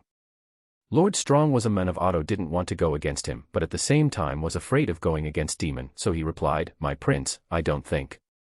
Otto cut in, making a public spectacle of wanton brutality is hardly in line with our laws. Daemon now turned serious replied, nobles from every corner of the realm are right now descending upon King's Landing for my brother's tourney. Do you want them mugged, raped, murdered? You mightn't know this unless you left the safety of the Red Keep, but much of King's Landing is seen by the small folk as lawless and terrifying. Our city should be safe for all its people. Aragon, seeing the tense atmosphere, added, while slightly extreme, this measures is needed as the Rouges and thugs were running in King's Landing without fear before, and should something happen to the lords or their family coming to see the heirs tournament, everything would have fallen on Crown's head. But Otto is feeling so bad for these Rouges, go and make an announcement telling you will be responsible if any such incident, Daemon said, happens. Otto bit his tongue and couldn't say anything against this, while Lord Corlys nodded and said, I agree with King Aragon and Daemon. We installed Prince Daemon as commander to promote law and order. The criminal element should fear the city watch. Daemon gave both Aragon and Corlys a smile and said, thank you for your support, Lord Corlys and Aragon. Viserys knew what Otto was trying and decided this was enough. Spoke up, I just hope you don't have to maim half of my city to achieve this. Time will tell. Otto decided to take another angel. He looked at Daemon and said, if only the prince would show the same devotion to his lady wife as he does his work, your grace. You've not been seen in the Vale or at Runestone for quite some time. Daemon didn't mind it at all and replied, think my bronze bitch is happier for my absence. Otto with slight righteousness said, Lady Rhea is your wife, a good and honorable lady of the Vale. But this time Viserys, Daemon, and Corlys looked at Otto as if he had grown a second head, as Aragon sighed and said, Lord Hightower, it seems you have not been updated about Lady Rhea being caught sleeping with another man. Otto was stumped hearing this, while Viserys nodded and said, that's why I am thinking of allowing Daemon's marriage to Lady Rhea be disavowed. Also Otto, this council has, at great expense, bettered the city watch to your exacting standards. Enforce my laws, but understand, any further performances like last night's will be answered. Daemon nodded and replied, understood, your grace. While Viserys was tried from all this spoke, King's Landing has been in decline since my grandmother passed. In the end, this new city watch might be a good thing. Chapter 52, Chapter Death of a Prince, Draft. Viserys was now next to his wife Aemma, who was smiling at him. Both talked a lot about their son's future. But Melas soon brought Viserys to the side and said, your grace. If you would. During a difficult birth, it sometimes becomes necessary for the father to make an impossible choice. Well, speak it. To sacrifice one, or to lose them both. There is a chance that we can save the child. A technique is taught at the Citadel, which involves cutting directly into the womb to free the infant, but the resulting blood loss. Viserys was shocked. Cut in 7 hells, Melas. Viserys looked around for Nadia and not seeing her was confused, asked, where is Nadia? Melas deflected this question and said, you can save the child. We must either act now or leave it with the gods. Viserys looked at his wife, while Melas decided to pressure him some more, asking, yes. An attendant who was really loyal and close to the queen ran to get healer Nadia. While Viserys nodded, while he went next to Aemma holding her hand and said, they're going to bring the babe out now. I love you. Ooh. But Aemma could tell something was amiss, because suddenly the attendants grabbed her hands and hands holding her down. Aemma questioned, what is happening? Viserys muttered, no, it's all right. Aemma was now getting scared, asked, no. What is happening? Viserys, what? Viserys was muttering in loop saying, no, it's all right. They're going to bring the babe out. Aemma was confused, asked, how are they? Aemma then saw the knife and in fear yelled, no. No. No, no, no, no. Viserys, no. Please. No, no, no. Melas now did the procedure. If not for Nadia nursing Aemma's body back to health, she would have died from the pain and shock. That's when Nadia rushed in. She was angry. The due date for the birth was not even today, and Melas tried to take the baby out. Nadia yelled, stop, it will kill the queen and child. Viserys was shocked, but Nadia quickly got started healing the queen, who was bleeding a lot. Also Nadia had to use the medication from Middle-earth to slightly help her heal faster.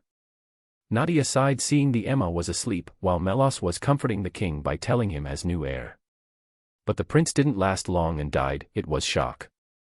Nadia was angry, went to Melas and asked him, Melas, if I remember correctly, the child wasn't even due today and we discussed about not doing the incision. Viserys heard everything, looked at Nadia and asked, what do you mean by that? Nadia sighed and replied, "The child wasn't due to be at least next 53 days, sire. Also I had informed Grand Maester Melos that taking the child out with incision would cause the child's death, and if not for us nursing Queen Emma she would have died too." Melos was sweating up a storm seeing Viserys glare at him. Melos was hoping Nadia wouldn't have come, so the queen and prince died together. This was not going as planned. Also Melos was planning to threatening Nadia and maybe even silence her, but he did expect her to come and talk about this so loudly. Melos with strained tone said, "That's a lie, your majesty." Nadia gestured towards some of the attendants and said, "They were here when I told you about this." Melos gulped in fear. Viserys ordered, "Guards, take him to the dungeons." The guards came and grabbed Melos, who was pleading, "Sire, I was mistaken, I really wanted the best of the realm." Nadia told the king to wait in the next room, since they still have to make sure the queen's health stays stable. While Viserys soon walked to the next room to mourn his son, and when he saw Nadia enter the room asked, "How is Emma?" Nadia replied, "She will need rest, but..." Viserys, seeing the girl was hesitant to speak, so he gestured her to speak freely. Nadia sighed and replied, "What happened here today would undoubtedly leave a mental scar on Queen's mind, and it would be best for you, sire, to not visit her for a while." Viserys was shocked hearing this, but just when his anger was about to get the best of him, Nadia spoke up, "Sire, she was held down while her womb was cut open and no one heard her plea that itself will because mental scars, but now she also lost her child." Viserys, hearing her reasons, now slumped into the chair and Nadia's words would come true. Emma, upon waking up, was distraught. Not only did she lose her child, but her husband ignored her pleas. The whole thing left her traumatic. Emma wanted to be away from King's Landing and Viserys. This was hard blow to Viserys. This wasn't all. Rhaenyra heard about the incident, was looking at her father with anger and disappointment. Another issue was Melos died in the dungeons, but the news still spread, and let's just say the incident did raise a few questions about maesters, and some wanted to them gone from their lands. Also this was ripple effect, since the Citadel tried many methods to either taint or undermine North's way of teaching healer and teachers. But Aragon was not one to take it lying down. He along Saruman released quite a few scandals about boys being raped by maesters, and some of these scandals were hidden with the help of Otto himself. So maesters didn't have a great position in people's mind, and this scandal just caused more problems for them. Chapter 53, Notice. Chapter 54, Chapter Mourning and Maesters. A/N, I just wrote this, since I gave you guys a stupid notice. The pyre for Balon Targaryen was lit by Syrax. Emma, who was still slightly in pain from the wounds, still went to the funeral to see off her son. Viserys tried to walk towards her, but Gandalf stopped him and shook his head, signaling him to not do it, which Viserys reluctantly agreed with, while Aragon, Arwen and Rhaenyra were calming a sobbing Emma. While maesters were having problems because of the scandal Melos caused. The maesters from Citadel with time grew bitter. After all, these people were second son of lords who were sent here, and they had eschewed their familial background and political allegiances. They dropped their family name when they joined the order. It was always younger sons or bastard sons are often made to join the maesters, so as not to interfere with the inheritance of firstborn and or legitimate sons.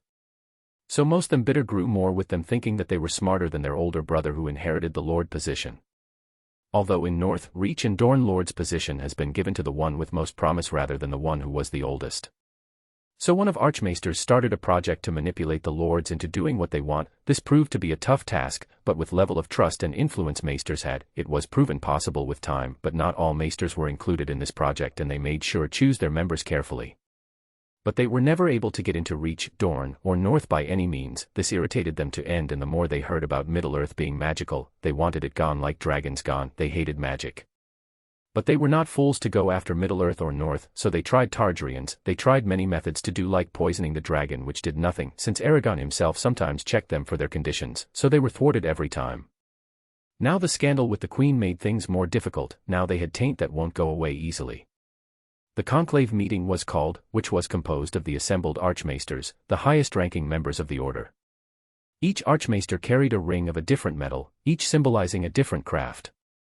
The conclave was the governing body of the Citadel and the Order of Maesters.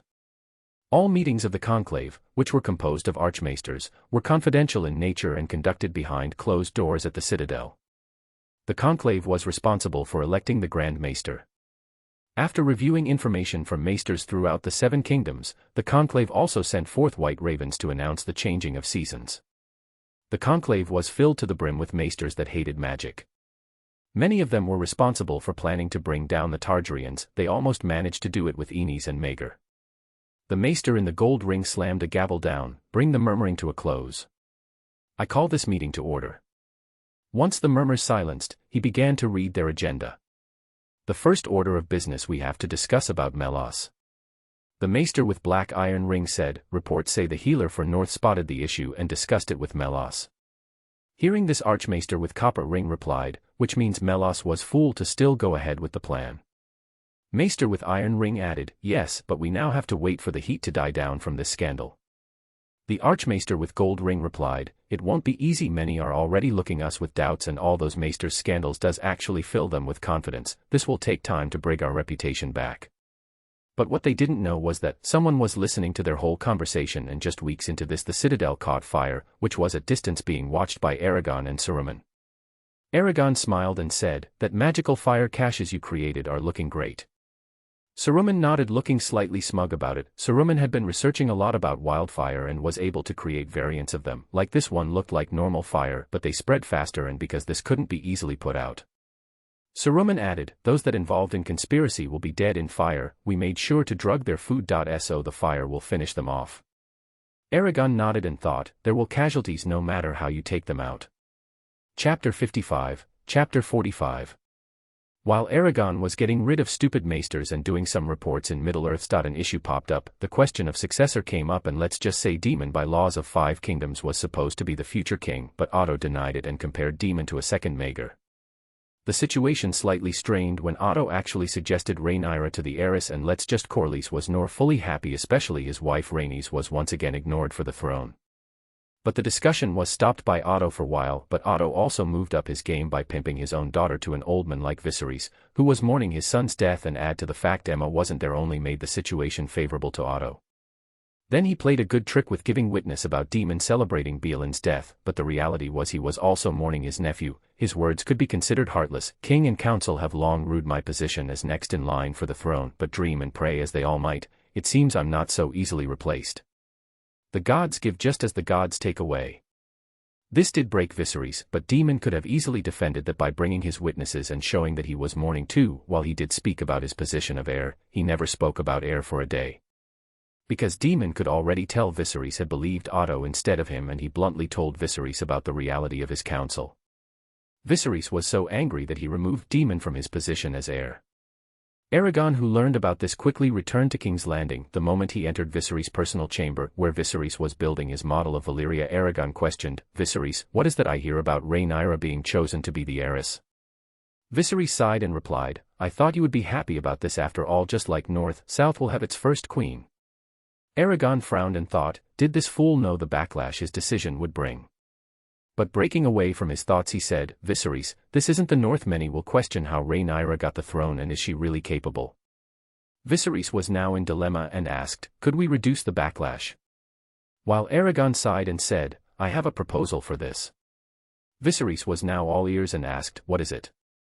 Aragon explained, "Prepare a test for Rhaenyra with some of Main Lord coming here to test her. At least this test would show she is capable for the throne."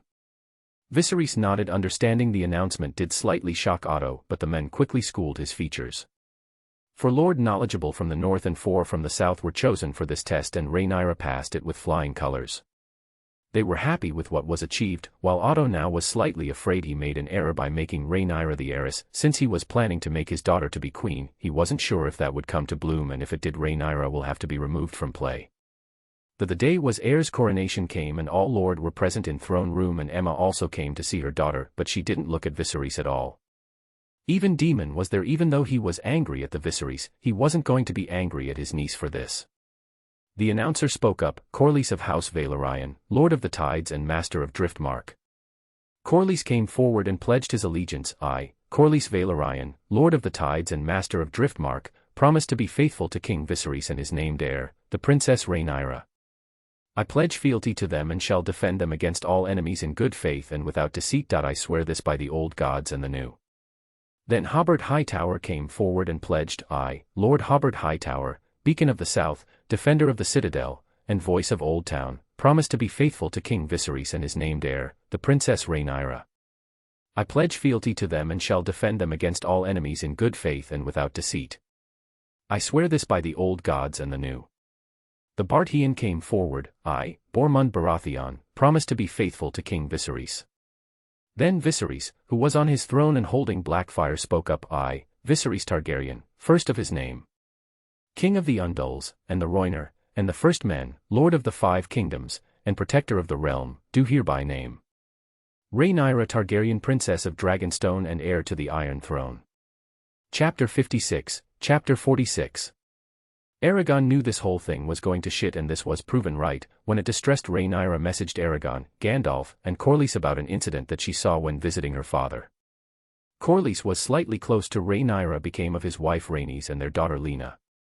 So Corlys took his wife too. All 4 soon arrived at Emma Mansion in King's Landing, and Rhaenyra explained this situation. Let's just say for Rhaenyra it was not nice to find out your father is sleeping with your friend. Corlys frowned and said, is Viserys really out of his mind? Emma's health is not that great. This news won't go well with her, nor will it go well with Lord Arryn.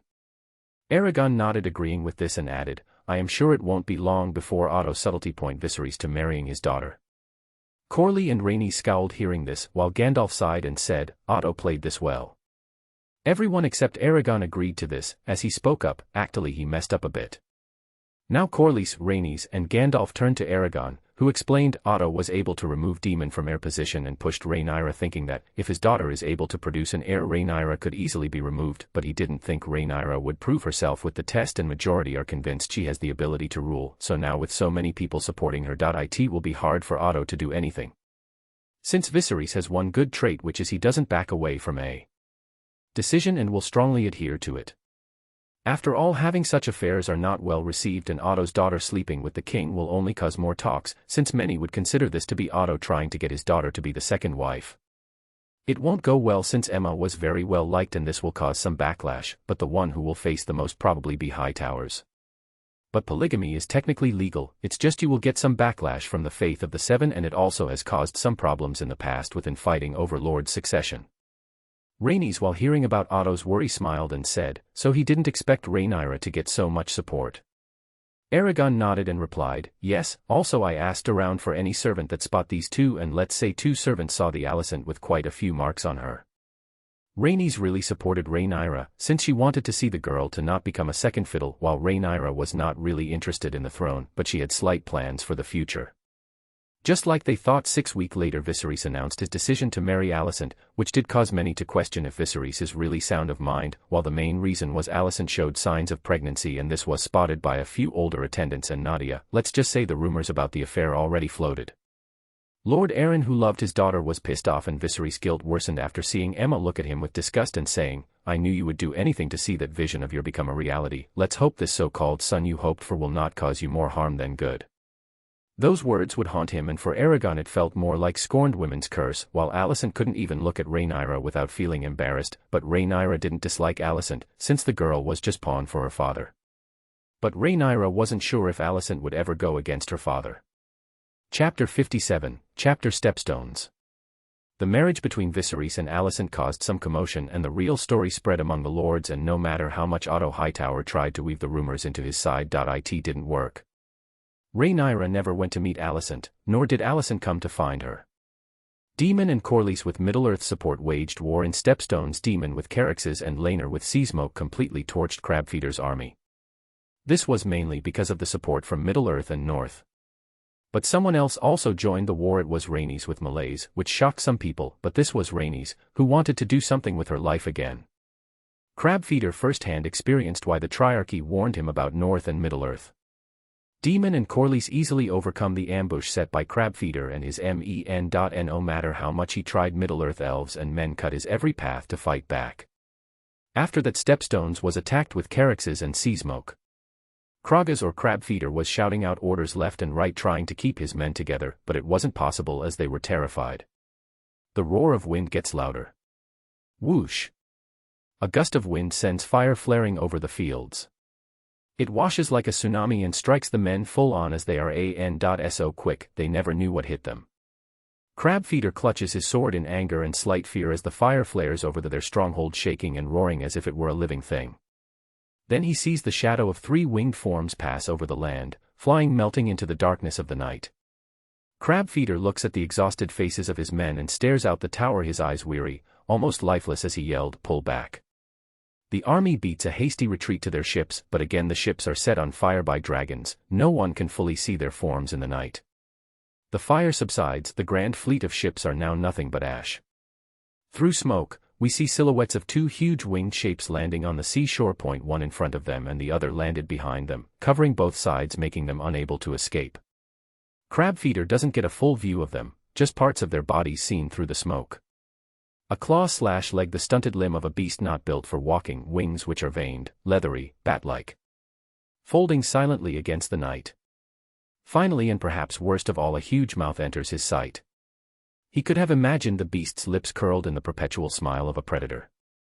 Its teeth are like rows of sword-length razor-sharp needles. A giant torso, 30 feet of slick, reptilian scales. The scales are red, yellow eyes, a beard of horns, and wing-like membranes on his legs to support the aerodynamics of his body, which is long and serpentine in physique. This was Carax's who gave Screech. While next to him was Seasmoke, is a pale, silver-gray dragon. He is still young, but nevertheless a nimble flyer in the sky. The top of their respective dragons were Demon and Rhoynar. But before Craghas could tell his men to back, Rhaenys, who was riding Meleys, cut them off. Meleys has bright red scales and a crown of copper horns on her head. Rhaenys wanted to do something in this war sit around, so after getting some of her old fighting spirits she decided to fight with her son and husband. Demon, watching Craghas, smirked at the so-called Prince Admiral of this triarchy and yelled, "So how are faring till now, Admiral?" Craghas glared at Demon but couldn't do anything. A rattling sound is heard, followed by a short burst of phosphorus flame. The fire consumes whatever left of his army. Craghas' wa burned pretty badly, but Demon made sure to heal his wounds, but this wasn't because he wanted to take the men prisoner. Instead he was feed to the crabs by staking them to the shores, just like how he did to the survivors. While the news didn't fully spread to King's Landing at that time, only thing they knew was Corlys and Demon waged war in Stepstones. Otto once again tried to discredit Demon and Corlys, but when the news about their victory came he had to shut up and act happy. Also there was subtle hints about marriage proposals for Rhaenyra, but it was all politely declined. Even Corlys wanted his son to be married to Rhaenyra, but a talk with Rhaenys changed that since she knew her son's taste and she was sharp enough to see Rhaenyra's interest in Aragon. So they were planning a union of Lena and Demon, who was okay with this, and Lena was also bonded with Vagar, who was considered the strongest dragon among the Targaryens that are alive now. A/N, I am now looking at Lionel strong and Larys strong. In the show Larys was the little finger, but should I let him live or kill him off? Also Aemond was slightly more tragic life than I thought. I mean, the incident with killing Lucerys is pure accident. So I am taking one his hand and I, not sure about the leg, since I still kinda not like him. Chapter 58, Talk with Lena. The celebration for win in Battle of Stepstones was huge and Demon was happy with the recognition he got, while Corlys was just happy with Valyrians getting out of the problem. Rhaenys actually became celebrity figure of sorts after her participation in the war. Many who had previously thought about how she should have been the queen instead of Viserys, now only became further strengthened in their beliefs. Therefore her supporting Rhaenyra only made them throw their lot with Rhaenyra. Also Rhaenys actually was happy with recognition she got. While Aragon went to visit Lena and Rhaenys, Lena was happy to bond with Vagar and took great pride in it, but Aragon knew this was a dragon to be underestimated after Vagar was battle-hardened old she-dragon. Aragon watched the so-called Black Queen being petted by Lena with Rhaenys and Rhaenyra watching from the side. Vagar stood out from the other dragons of the Targaryen. With a big, hanging wattle, long spiky hairs, and a droopy basset hound face.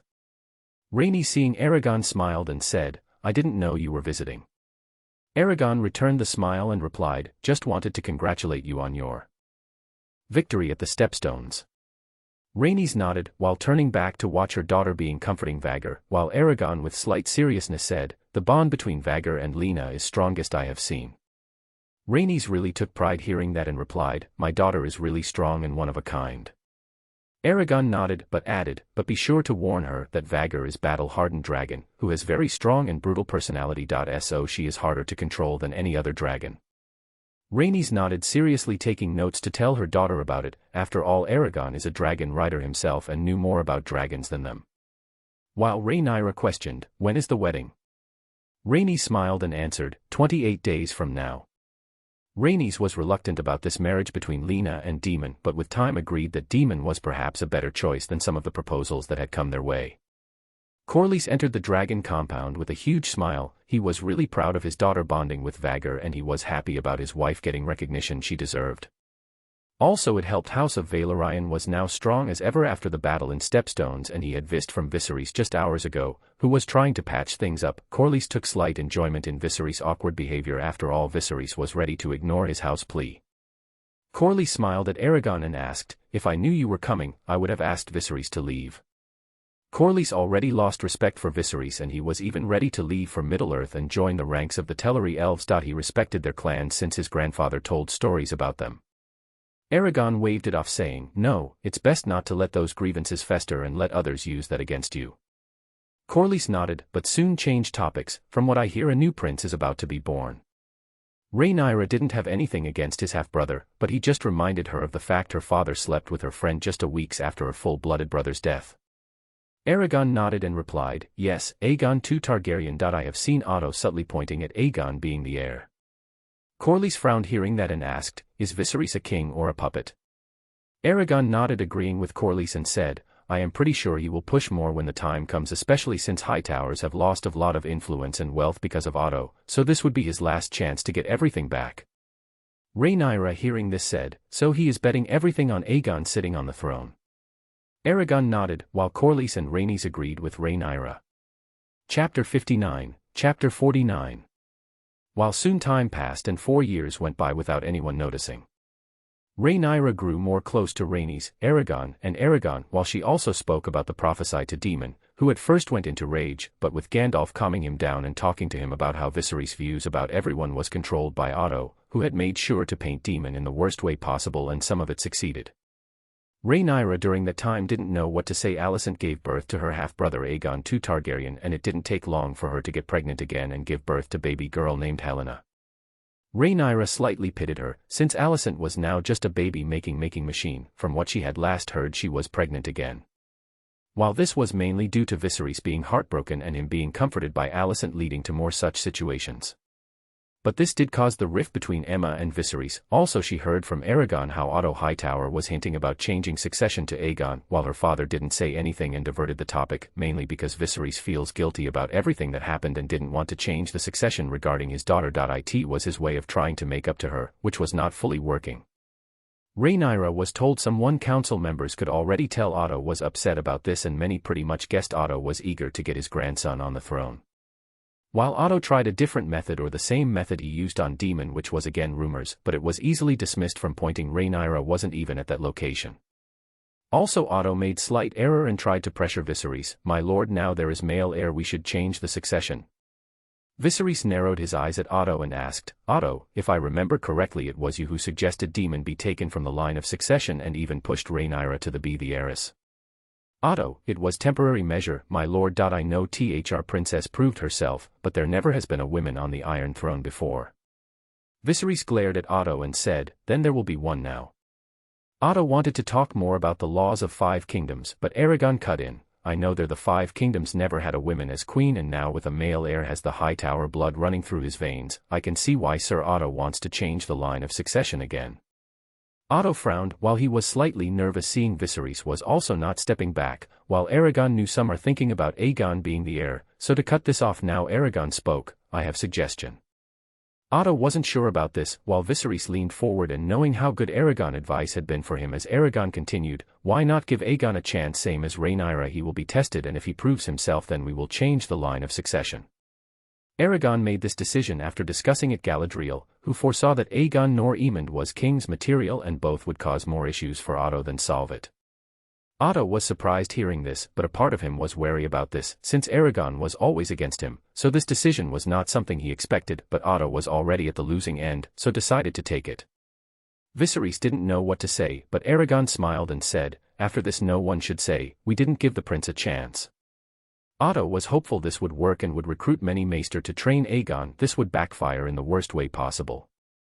Chapter 60, Chapter 50. Aegon at the young age of 4 was surrounded by former maesters, who were teaching the young boy things that was beyond him at that age.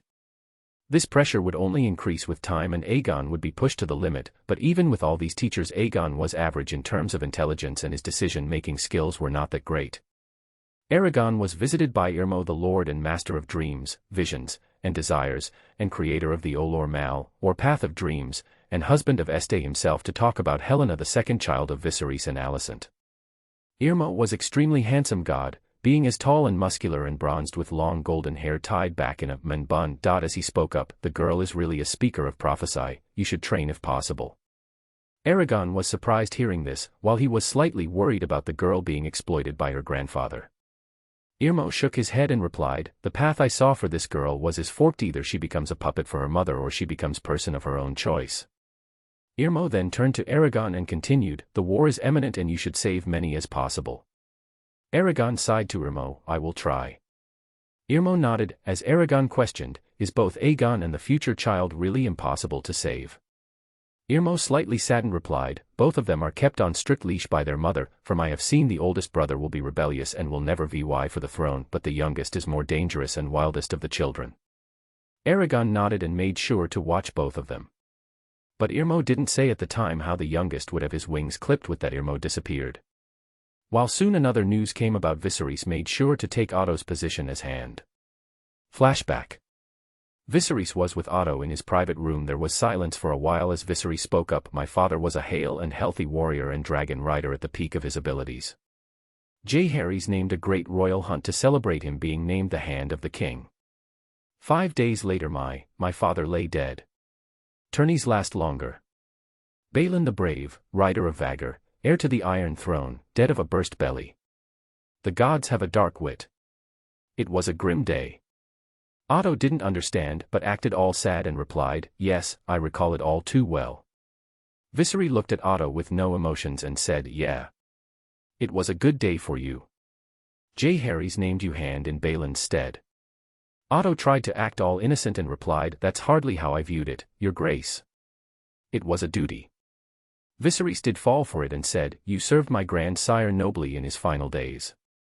You are the man that taught me how to be king. Otto wasn't sure where this was going, still replied, oh, you honor me, your grace. Viserys sighed and said, just 5 days, you went from being another man in Jaehaerys' court, to the second most powerful man in the realm. I wonder, how long did it take you to choose yourself over your king? Otto acted confused and questioned, your grace. Viserys with remorse and slight guilty tone said, I will never recover from my son's death or Emma's separation. But Alicent, she took me through the worst of my grief. Then Viserys narrowed his eyes at Otto and added, she was a calculated distraction. I only now realize how well calculated it was. Otto with slight fear said, that is an absurdity. The queen loves you, as I know you love her. Viserys scoffed and said, my brother warned me about you, but I foolishly believed that you were my friend Otto.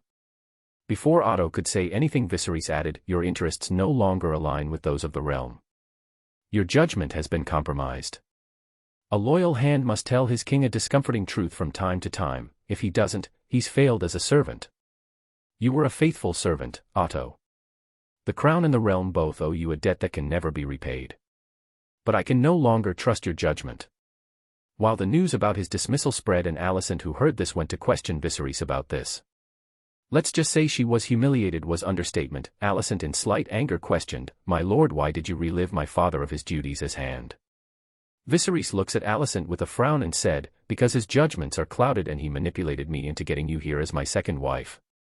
Alicent was slightly worried, but she acted confused as Viserys sneered and added, don't act like you know nothing, I know for the fact you were sent by Otto to bed me. Alicent's eyes widened at seeing Viserys learn the truth, but she tried to set the narrative and said, my lord, it is just misunderstanding. Viserys with anger yelled, do you take me for fool to not see the so-called coincidences in how you were sent to look after me just after my son's death and Emma's separation?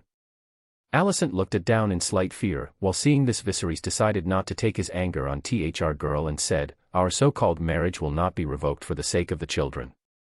Alicent with no one to turn to will get bitter with time, and her jealousy towards Rhaenyra would increase further when she hears news about Aragon courting Rhaenyra. Chapter 61, Chapter 51. Aragon was still processing everything that happened the last few days. He was called by Rhaenyra and Arwen to meet in the royal gardens, and something told him this was going to be a pain. Just like Aragon thought, what Rhaenyra asked was slightly shocking, as he asked, Rhaenyra, you are asking me to court you? Rhaenyra nodded and said, stammering, I always liked you, and this courting also helps me get rid of all the marriage proposals coming my way. Aragon looked at Arwen, who was looking at him with amusement as she always knew how Rhaenyra was enamored by Aragon, so she said, while multiple partners isn't a thing in our culture, but because of how a century or two may pass before us getting of the first child and even longer between child and child, this probably will be helpful in keeping proposals that would hurt Rhaenyra in the long run. Aragon knew elves' views on marriage has lot of contradictions, like an example of extreme marital strife among the Eldar is the case of Eol and Eredhel, where Eol tried to restrain his wife from living the life of her choice. As a result, Eredhel left Eol without his knowing, and took their son, Maeglin, with her back to Gondolin. The end result was that Eol sought revenge upon his own family, and while seeking to slay his rebellious son, slew his wife accidentally. Another example of great discontent developed between Fëanor and Nyrd after the theft of the Silmarils. Nyrd did not wish to be parted from all her children, nor did she wish to follow her husband against the Vala's wishes. Fëanor's harsh response was that, if she would not follow him, she was an untrue wife for deserting both her husband and her children. Celegorm's pursuit of Luthien and Maeglin's attraction to Idril are cases of elves who sought disinterested partners. The desire for these unwilling wives was mixed with a desire for power. While unrequited love was known to happen, few of the Eldar responded so negatively to it. Indies loved Finwë with secret admiration but remained contently unwed because he was married. This proposal news did shock everyone. Some were not happy with it because if this marriage does come to pass, then this would be Aragon's marriage. When questioned about this, Aragon didn't say much, but Rhaenyra did privately talk to her father and mother about this, while he was reluctant, but Aemma agreed seeing how happy her daughter was about this proposal, so Viserys couldn't do anything about it. But they did discuss about him being immortal and Rhaenyra's morality, which was cleared up by pointing out that if both of them does decide to go with the marriage, then Rhaenyra would be blessed by the Vala to be an elf. Also many saw this as opportunity to bring Middle-earth and Five Kingdoms close. This also strengthened Rhaenyra heiress status more.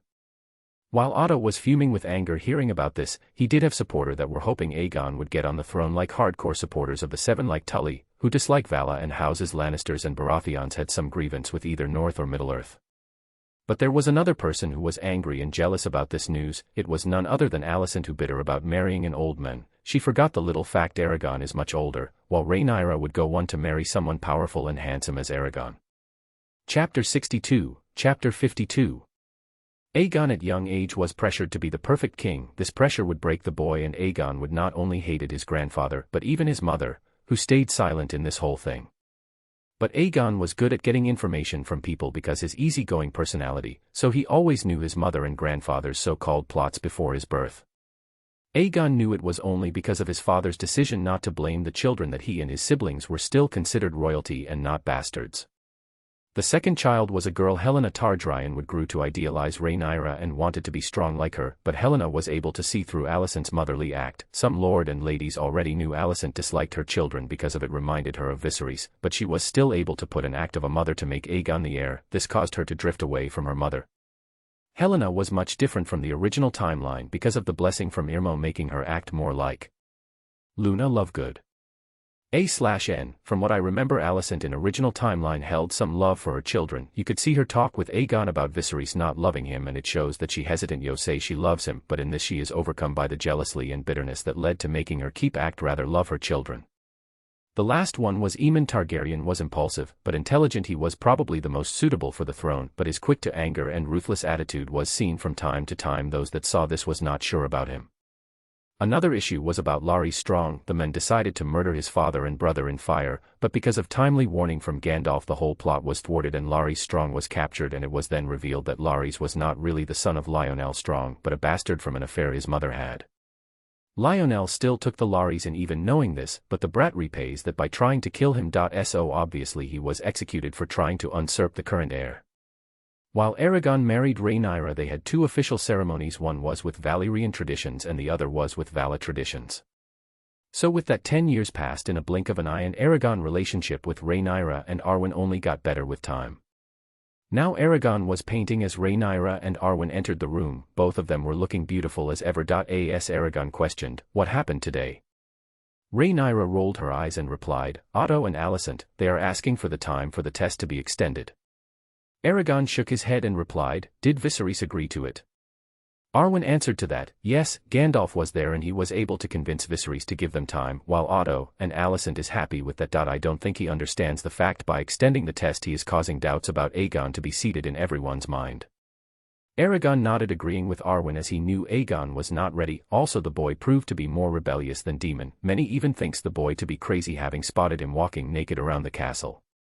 While Rhaenyra's voice broke him out 9f his thoughts, you know Daemon is bringing his children to King's Landing soon, right?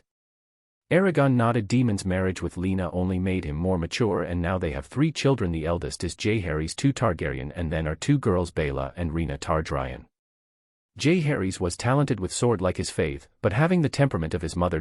So Rhaenyra viewed him having better choice of heir than Aegon or Aemond. Aragon then questioned, what about Aemond and Helena? Rhaenyra had small smile when she heard Helena's name, as she replied, Helena is easy to get along with, but Aemond follows his mother's orders to the letter. Rhaenyra could tell there was some kind of darkness in the boy, while her relationship with Aemond was non-existent because of Alicent, who was now trying everything to get back at her. Rhaenyra remembered how Alicent threw subtle jabs about her being able to give Viserys 2 male heirs, but Aemma, who heard this, humiliated Alicent by pointing out she practically sold herself to Viserys and it was nothing to be proud of. Alicent made herself scarce after that incident. While Aragon shook himself thinking about Aemond, that boy had the talent, but his quick-to-anger and ruthless attitude could be seen from time to time. Chapter 63, Chapter 53. Aragon with Rhaenyra and Arwen visits Daemon and Lena for name day of their daughter. Both Viserys and Alicent arrived with their children, but things were going to get more serious after this day, also because of assassination attempt on young Jaehaerys. Daemon had lot of guards around his wife and children.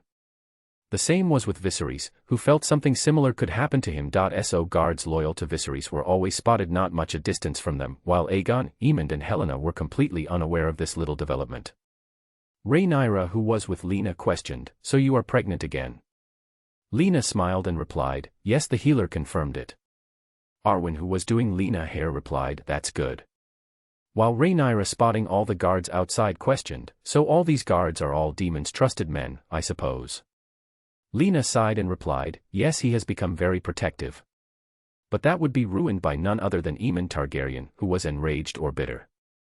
Aemond already had his own brother poking fun of him for not having a dragon even when he is Targaryen. Things would get even worse as Jaehaerys was told to ignore Aegon and Aemond as much as possible. So when he did just that, but Aemond felt Jaehaerys was looking down on him, and in that moment he made the stupidest decision that was going to see Vagar. Aemond this time was just a child and hoped to forcefully bond with Vagar. There are 2 ways to bond with a dragon. First one was bonding with dragon egg, and second was forcibly bonding with a dragon. This can happen, but the bond is halfway at best, and this happened to Maegor. So Aemond sneaked at night into to where Vagar was kept, but seeing dragon keepers around the area, who were warning everyone about Vagar. So Aemond waited for them to change their shift, and at the correct time he got past them and saw the gigantic dragon sleeping. It was Vagar, the bronze she-dragon with green-blue coloring and green eyes, with a big, hanging wattle, long spiky hairs, and a droopy basset hound face. Vagar was normally allowed to sleep outside, and everyone warned about not going in that direction. Also, Aragon himself warned everyone that Vagar bond with Lena was the strongest, and the possibility of anyone bonding with Vagar after Lena was impossible. When Aemond reaches for the ropes that lead to Vagar's saddle, the dragon rears back and gave snarl. As Aemond commanded, Jaehaerys, Vagar. Lakiri. This meant, serve, or in this instance, it's being used to convey, obey. While Lakiri meant to calm down, which was not happening, as Vagar's anger only increased with that a brat dare tried to forcefully bond with her when her rider was still alive. Also, Vagar's bond with Lena was so strong that she didn't want to bond with anyone after Lana. So a brat trying to forcefully bind with her only angered her further. Aemond noticed Vagar's anger over again, commanded, Lakiri.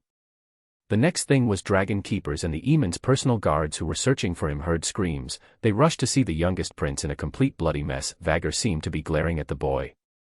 Aemond Targaryen had lost an arm, a leg, and an eye. The dragon keepers thanked the gods that Vagar seemed to be disinterested in the prince and went back to sleep. Chapter 64, Chapter 54. Aemond was patched up by Nadia and was given medicines to reduce the pain. In the room was Rhaenys, Corlys, Lena, and Daemon with their children Jaehaerys, Baela and Rhaena. On the other end was Aragon, Rhaenyra, and Arwen looked at the situation with slight pity, but knew this happened because of boy's stupidity. Nadia walked to Viserys and Alicent, who looked worried about her child or appeared to worry about the prince. Nadia sighed and spoke up, we have made sure do everything we could and medicine given to him will keep the pain away. Nadia was hesitant, but continued, his chances of having children are gone. Alicent was sobbing, my son. While Alicent's mind was clouded by anger and sadness, went to his son and asked him with soft tone, asked, what happened to you, Aemond, and did someone lead you to the dragon? In Alicent's mind, someone set up Aemond and that her son won't have gone there without someone setting him up. But the problem was Aemond couldn't lie this time because he was under heavy medication that made him unable to fully think clear, and answered truthfully, Jaehaerys he looked down on me. Alicent only heard Jaehaerys' name and turns to Daemon and yelled, your son set my son up. Daemon was in front of his children and glared at Alicent, but before Alicent could say anything, Viserys yelled, enough, Alicent. Viserys heard everything Aemond said and had an idea what happened, but ordered the guards to report of him about if Aemond and Jaehaerys had any issues or fights. The guards told Viserys everything. Viserys sighed and spoke up, the matter is simple. Aemond's ego was bruised and he made the decision to find Vagar himself. Viserys then turned to Alicent and continued, if you want to blame someone it should be either Aemond or Aegon, who made fun his own brother. Aegon looked down on the ground in embarrassment, while Alicent couldn't say anything. But Daemon wasn't going to let this bitch go without embarrassing her more. Spoke up, before we leave let's address the issue of Daemon trying to claim Vagar when Lena was still alive. Viserys winced, knowing it's one thing to bond with a dragon whose rider just died, but Aemond actually went and tried to forcefully bond with a dragon whose rider was still alive, was practically disrespecting their traditions and any Targaryens before. Daemon saw the brat was awake and hearing everything. He remembered Otto had a habit of calling him second coming of Maegor. So Daemon added, even Maegor only bond with Balerion when his father died. Alicent picked out insult, and it was practically saying even Maegor was more respectful towards these customs, while Daemon had small smirk on his face and continued, also we have warned about Vagar's bond with Lena was the strongest ever seen, and Aragon had told everyone that Vagar won't bond with anyone after Lena. In Five Kingdoms histories, Aemond Targaryen is known as Aemond the Disgraced. Viserys nodded and giving Alicent a look replied, yes, what happened to Aemond was accident and it was his own fault for trying to forcefully bond with Vagar. Just because he is Targaryen doesn't mean you can just force a dragon to follow your orders. Alicent looked down, biting her lip to not say anything, but nodded. Chapter 65, Chapter 55. Aemond was angry at everything after the incident, but he got several names from Broken Prince to Disgraced Prince. But this was not all. Otto was now having a hard time keeping any alliance he had since he had promised betrothal to the Tully family's eldest daughter. But with Aemond unable to have children, things fell on Aegon, who was now hard time with his mother and grandfather forcing him to different lessons about being a perfect prince. This made Aegon more rebellious. The boy went far as to walk around the castle completely naked in defiance. Another problem was Alicent was showing signs of being unhinged, and that was obvious to many. Also Viserys was growing weaker and weaker as time passed, and he had shown signs of leprosy. It was evident that he wouldn't live for more than a decade. His death was fixed and couldn't be changed on the orders of Vala. It was impossible to save him. Aragon was the one who broke the bad news to Rhaenyra, who cried. Even though she now had a strained relationship with her father, she still cared about him. As Aragon comforting her said, we will make sure to give him the best care possible, don't worry, after death is just the beginning. Rhaenyra nodded and basked in her husband's comfort. She knew when she chose to be Aragon's wife she would have to watch her parents die of old age. Aragon whispered to her, you can pray to Mandos to see him and your mother from time to time. Aragon was Mando's favorite, so slight concessions could be made here and there as long as no one is brought back to life without Mando's permission. Namo, Mandos, the doomsman, the judge of the dead, and husband of Vare. Rhaenyra wiped her tears and giving smile nodded, while Arwen, who was thoughtful, spoke up, we can use the water from the pool of life to keep the disease from affecting him too much. Aragon smiled and replied, yes, that would work. They made their way to the pool of life, and finally reached the place. It was open and airy, and there it was, the pool of life. It was like a gently roiling cauldron. The font bubbled and occasionally shot up a spray of pale blue mist. It was a pool of magical energy so powerful that didn't even like to think about it. Rhaenyra took out a vial and took some water from the pool. This water would make the disease from worsening. But death was still imminent, and the only way to change that was to keep giving him this, which was against the orders Mandos gave. Time for Aegon to take the test, which was extended a lot by Otto and Alicent over the years. It was something many had already foreseen. Aegon proved to have average at the best, but the problem was his decision-making skills were disastrous, and no one wanted a king who didn't have a vision. So it was decided Rhaenyra would take the throne, but during the council meeting for finalizing Rhaenyra's position as heiress something unexpected happened. Chapter 66, A Question. Chapter 67, Another Question. Chapter 68, Chapter 56. So King Viserys called the Council of Lords to finalize Rhaenyra's position as the heiress to the thrones. Among the people were Otto, Alicent, Aegon, and Aemond. Also Helena was actually by Rhaenys and Lena's side rather than her own mother. Also, it wasn't shocking to see Otto and his daughter looking stoic and giving fake smiles from time to time. But Aegon was happy with the outcome and he never wanted the throne. So Viserys in front of all the lords questioned, "So Rhaenyra, do you accept your position as an heiress and future queen of 5 kingdoms?" Rhaenyra sighed and answered, "I don't know, father." Viserys was surprised and asked, "Rhaenyra, what do you mean?" Rhaenyra spoke up, "I never wanted this position, father. This was supposed to be my brother Balon's." Aemma, who heard her late son's name, cried, while Viserys also was sad and he could understand what Rhaenyra was going through as he said, "Rhaenyra, you earned this position and you are the perfect choice for the next queen." Viserys really meant it. He knew Rhaenyra being the queen would bring the alliance with Middle-earth much stronger. While this was happening, Otto and Alicent's eyes lit up with hope, especially thinking since Rhaenyra didn't want the throne, Aegon could really succeed, but the two idiots forgot his disastrous results in the test, and no matter how much they pleaded, Viserys would never choose Aegon, since the boy had proven himself to be fool. As Aragon spoke up, "May I give a suggestion?" Viserys was slightly worried, but hearing Aragon he was hopeful that he would convince Rhaenyra to take the throne. As Viserys nodded and Aragon said, "We can let Rhaenyra rule for the next decade and let her decide if she wants to continue being the queen or not. If she does want to, then let her choose her successor. After all, there are candidates like Daemon and his son Jaehaerys, who is still and could take the test for the throne to prove himself." Viserys was thoughtful. While he really wanted his daughter on the throne, he could tell this was a viable option, and he also saw Alicent giving him a pleading look, but as a king, he could never choose Aegon, who was unfit to rule. Viserys, making his decision, got up, took his crown from his head and walked up to his daughter, and while crowing she spoke up, "Queen Rhaenyra Targaryen, first of her name, Queen of the Andals and the Rhoynar and the First Men, Lady of the 5 Kingdoms and Protector of the Realm." Otto and Alicent were in complete shock. While there were huge shouts and clapping for the queen, this wasn't all as Viserys spoke. "This decision may come as shocking to many, but I will say my health is failing and sooner or later, I will part from this realm, and this is my final decision." As he turned to Rhaenyra and added, "If my daughter wishes, she can name her successor when the time comes." This surprised every lord present. Otto was already angry at Rhaenyra being queen, so he spoke up, "Your Majesty, this is a very unusual decision." Viserys glared at Otto and cut in, "My decision is final." The decision was made now. Only Viserys himself could change it, which was unlikely as Viserys subtly eyed his brother Daemon, who gave small smile in return. Otto frowned and anger was raging inside him, while the same was with Alicent, who was glaring at Rhaenyra. Otto's thoughts flowed, "Only way to get my blood on the throne is if Rhaenyra, Daemon, and his children dies, or I will have to start rebellion, but that will take time." Otto knew killing Rhaenyra was almost impossible without making an enemy of Middle-earth and the North, but a rebellion also possible. But the question is, will Middle-earth involve themselves in the war?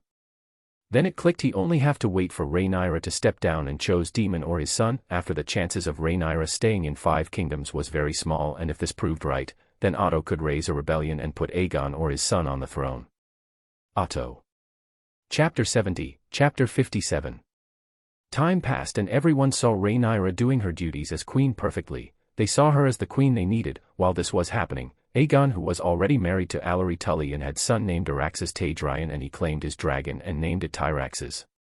Tyraxes was thriving and growing larger every year. He was the same size as Seasmoke. Also, this gave Otto more confidence that his rebellion would work, since he now had 3 dragons.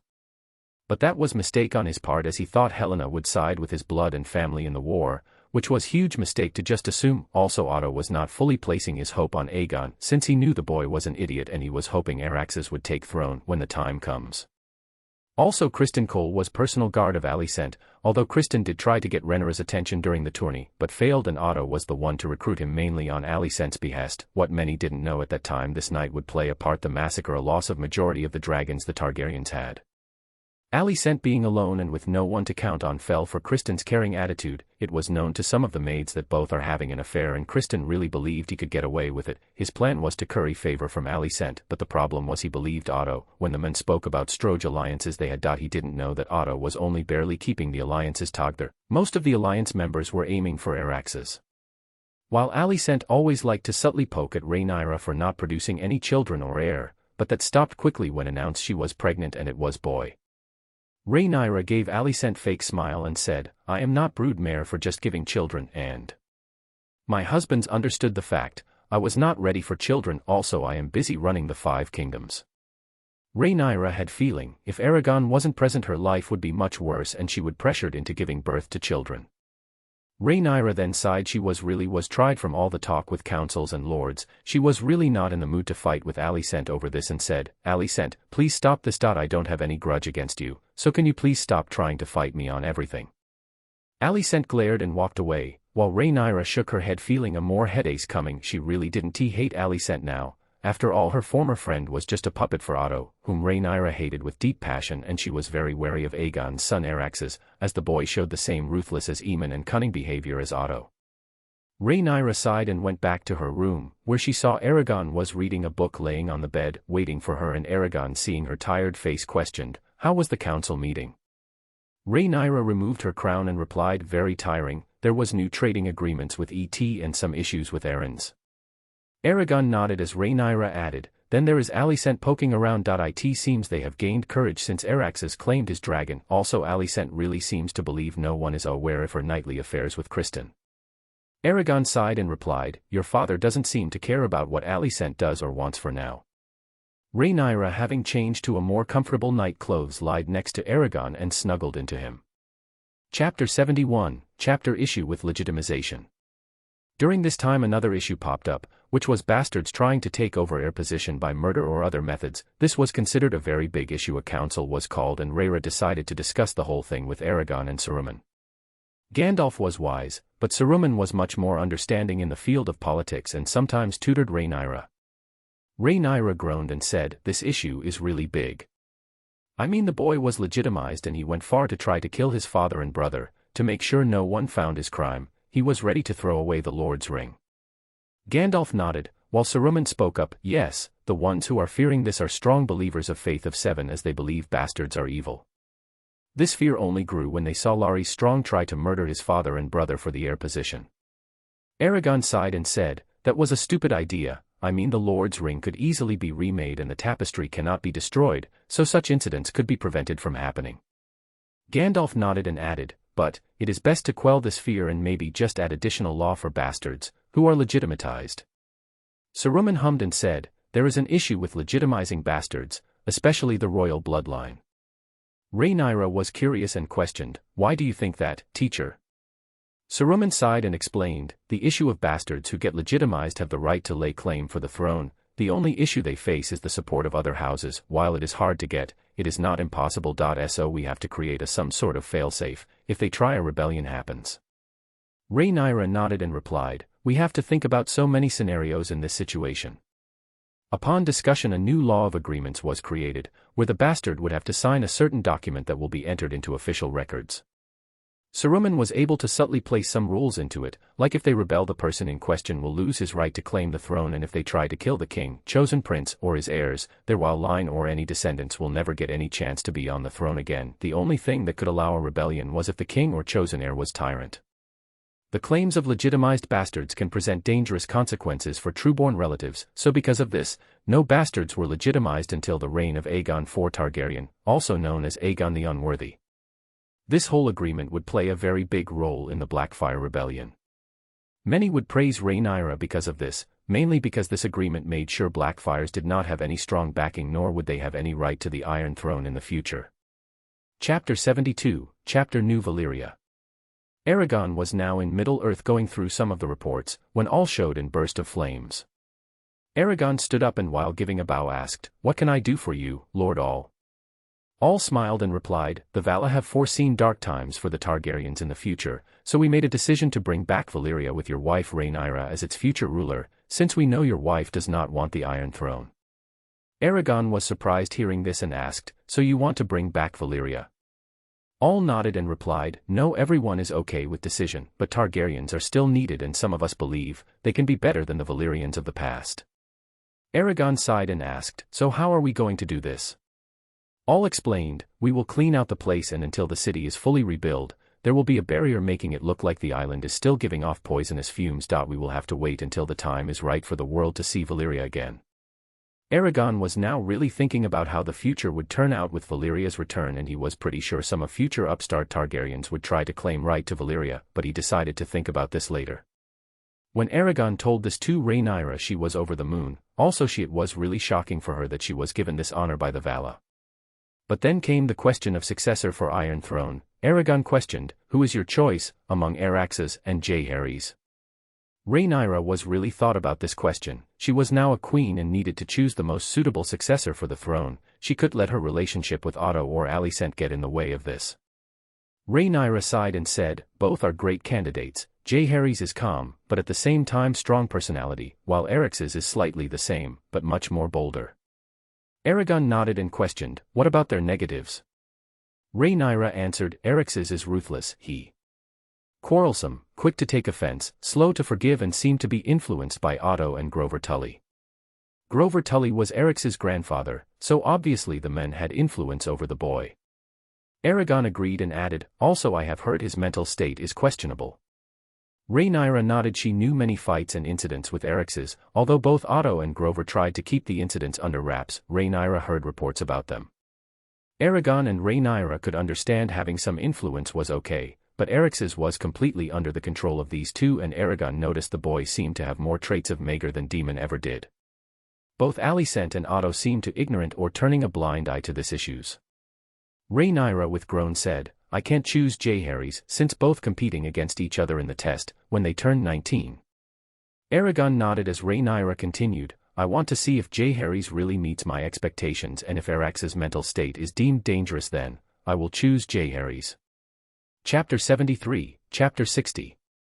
So time came and both Araxes and Jaehaerys took the test. Both sides did great, but Jaehaerys was in the lead by couple of points. Also, personality test proved Rhaenyra was right about Araxes, and when the boy lost it, he practically lunged at one of the Lord, who were part of testing, which only proved they were right about him. Alicent, Otto and Grover were angry at the results. Some of the lords present muttered, he is more like Maegor. That broke the camel's back for Alicent, who yelled, this fixed, my grandson is nothing like Maegor. Otto agreed at glaring at Rhaenyra spoke up, you are biased against us and is setting up Araxes. Rhaenyra sighed and replied, you forget as a queen, I can choose whoever I want without even giving Araxes a chance. Also I wanted to give you some face by not bringing everything Araxes did to the open, but now everyone will know. Rhaenyra gave nod to an attendant, who gave the reports to the lords present. Let's just say those did the test were now 100% sure, they did it right with Araxes and the boy was reincarnation of Maegor himself. Grover felt humiliated, since he was also involved in covering majority of Araxes' rampages. As Rhaenyra got up from the throne and said, you tried hard to cover up these incidents, but things like these always comes to light. Alicent, Otto, Aegon and Grover stormed out of the throne room in anger. All of them felt Rhaenyra did this on purpose, even though she was ready to leave it be, but Alicent and Otto were the ones who pushed it. Rhaenyra knew something like this would happen. Now that was over, she turned to Jaehaerys and with smile said, I have to say, you made me proud.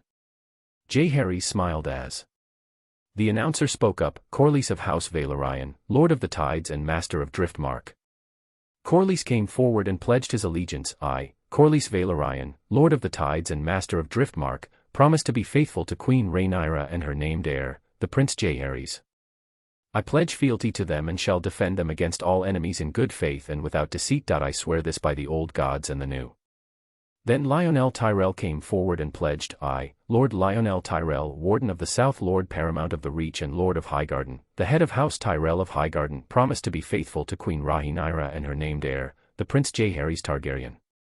I pledge fealty to them and shall defend them against all enemies in good faith and without deceit. I swear this by the old gods and the new. The Baratheon came forward, I, Lionel Strong, promise to be faithful to Queen Rhaenyra and her heir Jaehaerys Targaryen. Then Rhaenyra, who was on her throne and holding Blackfire, spoke up, I, Rhaenyra Targaryen, first of her name, Queen of the Andals, and the Rhoynar, and the First Men, Lady of the Five Kingdoms, and Protector of the Realm, do hereby name, Jaehaerys Targaryen, second of his name, Prince of Dragonstone and heir to the Iron Throne. Chapter 74, Chapter 61. Rhaenyra slowly started teaching Jaehaerys the ropes about being the future king. Also, she had announced the fact she would be stepping down from the throne soon. Many loyal to Rhaenyra felt she had more time, but Rhaenyra was given a task by both Ulmo and All to set up New Valyria. This was very important for her, and some of the famous architects were taken from North and Middle-earth to create the new kingdom of Valyria. Also, Otto was gathering his allies with Grover. They were waiting for Rhaenyra to leave with Rhaenys and Corlys, who were also informed about this in secret. This was a very important honor that both of them couldn't deny. So Corlys already named his son Laenor his successor, while Baela was second in line for the position. Otto and Alicent made sure to lay low and asked their men to smuggle in very potent wildfire into key areas around and in the Dragon Pit. The Dragon Pit is a huge, cavernous building that sits atop the hill of Rhaenys in King's Landing. Once a home for the royal dragons of House Targaryen. The plan was to kill as many dragons as they can. It was a very stupid decision since dragons are what kept the Targaryens in power, so with their death the hold over the kingdoms would loosen. The Dragon Pit housed dragons, Seasmoke, Silverwing, Vermithor, and Sheepstealer and Shrikos, Morgul at that time. While Dreamfire, who belonged to Helena, was away with Rhaenys, also so was her dragon Malaise. Similarly, Craxus was with Daemon, who was away on talk with some merchants in Essos along with his son Jaehaerys, who also had his Storm Rider. But the rest were dragon eggs kept within the castle, and then it happened the wildfire caches exploded with roaring green flames spreading everywhere. The dragons inside couldn't escape. While they are resistant to flames, this was too much for them to bear. Also, the first casualty of the rebellion was Laenor, who had arrived that morning to take Seasmoke for a morning ride. Laenor died instantly and his dragon followed suit later. All the dragons housed inside died due to the flames, and the collapse was the dome. But once again this was a diversion. When everyone was concerned about the wildfire blasting in Dragon Pit, Criston Cole and his group rushed into the castle, killing the guards and breaking into Jaehaerys' private room. They took the last dragon eggs. While escaping with them, they were spotted at the port and followed on the ship. While Criston smiled seeing the ships were too far behind and they were safe, it was not to be, as Ulmo had other plans. A huge storm suddenly appeared out of nowhere. Criston and his group were caught up in. Clouds above begin to rotate, forming a storm disk in the sky. Lightning strikes down at sea and a giant whirlpool begins to turn slowly, while sheets of heavy rain began to fall on the ship. Criston Cole, in shock and fear, muttered, "By the seven." One of his fellow member yelled in fear, "I knew we shouldn't have done this. The Vala had cursed us. I have heard Queen Rhaenyra was their chosen." Criston gulped as the last thing he saw was a huge tidal wave coming at his direction, while his fellow knights cried and begged for mercy. Chapter 75, Notice. Chapter 76, Chapter 62. The news about Laenor's death broke Rhaenys and enraged Corlys, who gathered his allies, and the war started. This war was unlike anything before, and both sides had dragon, and this would cause massive destruction. So many small folk, who heard the news, moved away to either Reach or North. North in this war decided to stay neutral, especially because winter was coming, and before this they had participated in the Battle of Stepstones. The Tyrells and Dorne supported Jaehaerys, and even Lena with Vhagar entered the war to seek vengeance for her brother's death. While Alicent, hearing about her lover's death, went completely off the rails. "No, he must be alive. I am sure he is by shores. I will go find him now." Otto, seeing his daughter completely fall apart, ordered the attendants, "Catch her, confine her in Ber room, and make sure to keep an eye on her at all times." Thus she was confined to her rooms, while Otto was trying to get Helena. "Where is she?" Grover sighed and replied, "Did she go with Rhaenys?" Otto frowned. He knew Helena wasn't close to them. He always believed she was their blood and she would always answer their call and support them in the war. Since she also a rider in the presence of another dragon could really help them in battle. Otto with firm tone replied to Grover, "Blood is thicker than water. She will not want to see her family die." Grover was not sure. He knew the girl disliked her mother and her brother, but he reluctantly nodded and hoped everything turned out to be fine. But not matter how much he tried, Otto couldn't find her. While the war started spill into every corner, with death of soldier increasing as time went. The Hightower side was losing numbers that Otto had to push both Aegon with his dragon Sunfire and Araxes with Tyraxes into battle. Then came the next two casualties for the throne, which was Daemon and Aegon. This shocked people, but Lena saw this from a distance, and it seems Aegon was frantic seeing both Daemon and Lena. Aegon was especially afraid of Vhagar. Aegon's dragon, especially facing such huge battle-hardened dragon, lost control and flew into storm, which only caused Daemon to follow on Caraxes. The Sunfire clashed into Caraxes by pure mistake and both Demon and Aegon died instantly, while both their dragon crashed into the nearby mountains with such huge injuries, both died not too long. The death of Demon caused both his daughters Baela and Rhaena to enter the battle too, while Rhaenyra also entered with Syrax came down on her enemies, scaring many of Hightower supporters. While Baela rode Moondancer and Rhaena rode Morning, both dragons wreak havoc and burned the Tully/Hightower army. These three together worked and was able to corner Araxes, who was completely outmatched. A giant torso, 30 feet of slick, reptilian scales. The scales are pale green, with pearl-white highlights on her horns and crest. While she was young and slender, she was conversely very fast and nimble. She has wing-like membranes on his legs to support the aerodynamious long and serpentine in physique. While next to her was Morning, scales were pale pink, but with black horns and crest. She is still young, but big and nevertheless a nimble flyer in the sky. The top of their respective dragons were Baela and Rhaena. Araxes was shocked since his father and grandfather told him Moondancer and Morning were weak and not formidable dragons like Caraxes or Syrax. These two big dragons scared him. Araxes with Tyraxes backed away only to be cut off by Rhaenyra, who was Syrax's a yellow green-eyed dragon. Baela spoke up, "Surrender, you are surrounded." Araxes let growl and was ready to attack the Morning, who looked the weakest among Thr3. But Baela recognized this and with Moondancer seizes the moment and sinks her fangs into Tyrax's neck. The dragon desperately thrashes. Its talons viciously rip into Moondancer's side. Ignoring the pain, Moondancer doesn't let go until her foe finally jerks to stillness. While Tully/Hightower's army were facing Lena with Vagar, it was complete one-sided massacre, and with his capture and death of Tyraxes, both Otto and Grover army lost their will to fight and soon they were captured. Otto and Grover could do nothing as they were captured and taken to custody. Chapter 77, Chapter 63. Aragon walked into the grim dungeon that held Otto and Grover. Both of them looked as if their soul left them. Aragon didn't pity them one bit, but he questioned, "So you are going to execute it tomorrow?" Grover slightly worried questioned, "What about my family?" Aragon sighed and replied, "Your son Elmo died, but your grandson Kermit has taken the position as Lord Tully." Grover sighed in relief at the fact at least his grandson survived, but Aragon continued, "Your title as the Lord Paramount of the Trident.it will be passed down to new Lord of Blackwood Allen. Also taxes will be levied against the river lands and some of your land will be confiscated." Grover slumped into the floor. While Otto already knew his family name was in ruins. So he didn't ask anything. As Aragon stoically looking at Otto said, "Your brother will be executed, but his grandson will take the throne, also the same as the Tullys."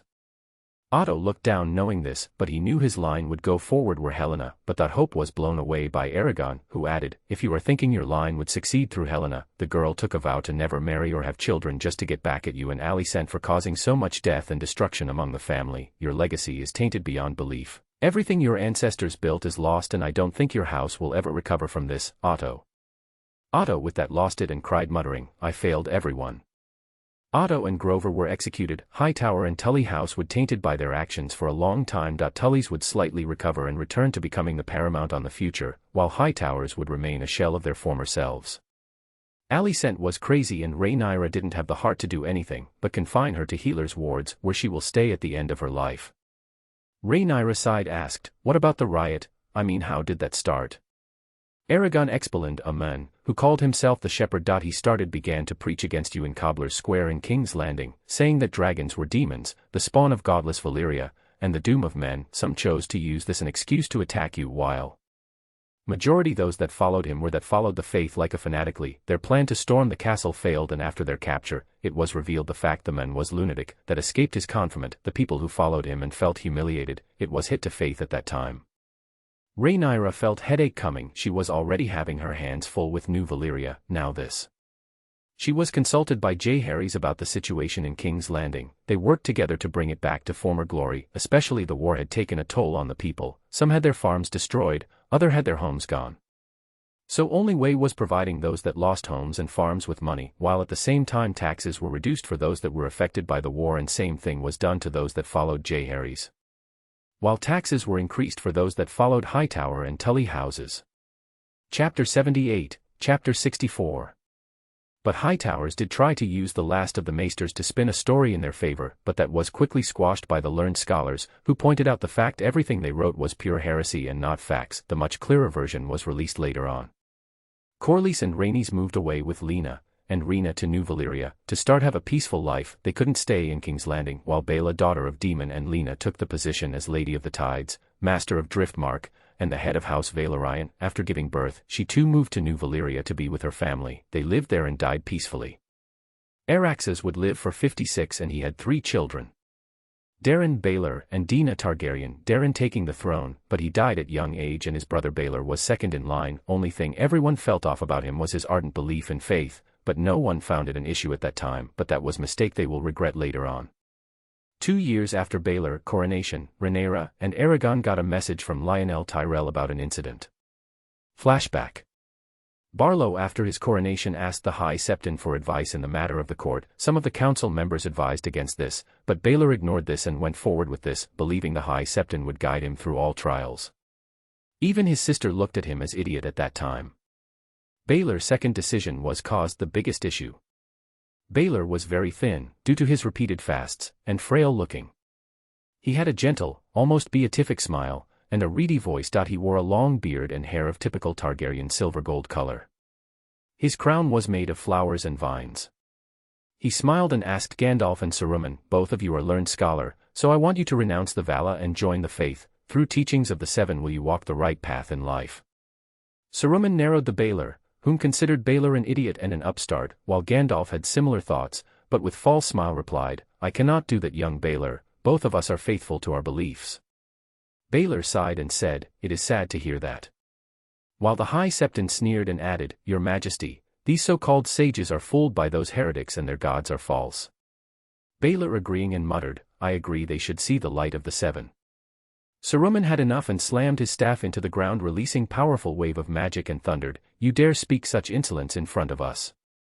Gandalf also lost his smile and glared, while saying, "We gave you some face because we knew your ancestors, but you are crossing the line, young man."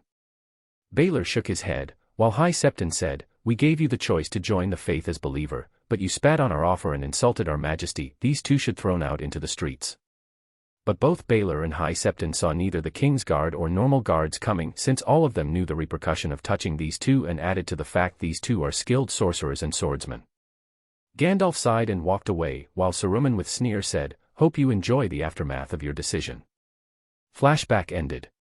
This humiliation had an effect. After all, insulting the Vala would never go unpunished, which would almost bring Targaryen dynasty to an all-time low, that many though would be the end. Chapter 79, Baelor the Blessed or Idiot. The news only caused Rhaenyra to be disappointed in Daemon and Lena's descendant, but she was broken out of her thoughts. "Sorry, Rhaenyra. They not only insulted Gandalf and Saruman but also the Vala. I can't turn a blind eye to this." Rhaenyra sighed and replied, "I know, I guess this is time for 5 kingdoms to stand on their own." Rhaenyra did hope everything would get better in the future. But she was not sure about it. She felt more idiots like Baelor and Maegor will show up. The relationship between Middle-earth and the 5 kingdoms soured. The same can be said for North too. Baelor and High Septon were ignorant or arrogant to the fact their kingdom was probably going down the drain. The effects were not obvious at the start, but every trading agreement made was broken, and renegotiations failed. No matter how much Baelor or others tried, no answers were given. Then came another issue. Tyrells and Dorne completely isolated themselves from the 5 kingdoms, no matter how much Baelor ordered. Tyrells and Dorne ignored it. The treasury was depleting, especially because the king emptied the treasure regularly for his so charitable acts. The small folk loved Baelor, at least at the start. Slowly food shortage started and it affected the small folk the most. A lord who hated Baelor for landing them in this situation made sure to destroy the image small folk had of Baelor by telling them this whole situation was Baelor's fault. The 5 kingdoms were having a hard time because till now they had a very smooth journey because of North and Middle-earth's help, so when it was gone, trading agreement became more harsher and Essos was quick to jump on them. Also during this time, announcement of New Valyria came and it shocked everyone. Also Rhaenyra being the queen caused excitement among the Targaryens in Westeros, but that quickly died out when they were denied invitation, citing the reasons to be humiliation suffered at the hands of Baelor. This caused a huge fight between Dina and Baelor. Dina already detested the idiot for causing the relationship between Middle-earth and them to go sour. Baelor's uncle Viserys II, who was an advisor, but his counsels were always ignored because Baelor went with the advice of the High Septon.So he too distanced himself from Baelor.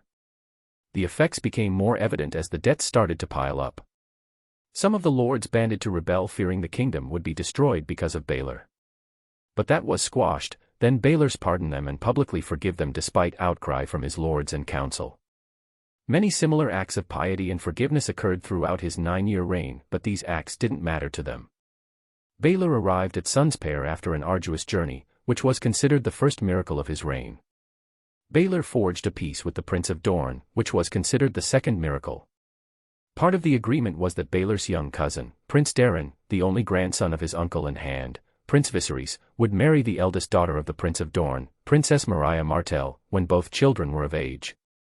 Baelor next decreed prostitution to be outlawed in King's Landing, putting more than 1,000 whores and their children out of the city. This was heavily protested, but Baelor refused to listen and closed his eyes to the unrest that followed. He busied himself with building a new sept on Visanyas Hill which he had seen in a vision. Baelor's erratic decisions made his lords uneasy, wondering if he is in the right mind. Being a septon prevented Baelor from having children, and the High Septon gained increasing influence over the spiritually inclined king, but at the same time lost a lot of supporters because of his actions. Many viewed faith of Thr7 in a bad light after this. Baelor earned the contempt of his nobles by forcing the proud Lord Belgrave to wash the feet of a leopard. He tried to replace messenger ravens with doves. He granted tax exemption to lords who protected their daughters' virtue through chastity belts. He also had many books burned, including all books of Vala, Middle-earth, or even something related to the North. He claimed they are heretics and sorcerers. But again most ignored him because they had bigger reasons to worry about. Baelor soon starved himself to death by prolonged fasting to remove all the problems the 5 kingdoms were suffering. Aragon, Rhaenyra, and Arwen were walking through the busy streets of New Valyria. The whole place was thriving, while at the same time 5 kingdoms were keeping themselves afloat after Viserys II took the throne. Viserys was able to bring back some semblance of control after a lot of hard work. Aragon asked, "I am guessing you gave him some support?" Rhaenyra nodded and replied, "I can't let what my ancestors built be completely destroyed some idiot, but this the only thing I would provide him with." What Rhaenyra didn't know that was this particular sentiment would die out as she would see similar idiots pop up multiple times in history, and with each time she will further and further distance herself away from them. Arwen then spoke up, "Are bringing some of them visit here perhaps?" Rhaenyra was thoughtful and replied, "Maybe just Viserys and probably Jaehaerys' daughters Rhaena and Baela." As time went on, Aragon was more focused on Middle-earth and Rhaenyra with New Valyria, while 5 kingdoms did quite well on their own, but they never reached the previous wealth and heights.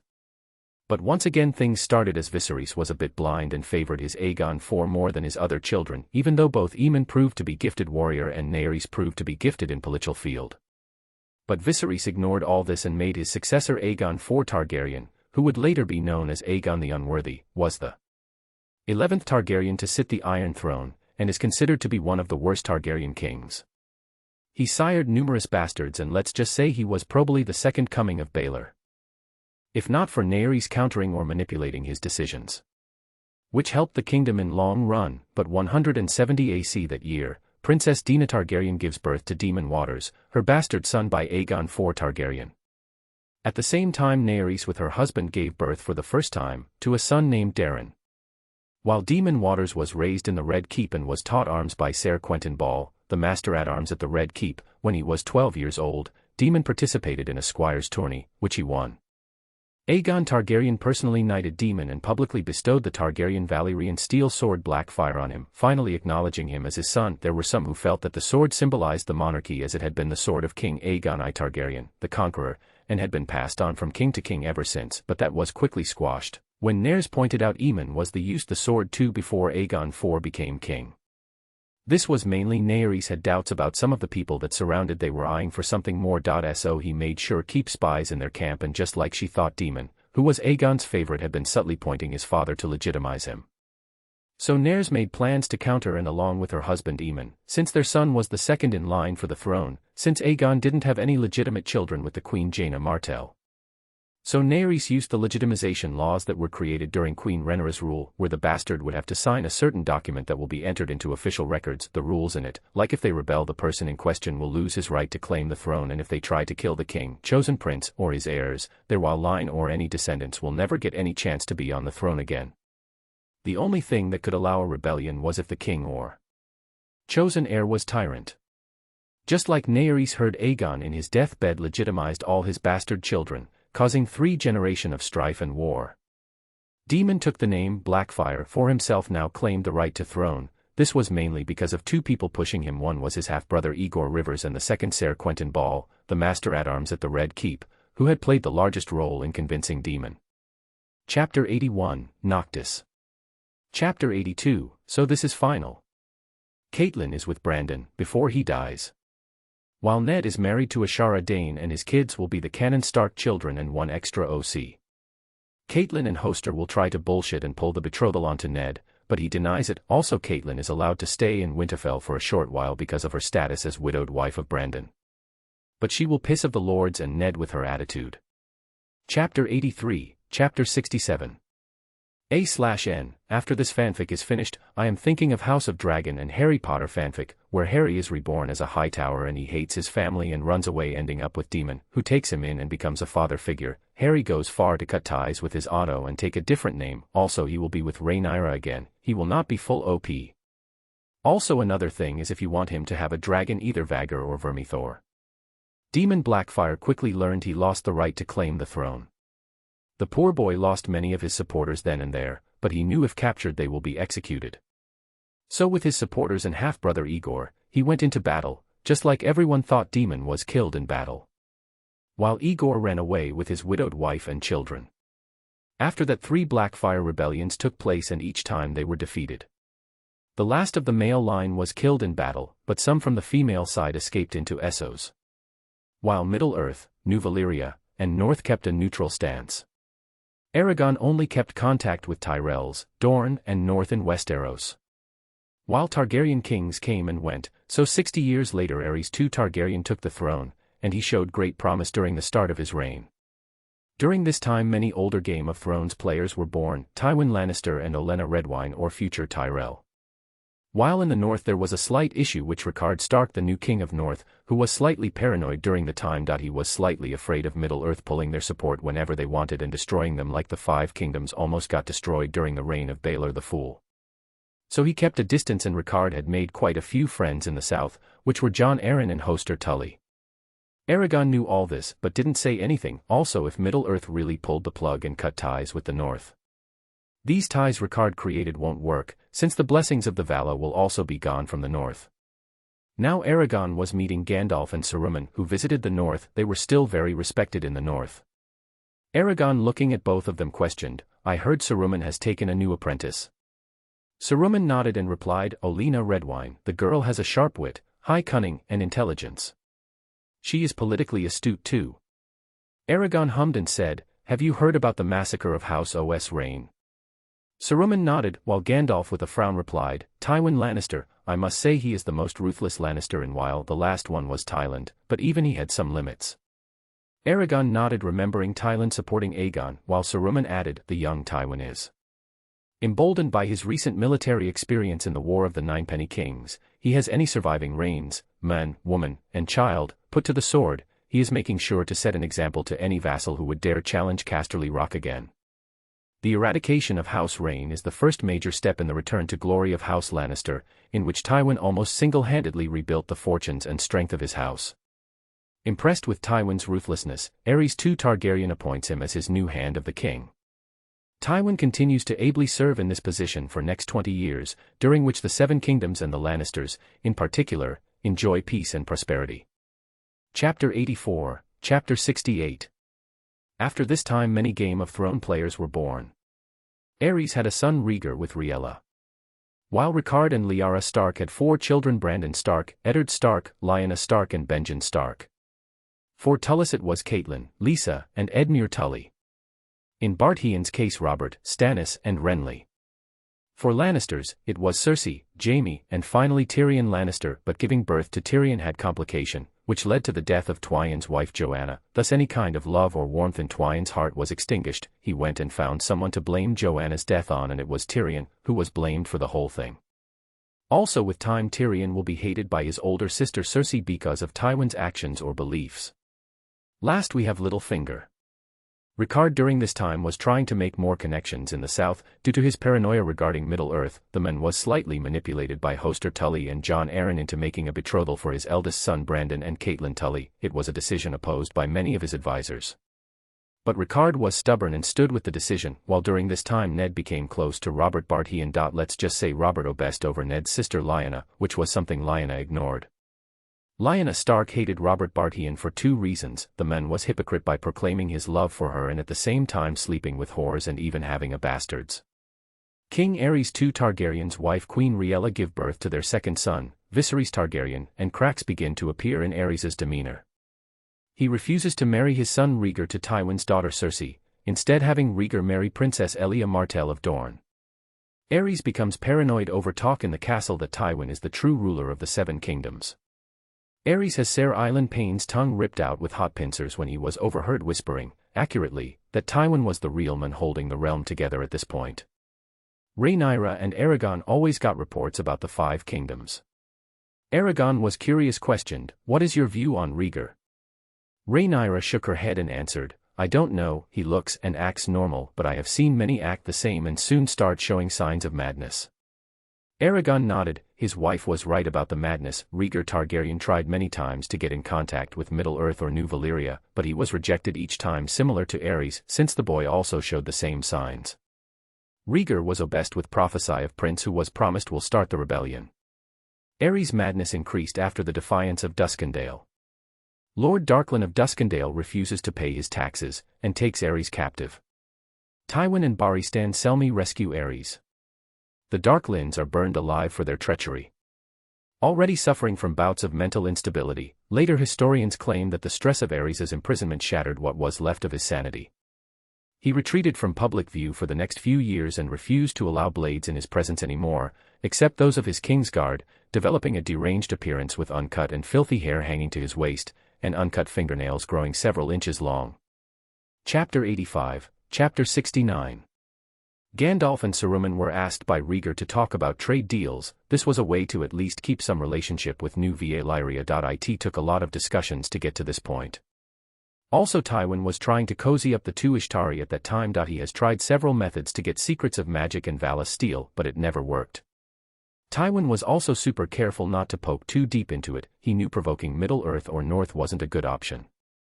While this was working, Gandalf in the past had started to help out some of the women who had no form of earning and were forced to turn to brothels. So Gandalf created taverns that employed women. It was named Greybeard's Taverns, which had all kinds of food from different kingdoms. It was pretty famous throughout the 5 kingdoms.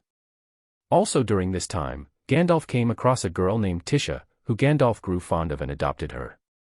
This little encounter would not only change Tisha's fate, but also Tyrion Lannister, who would fall for this girl. The Valar foresaw the tragic ending of Tisha and Tyrion.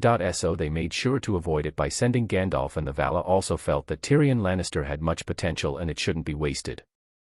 Tisha was being attacked on the road when Tyrion and Jaime Lannister arrive and run them off. Tyrion falls completely in love with her and with time comes to know she works at Greybeard's Tavern, and she was the adopted daughter of Gandalf the Grey, which shocked the hell out of Tyrion, while he soon would come to meet Gandalf face to face. He even questioned the man, just to confirm if he isn't an imposter. But Tyrion knew Istari are very well known, and pretending to be one of them could cause the person to be hunted down by North, Middle-earth, and New Valyria. Tyrion was in awe. He always wanted to meet Tystari, elves, and dwarves. It was his dream, since he read about them. Gandalf was now studying Tyrion, who was squirming because of Gandalf's intense gaze. Gandalf questioned, "Why are you interested in my granddaughter, boy?" Tyrion answered, "I love her because she sees me for me rather than a dwarf or Lannister." Gandalf nodded and with a sigh and said, "I have nothing against you, but your father has been trying to get close to either New Valyria or us Ishtari." Tyrion winced. He knew his father has been using a lot of gold and even sucking up to anyone who can get him close to Targaryens from New Valyria or elves of Middle-earth. So he could understand the wariness. Tisha cut in, "Grandfather, he is not like that." Gandalf sighed and said, "Sorry, I am just worried about how your father would react to this." Tyrion shook his head and replied, "You don't have to worry, my father doesn't care about me one bit." Gandalf heard about Tywin's hate for his youngest child, so he pitied the boy for something that was out of his control. Gandalf even heard that Tywin's daughter seems to have followed her father's in that regard. As she treated his brother with absolute disgust. Gandalf strikes a match and lights his pipe and then blows a perfect smoke ring and watches it rise into the air. After that he blows a tiny sailing ship with masts and sails glides through the center of the smoke ring. Gandalf sighed and said, "I hope you are right, young Tyrion." Tyrion, seeing Gandalf approve Tisha and his relationship, was so happy that he found a drunken, wandering Septon to marry them. He buys them a cottage, so they can live together as man and wife. When the drunken Septon sobers up, he tells Lord Tywin Lannister about the marriage. Tywin was furious when he heard about this and thought Tisha was a social climber of common blood had married into the noble house Lannister. Jaime is unaware that the marriage had taken place, but his father told him that the girl is just after money, and they need to convince Tyrion to give her up for his own good. He convinced Jaime to lie to Tyrion, to tell him that Tisha is a prostitute that he had hired to make a man of Tyrion, but Tywin did have something darker in his mind to torture Tyrion. It didn't go as planned and Tywin Lannister lost another heir with that stunt. Also, any chance to have a good relationship with Ishtari and the son he hated the most would go to become of the trusted members among Aragon's council, something that made Tywin regret his decisions for the rest of his life. Chapter 86, Chapter 70. Tywin's eyes would make House Lannister a laughingstock again. Tywin wanted to teach Tyrion a sharp lesson. He commanded Jaime to tell Tyrion that the girl is just after money, and they need to convince Tyrion to give her up for his own good. He then convinces Jaime to lie to Tyrion, to tell him that Tisha is a prostitute that he had hired to make a man of Tyrion. The plan backfired, especially since Tyrion knew Tisha's identity and knew the women had more money than the lords have in Westerlands. But what hurt Tyrion more was the fact Jaime was lying to him, and the thoughts flowing through his mind was, so he is like Cersei, he doesn't want me to be happy and was just pretending to care for me. While on the other side of Tyrion was his father and Jaime. Tyrion glared at his father and brother in anger, while this caused Jaime to flinch, but now Tywin, who in anger yelled, "Where is that whore of yours?" Tyrion in anger yelled back, "She is not a whore." Tyson glared at his dwarf son and with cold tone questioned, "Did you just yell at me, boy?" Tyrion didn't step back and asked, "Do you have any idea who she is?" Tywin scoffed and said, "A commoner and peasant." Then it clicked for Tyrion, he thinks Tisha is a commoner and is dirtying his so-called legacy. He couldn't help but laugh at the great Tywin Lannister's mistake. Tyson, seeing this, felt something was off. Also, he noticed he had sent a number of guards to capture the girl, but none of them returned till now, and Tyrion's cold laugh only caused a chill to go down Tywin Lannister's spine. Tyrion stopped laughing and spoke up, "Do you have any idea who that girl is?" "She is the adopted granddaughter of Gandalf the Grey." Well, that was enough to shock and scare Jaime and Tywin. He had guessed Tywin probably sent his men to Tisha, but Tyrion was not afraid. He had heard tales of Gandalf powers and knew when armed with an elven blade, Gandalf was as valiant a fighter as the other swordsmen in the world, in no way hindered by his elderly appearance.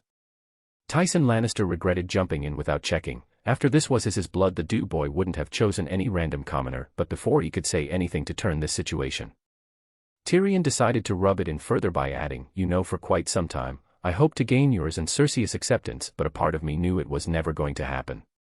He looked at Jaime and said, "I stayed in this rotten place because I thought I had a brother, uncle, and aunt, but it seems it was wrong." Jaime paled hearing his brother, while Tywin couldn't stop Tyrion, who continued, "I am disowning myself. I don't want to be your heir, and I don't want your money or even your name." With that, Tyrion took his heir's ring and threw it to the ground. Tyrion turned and walked away. Tywin Lannister was in shock, and Jaime tried to stop Tyrion, but it didn't work. Tyrion was not a Lannister anymore. Tywin Lannister for his rest of his life regret that decision. He paid a Gandalf a lot of gold for tribes to attack his granddaughter. It was Tyrion and Tisha who told Gandalf to let the whole thing go. While Jaime, Tywin, and Kevin knew the consequences and effects of this stunt, but Cersei Lannister was completely ignorant and would celebrate Tyrion's so-called banishment. He had enough of his so-called family, and his so-called father had made a point of blaming his mother's death on him for a long time. Even though Tyrion read upon the fact most of death in 5 kingdoms occurred due to body of young girls may not have been fully developed, potentially making the delivery more difficult/prolonged. Also, the dangers on infection and other issues. Tyrion also knew for fact during the reign of Baelor, many healers moved to North since their methods were questioned because it originated from Middle-earth or North. So the Nemoth Ber healers in the kingdom had gone down by a lot. Chapter 87, Chapter 71. Tywin slumped into his so-called throne thinking about the lost chance with Tyrion. His legacy would have been stronger and flourished if not for his mistake. But then comes Cersei Lannister. She barged into meeting room and questioned, "Is it true that monster really left?" Tywin didn't say anything. He already knew Cersei followed his suit and hated Tyrion. It was not because of her mother's death, but from Tywin can guess it was because Tyrion's appearance.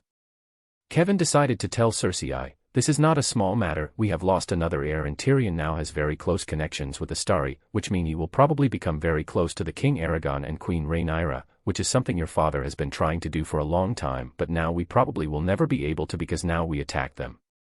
Cersei didn't hear half of it and waved it off saying, "We are lions and we don't need them." Tywin frowned and zoned. Cersei rant out, since he had to worry about the aftermath of this case. First thing Tywin did was make sure to silence everyone about this incident. While Cersei remembered the so-called prophecy Maggie the Frog gave her, "You'll never wed the prince, you'll wed the king. You'll be queen, for a time. Then comes another, younger, more beautiful, to cast you down and take all you hold dear." A part of Cersei still believed, but ever since she lost her chance with Rhaegar, she was lost and she had taken her anger by goading and taunting Tyrion. She was completely ignorant about the world. How the Five Kingdoms were not exactly anywhere near the top of the food chain, and she believed the elves and dwarves to be just stories, even though her own father said otherwise. On the other hand, Jaime Lannister was lost. He lost his brother with one bad decision and now he didn't know what to do. Now moving on to Rhaegar. Targaryen was excited mainly because Queen Rhaenyra and King Aragon were coming to King's Landing after almost a century.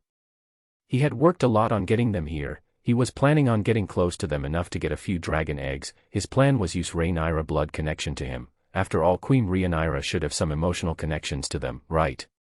He knew they were coming during the great tourney at Harrenhal. Wick was in a year of fall spring. A great tournament is held by Lord Went at Harrenhal. Rhaegar read a prophecy that said the prince that was promised, he who has the Song of Ice and Fire, will save the world. Rhaegar believed it to be his children, but the issue was Elia wouldn't be able to have a third child. He remembered the prophecy spoke of 3 heads of the dragon. So he was somehow looking to find another wife, and this obsession with the prophecy would set everything in motion. In Winterfell, Lyanna Stark was annoyed at Robert Bart. He and the men in question had been going around and claiming they are betrothed, they would be married soon. She hated it since Robert Baratheon was whoring idiot, and she was hoping this was not the case, but when she went to speak to her father, she heard him talk about marriages and betrothals. Lyanna mistook that conversation and believed that she was really betrothed to Robert, but the truth was Ricard was talking about betrothal of Brandon and Catelyn Tully, but being the stupid girl, she put sliant treatment and would ignore father until she finally saw the chance to escape THR marriage during THR tourney. Sure, Ricard did get Jon Arryn's proposal to marry Lyanna to Robert, but Ricard alertly heard the fact Robert had 3 bastards already, so naturally he ignored it. Ricard also knew Ned had fallen for Ashara Dane, which made him talk with Lord of Starfall for marriage between them. Chapter 88, Future Harem Members. 1. Marjorie Tyrell, confirmed. 2. Daenerys Targaryen, confirmed. 3. Sansa Stark, maybe. These are the last ones. I will update on Sunday. Chapter 89, Chapter 72. Aragon and Rhaenyra arrived in King's Landing, while they weren't nor sure about this whole thing, but after meeting Aerys, Rhaella, Rhaegar, and Viserys, they were surprised about the fact Aerys was sane, at least to an extent. It was probably because of Rhaenyra. While Rhaegar was an annoyance, he was trying to suck up to either Rhaenyra or Aragon, which wasn't working. While most believed House Went was displaying their wealth and splendor, some believed the Wents lacked the funding for the prizes and were instead supported by a shadow host. Maester Yundel suggests Rhaegar Targaryen, the Prince of Dragonstone. Rhaenyra, seeing the decline of Kinglanding, was slightly saddened and muttered, "It has changed so much." Ergen nodded and said, "During Baelor's reign anything related to North or Middle Earth was burned, so education went into a decline and a maesters seem to have emerged again, although they are not trusted with same level or with any sort of influence as before. Aragon knew they have seat in the small council, but the power or influence they previously had is gone." Rhaenyra sighed and said, "I am just here to see. From what I understand, other than Rhaella, rest are showing signs of madness in them." Aragon went to meet Eddard, Brandon, and Benjamin. He met them from time to time. This was mainly because of their mother wanting to have connection with Middle-earth and their branch family Anduin there, while Ricard kept his distance from them. All 3 apologized to Aragon for any sort of slight their father may have did against, but Aragon waved it off and talked with all 3. While Aragon started talking with Eddard, "I heard very good things about you." Ned smiles, while Ergen added, "Some of them are not so great." Ned frowned and asked, "What might that be?" Aragon smiled and replied, "That you behave too much like an eagle instead of a wolf." Ned was disgruntled hearing that, but then saw his brothers not saying anything and Benjen even giving slight nod, which made him go into deep thought, while looking at Ned asking, "I wanted to be honorable as my teacher, Jon Arryn." Aragon nodded and replied, while having honor is great, but never overdo it and expect people to keep their oaths and words. Since all of these people are human, they will overcome with greed or anger. So you must keep balance of both. Ned took it to heart and decided to think more about it.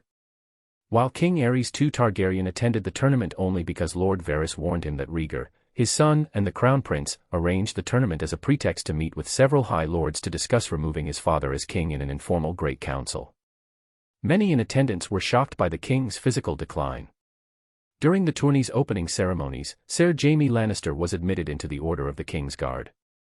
King Aerys II Targaryen is said to have believed the cheering of the crowd was for himself instead of Jaime, and a young Pia was impressed with the handsome knight. Although Jaime wanted to compete in the tourney the next day, Aerys commanded him to return to King's Landing that night to guard Queen Rhaella and Prince Viserys. During that time Cersei, who came to watch her beloved twin for the first time, saw Aragon. Just his elven features made her fall for him hard. One thing Cersei wanted from that moment was Aragon, especially after getting more information from her uncle Kevin and hearing about immortality. Normally Cersei would have scoffed at it, but she just saw Rhaenyra Targaryen and Aragon arrive on their dragon and both of them looked like they are in their prime. Cersei's eyes lit up with lust and she thought, I will make you mine, then you will forget about your Targaryen wench. This was when Cersei Lannister became obsessed with Aragon. During first night within the Hall of 100 Hearths was a great feast for lords from throughout the Seven Kingdoms.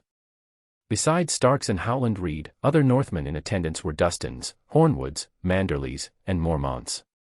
Lord Robert Baratheon drank wine with Sir Richard Lonmouth. Cersei would try multiple times to catch the eye of Aragon, who made sure to ignore her. Aragon had only one thought, nope, I am not going there, she was crazy and I am not going to get involved with her. While Rhaenyra, who noticed this, whispered, she has been trying to get your eye for a while now. Aragon replied, I am not going there. A part of him did find her gorgeous, but he was not about to fall into that pit.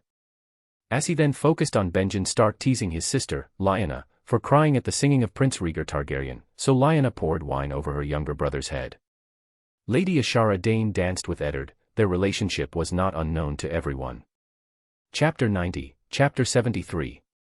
The tourney took place over 10 days, of which the competition lasted 7 days, with 5 days allotted to the joust. There was a 7-sided melee in the ancient style, in which Lord Robert Baratheon unhorsed many.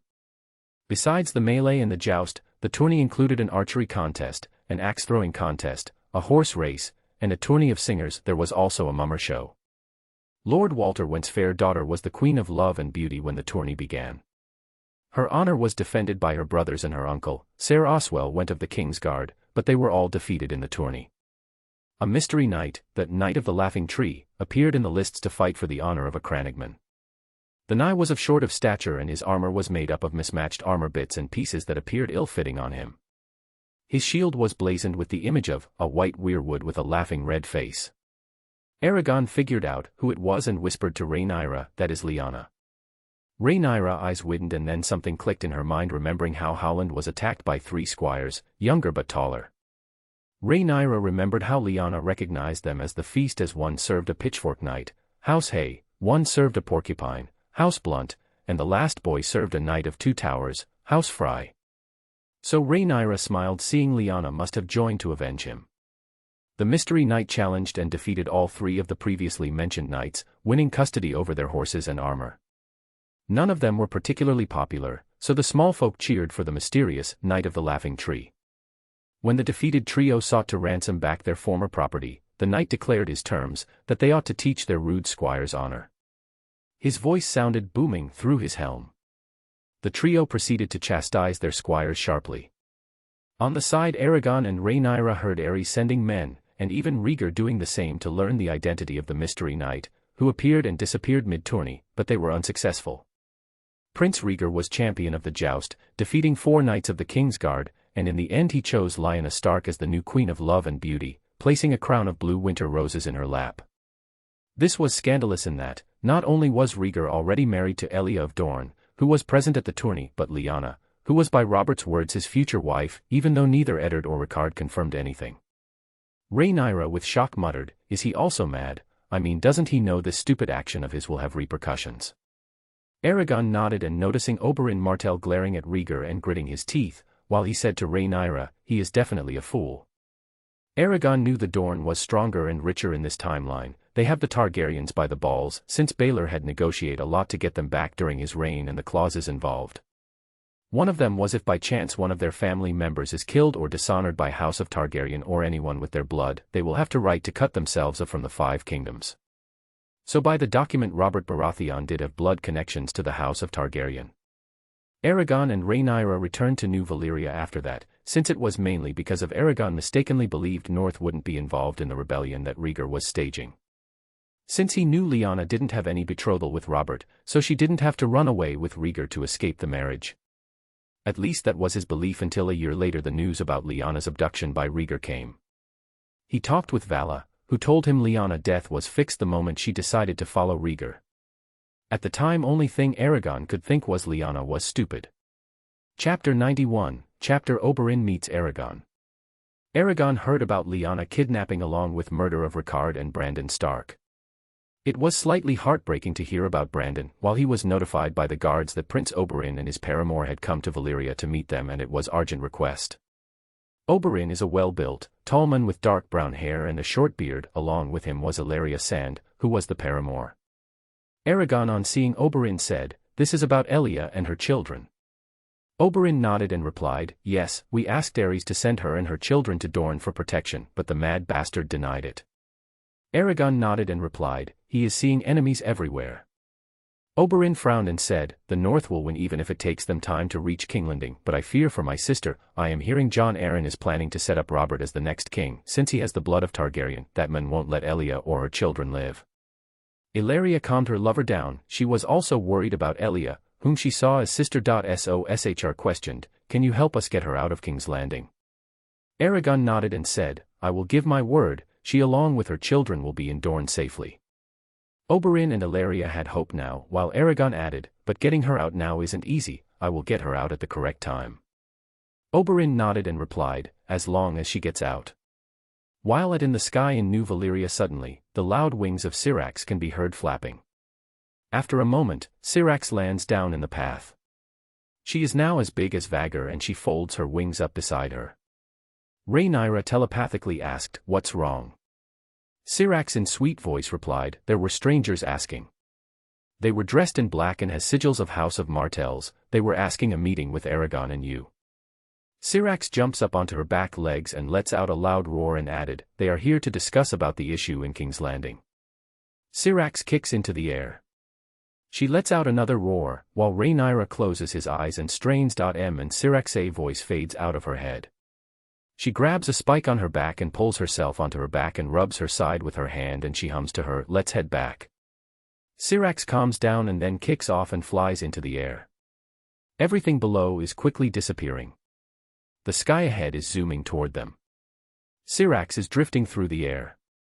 She is miles above the ground and soon approaches the castle in New Valyria, where Rhaenyra saw her husband waiting for her. Syrax lands with Rhaenyra getting down and questioned, "What happened? I heard some people from Dorne were here." Aragon seriously answered, "There is an issue and it's a big one." Rhaenyra frowned while Aragon added, "It seemed Rhaegar took Lyanna hostage disappeared and resulted in Rickard and Brandon going to King's Landing for answers. As you can already guess with how mad Aerys is, he burnt Rickard alive and along with Brandon. Now North is gearing up for war with Robert Baratheon baying him. Rickard was an idiot too. The brat thought just because of his position as King of North Aerys will not do anything and comply with his demands, which was foolish. There was enough rumors about Aerys going mad and to think he didn't think everything through was foolish." Rhaenyra was shocked but shook herself out of it and asked, "What did Dorne want?" Aragon sighed and replied, "They tried to ask Aerys to send Elia and her children to Dorne, but he refused and with war looming over, they fear for their sister." Rhaenyra rubbed her temples in frustration and muttered, "That boy, Rhaegar is a fool." Aragon and added, "I have called the council to discuss about the war." Rhaenyra sighed and walked with Aragon to THR council room. In the council room everyone important was gathered and all sat at the round table, and the door closed. While standing in the side was Tyrion, who was in the meeting mainly because his teacher Saruman wanted to him first-hand knowledge about all this. He wanted to learn everything before becoming part of the council. Chapter 92, Chapter 75. The council included Rhaenyra, Gandalf, Saruman, Finrod, Legolas, Durin, Elrond and Glorfindel. Also Tyrion was in the side, he could give his opinions when asked to. The meeting began as Aragon was the first to speak. I am sure many of you already know about the rebellion that has begun in the Five Kingdoms. Everyone nodded, while Saruman began. I must say, Ricard and Brandon made a mistake by going there without an army. Gandalf agreed and added, yes, but what I want to know is where is Lyanna? Aragon replied, we are not sure.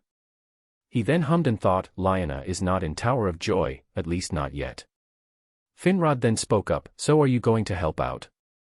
Aragon shook his head and replied, I am not going join in myself, but Stark's branch clan, House of Alderaan is joining in to help out.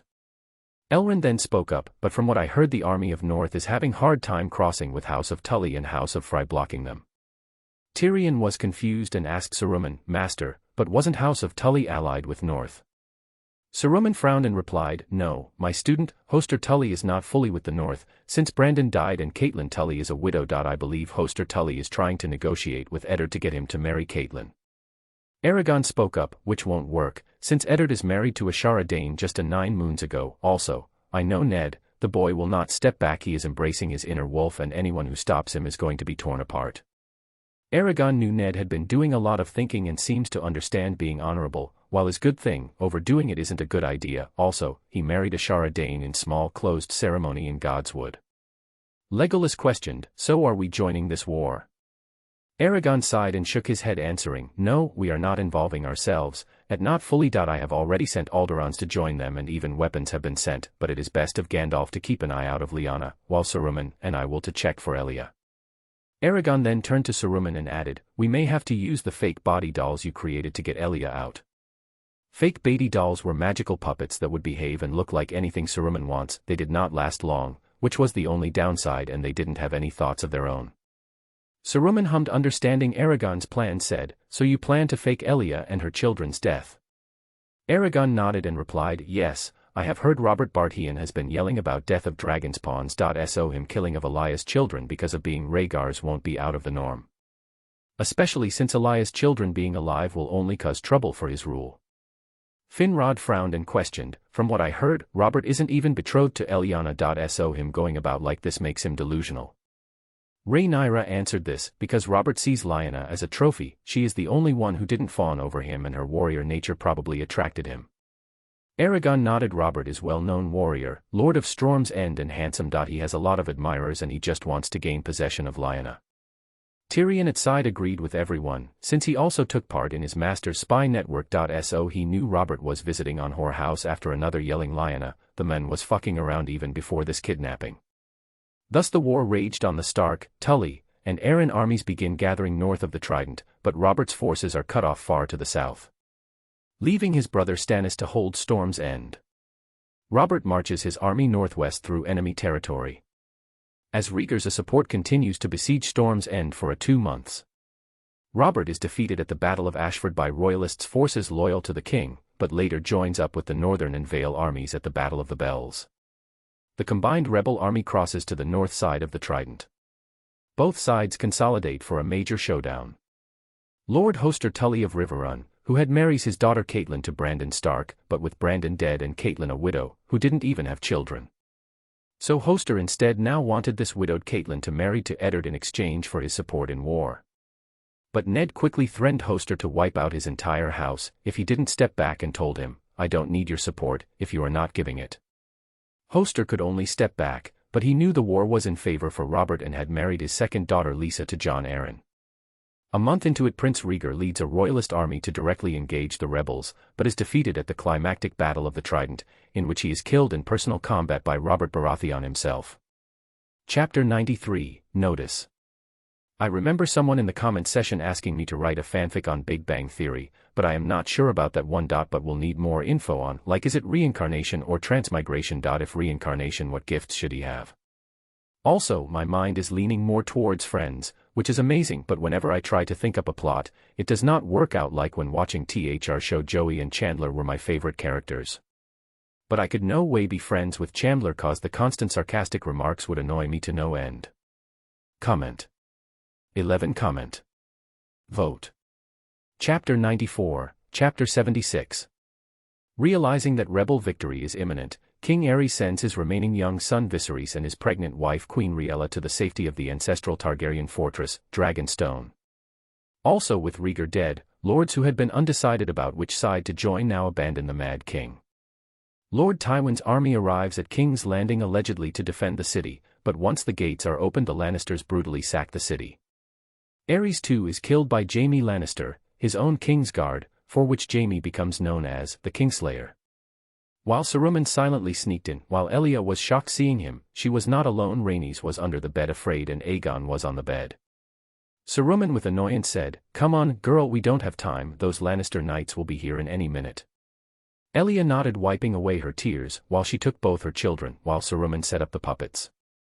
It can mimic how the Elia, Aegon, and Rhaenys looked and to an extent act like them. It was not perfect, but enough to fool an ordinary person. Saruman explained, "We could have to fake yours and your children death, since Robert Baratheon is on rampage to see everything Targaryen die." Elia nodded, understanding the situation. She didn't want the bloody throne for her children, she wanted her children to just live. This dummy would actually absolute copy with flesh and blood. While Saruman, having set up everything, sneaked out where Elia under an illusion charm, they saw it was the closing stages of the battle. Lannister troops was scaling Maegor's holdfast. Gregor Clegane and Amory Lorch Sorman read their minds and knew what they were going to do. Essos used a poison spell, which was deadly slow-acting potion. They would make both of THSM die a very painful death. Both of them will wish for someone to kill them. Saruman then turned to Elia saying, "Let's go." He opened a portal to Dorne where also Elia was later horrified learning rumors. The Dread Knight Gregor Clegane was the one who killed her baby Aegon by bashing his head against a wall, then proceeded to rape and kill his mother, while Amory Lorch killed Rhaenys by stabbing her about 50 times. Oberyn were very thankful to Saruman for getting Elia and children out of there in time. While at the same time Gandalf was riding to Tower of Joy, when he met up with Ned was with Howland Reed and they were leading a small force. Ned, seeing Gandalf, spoke up, "You are here for Lyanna too?" Gandalf nodded and replied, "Yes, my boy, we don't have time to waste." Ned nodded and they rides towards the Tower of Joy with other 6 companions. They find 2 Kingsguard are sitting at the foot of the tower, one of which is Arthur Dayne, who was Ned's brother-in-law, and he has brown hair and blue eyes. When they see the horses approaching, they retrieve their gear and walk out to meet them. Ned and Gandalf dismounts their respective horses. Ned, Gandalf, and his companions confront the Kingsguard. Arthur stabs his sword into the dirt and said, "King Stark." There was sadness in his eyes, while Ned noticed and asked his brother-in-law, "Brother, please move away, the Mad King is dead. Rhaegar lies beneath the ground. So please let me get my sister and you can return to Ashara." Arthur with guilt and sadness said, "I can't, our prince wanted us here." Gandalf pleaded, "For your sister at least move away, my boy." Arthur closed his eyes and replied, "I am sorry, sage, I wish you good fortune in the wars to come."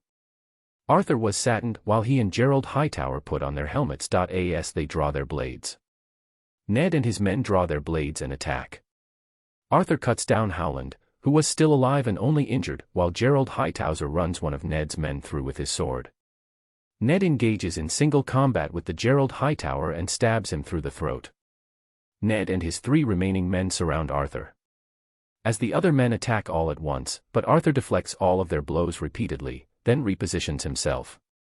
He kills one of Ned's men with a downward strike from both of his blades. Ned and the 2 remaining men advance on Arthur. Arthur deflects their blows again and slices the throat of another man, then runs another through with his blade. While Gandalf decided to intervene now and stopped a sword strike from Arthur, saying, "I will take care of this, you go get Lyanna, she needs you now." Ned stepped back and reluctantly nodded, while Arthur tried to stop Ned, but Gandalf springs into action, easily blocking him. It was shocking fight. Howland Reed, who got up, watched as Gandalf made it impossible to hit and dodges every sword strike directed at him. Gandalf was not done. His staff was suddenly in motion, sweeping behind legs and twisting arms back unnaturally. Gandalf dropped Arthur with a delicate whirl, a flick of his wrist. When fallen, Gandalf smashed the staff into Arthur's head, knocking him out. Any swordsman who watched this would have felt clumsy and graceless. While Gandalf ran to the tower to find Lyanna has given birth, but she was losing a lot of blood. Ned kneels beside her, holding her hand. Gandalf quickly started healing her, while she slowly regained her color and was getting back to normal. Ned with slight anger muttered, "You stupid girl, why did you do this?" Lyanna crying replied, "I didn't want to marry Robert, I knew he would never change." Gandalf said, "You are an idiot, there is no betrothal between you and Robert." Lyanna was shocked and asked, "What do you mean? I was told by Robert that my father has finalized the agreement." Ned sighed and replied, "No, Robert was lying. Father knew Robert whoring tendencies. He never would have gave you away to person like that." Lyanna was shocked and soon guilt swallowed her. Ned had seen Robert going through one whorehouse to another during this war, while Jon Arryn tried to make excuses saying it was because of grief, but his brother Benjen told him about Robert already having 2 bastards even before the war. But Ned was broken out of his thoughts by Gandalf. It is best to take Lyanna and the child to Middle-earth where she would be safe from Robert. Ned wanted to take the child to Winterfell, but hearing this shook his head and said, "Robert won't hurt Lyanna." Gandalf sighed and replied, "You know it is true, boy." Ned knew inside Robert will kill the child because it was Rhaegar's. Also Gandalf added, "The child has Stark features, so we can bring him to Winterfell from time to time by giving the Alderaan family name. No one will find it off." Ned soon agreed, while Gandalf looked at Lyanna and said, "Lyanna, I know it is hard, but Jaehaerys needs you right now. Your brother and father will forgive you for your mistake." Lyanna was sobbing and nodded. Gandalf knew the girl made a stupid mistake because she was desperate to get out of marriage with Robert. A marriage, which wasn't even real. Gandalf knew Rhaegar used that desperation to fulfill the so-called prophecy of his. Chapter 95, Robert and Ned. Gandalf and Ned made sure to send Elia back to New Valyria, while doing the same with Arthur, who was put in deep sleep and sent to Ashara. They quickly made their way back to King's Landing and were the first ones to return.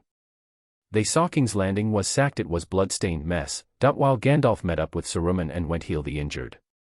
Ned quickly made his way to the castle and through the throne room and through several antechambers and down a long hallway. He opened several doors to see ransacked rooms, but he did not see anyone within them, while Gandalf got information about. Ned was getting a very bad feeling deep in his gut. He came upon the last door in the hallway that was wide open and partially off its hinges. The horror that met him inside would haunt Ned for the rest of his life. The first thing he spied was the form of a small babe with its head smashed beyond all recognition. The bits of brain and fair hair named the child, which he recognized as Prince Aegon. Approximately 6 feet away, the sight that met his eyes actually caused his stomach to rebel as he lost the contents of the meager breakfast he had partaken of that morning before they finished their march. It was more of a dry heaving than anything. Fury and disgust welled within the King of the North greater than any he'd ever experienced. The wolf's blood in him was burning up. He had thought the condition of Rhaegar's daughter was awful. It was nothing to the state her mother's body had been left in. Ned could easily tell that the Princess Elia had been violated in the worst of ways. Her gown had been ripped along with her small clothes. Her corpse looked as if someone had taken a very large greatsword and split the Dornish princess near in half. No words could describe the horror he felt at seeing such a sight. Gandalf and Saruman soon arrived, and all of them saw sitting in throne room not few feet away from Aerys' dead body was Jaime Lannister. Before Ned could say anything, Gandalf questioned, "Tell me, Sir Jaime, what happened here?"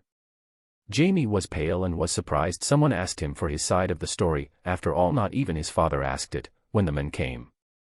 Jaime soon took a breath and explained how he had begged Aerys to surrender, but the Mad King ordered him to bring him Tywin's head, and his pyromancer, Wisdom Rossert, to set the city ablaze with the hidden wildfire, burning its 500,000 inhabitants to death, rather than lose the city to the rebels. "Burn them all," Aerys said. "Burn them in their homes. Burn them in their beds." Jaime said, "I killed the pyromancer first, then drove my sword into Aerys' back as the Mad King tried to run for his life." Even as he was dying, the Mad King kept raving, "Burn them all, burn them all." He was still shaken at the memory. Gandalf sighed and said, "You did what was right." Saruman nodded, while Ned said, "We have tell everyone about the wildfire caches below Red Keep." Gandalf and Saruman nodded. Robert and Jon Arryn had arrived with Tywin Lannister following behind him. He also spotted Varys in the side. He had been called down to the throne room. The sight that met his eyes of Tywin Lannister, just as he was now beginning to see it in Robert himself. Laying before the steps of the Iron Throne and wrapped in crimson Lannister cloaks were the murdered bodies of the Princess Elia, Princess Rhaenys, and the babe Aegon. Gandalf and Saruman noted an odd gleam in Varys' eyes. They knew Varys was a mysterious figure. On one hand, some his past being a slave and stuff seems true, but on the other hand they also felt someone made sure cover up a lot regarding Varys. They were looking into his past more. After telling, Gandalf told everyone about Jaime's deeds and Mad King's plot, which did cause Jon quickly order his men to find these caches. That's when Ned had demanded that justice be brought against those who did this, but in truth he was only somewhat shocked by what followed. Robert looked down at the corpses. Instead of the disgust, Ned saw a look of grim satisfaction. It was a look that chilled Ned to his very bones and left him utterly disgusted. Ned spoke up, the Princess Elia was an innocent woman, and the children were only babes. I remember Martells were ready to give up their right to the throne in return for Elia and her children's return. John remembered that he was having headache, since this was going to be huge problem for Robert rule, which was already in question. Robert venomously spat, "I see no babes, I see only dragon spawn," with a malicious look in his eyes that actually made Ned take a cautious step back in shock. While Robert added, "They are no innocents, they are the abominations of that silver-haired shit that took my Lyanna from me. The children of the bastard that dared to take what was mine." He bellowed at him and even went so far as to actually spit upon the bodies. Saruman scoffed and shouted, "Lyanna was not yours, idiot. There was no betrothal between you two. I knew neither Ricard nor Liara wanted their daughter to be married to whoremonger like you." Robert glared venomously at Saruman, who glared back, but Jon Arryn came and whispered to Robert, "Do not worsen out relations further." Ned cut in with steely tone, "There is no relationship. I will never consider someone who is so disgusting as this, my brother." This shocked not only Robert, Jon, and Tywin, while Ned, having seen Robert's true behavior in the past months, was disgusted, walked away. Gandalf sneered at Robert and added, "If you don't like dragon spawns, then kill yourselves too, since you have Targaryen blood running through your veins." With that, Gandalf also left, while Jon Arryn ran after them trying to soothe things out, but it didn't work. While on the way back, Gandalf told Ned about how they saved Elia and her children, how the ones there was just puppets. Ned felt relief hearing that, while Saruman added, "Robert's reign will have a really hard start." Ned questioned, "What do you mean by that?" Saruman explained, "Because treasury is almost empty, the Mad King on Queen Riella advised moved all the money to a vault in Iron Bank, which seemed to be opened only by Queen Riella herself. So Robert has to borrow money to start his reign." Ned was surprised hearing this, while Gandalf nodded. Chapter 96, Chapter Daenerys on Dragonstone. Gandalf made sure arrive rare first, and thankfully he was allowed in. Queen Riella was really weak. She recognized Gandalf, and seeing he was about to heal her, she said with weak tone, "I don't want to be healed. I heard my son and grandchildren were murdered." Gandalf whispered to her, "Elia and her children are alive, so please let me heal you." Queen Riella was surprised. She then allowed herself to be healed. She soon gave birth to her daughter, Daenerys, several months after her father died in the fall of King's Landing. During her birth, a great storm thankfully almost stopped it from getting worse and wrecking what is left of the Targaryen fleet anchored at Dragonstone. Gandalf took the baby girl in his arms and looking the storm outside, while Riella smiled and said, "Her name is Daenerys." Gandalf smiled and added, "Daenerys Stormborn." Riella smiled at that, while Gandalf with slight worry told the former queen, "We have to move from here, since Baratheons are already set the eyes on Dragonstone. It won't be long before they come here. The rebels lack their own fleet, especially since Ned took his army and fleet back with him to north, thus causing them to have to build their own fleet. So it takes some time to assemble one to assault the island." It was Stannis went on to conquer Dragonstone, the historical seat of House Targaryen, but failed to capture the remaining Targaryen heirs, Viserys and Daenerys, who had fled with Riella and Gandalf. While escaping with them, they were spotted at the port and followed on the ship. While Stannis smiled seeing the Targaryen ship in sight, but it was not to be, as Ulmo had other plans. A huge storm suddenly appeared out of nowhere. Stannis and his fleet were caught up in. Clouds above begin to rotate, forming a storm disk in the sky. Lightning strikes down at sea and a giant whirlpool begins to turn slowly, while sheets of heavy rain began to fall on the ship. It was a horrible storm. Stannis's fleet could not even move an inch further in such a storm, since the storm seems to have come out of nowhere and Targaryen ship just disappeared. Stannis was hoping that Targaryen siblings were also caught in the storm, but when he returned back, they will hear the news about a Targaryen ship in Essos and someone spotting Riella, Viserys, and baby Daenerys. Which was half-truth. Riella was given a place to stay by Gandalf. This would keep them off radar from Baratheons and anyone searching for him. Robert Baratheon, hearing the news, would break out in fury, while Varys was surprised to hear Riella Targaryen alive and well. Which was not going per his plan, since he was sure she would have died at childbirth. Varys hid his emotions and thought, "No, this is not the plan. I can't manipulate Viserys and Daenerys if their mother is with them." Varys knew Riella Targaryen was always doubtful of him. She never trusted him. So Varys decided to take her out of the picture for the greater good of the realm. Varys already had plans in motion and contact necessary people to get to his goal, but in his anxious state, he made a mistake, which led to Saruman spies finding his little secret about his heritage and plans for the future. Chapter 97, Chapter Meeting about Future. Saruman immediately called a meeting after getting a very serious information. Aragon, Rhaenyra, Arwen, Gandalf, Saruman, Finrod, Legolas, Durin, Elrond and Glorfindel. The meeting commenced and Aragon, seeing Saruman so serious, questioned, "What happened, Saruman?" Saruman simply asked, "Sire, do you remember how we were looking into Varys' past?" Aragon nodded, while other leaned in, seeing Saruman found something really interesting. Saruman continued, "It seems just a days ago he contacted someone in Essos. It was a woman, who seems have Valyrian heritage. This causes Rhaenyra to be more curious and questioned, who is she?" Saruman answered, "Her name is Saera, she is sister of Varys and they are both Blackfyre descendants." The moment Blackfyre was heard, everyone was slightly concerned, while Rhaenyra frowned and said, "Blackfyre are active once again." Saruman nodded and said, "It seems Varys has been trying to bring down Targaryens. It seems Aerys being mad just helped him. From what the spies gathered, it seems he is trying to put his nephew on the throne by making the cover of how he swapped baby Aegon with an infant son born at Pisswater Bend, a street of King's Landing. He wants to play it off as he smuggled the genuine Aegon across the narrow sea." Aragon frowned and said, "That story will have a lot of holes in it, since one, Elia will never allow just one of her children to be sent to safety. The second is the presence of Targaryen tapestry, since all lords will ask for his blood to be entered into the tapestry as proof, and the moment he does it, his bloodline as Blackfyre will be revealed to the world."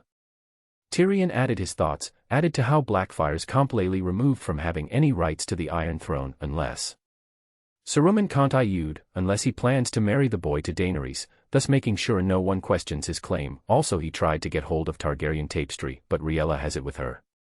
Finrod spoke up, "He probably wants to get rid of it. I mean, it is easy to blame Robert's hatred of anything Targaryen if someone questions the disappearance of the tapestry." Saruman sighed and said, "He seems to have involved Jon Connington too." Aragon narrowed his eyes and said, "So he seems to have gotten Jon Connington to vouch for him." Legolas was confused and questioned, "But how did Jon Connington just trust a random baby to be Rhaegar's?" Gandalf sighed answered, "Jon Connington was in love with Prince Rhaegar Targaryen. I believe Jon, due to Rhaegar death, is consumed by guilt. Believed Varys, he probably wants to redeem himself in Rhaegar's eyes by putting his so-called son on the throne. So him vouching for this Blackfyre will probably get some lords to follow him." Saruman knew Jon believed Rhaegar's wife, Princess Elia Martell, to have been unworthy of him. Rhaenyra laughed and said, "Even if they gain some support, none of the major houses will support them just because of this. I mean, was Varys counting on Dorne for support and maybe thinking they convinced the Tyrells through them?" Everyone agreed with Rhaenyra on this. They knew Dorne will already know about Varys' story being fake. After all, real Aegon, Rhaenys and Elia are alive. Even if Doran ambition gets of him and announces the truth about real Aegon, Rhaenys and Elia being alive and claim the Iron Throne, he will be risking everything, since that will not only alienate Oberyn and Elia, because Elia doesn't want her children to do anything with Iron Throne. Chapter 98, A Question. Chapter 99, Chapter Tyrion. Eddard returned to North from the war, reunited with Ashara, and sees his newborn son Robb for the first time. While in the Reach, Marjorie Tyrell was born. She was going to be the next Queen of Thorns. Robert Baratheon, due to a blood relationship with House Targaryen, is proclaimed King of the Seven Kingdoms. With Lyanna thought to be dead, Robert instead marries Cersei Lannister to shore up the alliances, and they had found out about the almost empty treasury. Tywin had to spend a lot of gold to keep the kingdom afloat. Also, he heard about Tyrion's rise among Aragon Council. He was now regretting everything. Also, Tisha gave birth to their first child, a daughter named after Tyrion's mother Joanna. While Tyrion watched as Tisha put his baby daughter to sleep, he was happy since he had a wonderful family and very good friends. Everyone respected him for his intellect and not for his heritage. He was given a chance to be a normal man by Aragon and Gandalf, but chose not to, since he grew past his insecurities and even spoke with his late mother, who still loved him. Tisha questioned, "So they are not going to do anything about the new Blackfyre issue?" Tyrion shook his head and answered, "No, we know he is not a threat to Middle-earth or New Valyria. We are leaving him be, and since we already have ways to destroy Varys' plans, it won't be a threat. Also, we have the Martells and Targaryens warned about the threat." Tisha nodded and changed the topic, "So what is going on with Lannisters?" Tyrion frowned and muttered, "They are not doing great, since they took on the crown's debt and Lannister mines are going to run dry soon." Tyrion did not care about his former family, he now had family and friends, who cared about him. Also he was given a choice to become like a normal man, but he declined it, since he long accepted himself. Tyrion was happy and he remembered his teacher's words, "You can use your appearance to your advantage and make your enemies underestimate you." Tyrion took that to heart. Also, it did not take long as Queen Cersei Lannister gives birth to Prince Joffrey Baratheon. Just like the original timeline, the boy was a bastard of incest fathered by Cersei's own twin brother Jaime. Her next two children. Even though Cersei is obsessed with Aragon and has been trying to find methods to contact him, she seems to keep Jaime as some sort of backup. Tisha let it go, while she knew Tyrion moved past his family and issues. It was best to not linger over the subject. While Aegon, Arwen, and Rhaenyra were discussing issues with Saruman told Aragon, "We must also keep an eye on so-called young Griff and Jon Cunnington." Aragon hummed agreeing with Saruman, while Rhaenyra said, "Also, what is the issue with Viserys? I hear he was showing signs of madness." Viserys III Targaryen seems to have developed symptoms of Targaryen madness. Saruman nodded, replied, "Yes, it is showing slightly, we have to check to make sure." Arwen felt bad and asked, "Can't we do the purification ritual to cure him?" Aragon and Saruman shook their heads, while Saruman explained, "If we did it before the symptoms showed, then we could have saved him." Aragon added, "Now his only chance is to slow it down." They felt bad for Viserys, as Saruman said, "But I will send forth Melisandre to help him, she's one of my best students in the field of magic." Melisandre was a small child, she was a slave named Melanie. At the slave auction block, she was known as Lot 7. She was brought by Aragon and Saruman, and from then on she has been fanatically loyal to them. Saruman created the youth potion for Melisandre, since losing such students with great potential for magic was a waste. As per Saruman.so, she is now 400 years old and stays in New Valyria. She is slightly lusting after Aragon. Rhaenyra smirked at Aragon, who rolled his eyes. Rhaenyra herself once told him to go for her, since herself found the woman too exquisite. Chapter 100, Chapter Tyrells. Tyrell family over centuries gained not only influence, but also wealth. Their power only grew after Olenna Redwyne married into the family. She was a student of Saruman and well known for her cunning and sharp tongue. Both her husband and Olenna were able to push the Tyrell family to new heights during their time. Also, Olenna and Luther had three children. While Mace Tyrell did take the head of the Tyrell family, it was obvious the man was an idiot and the one advising him was his mother and sisters. So one time Mace came to his father and mother with great news. "Mother, I just had an idea."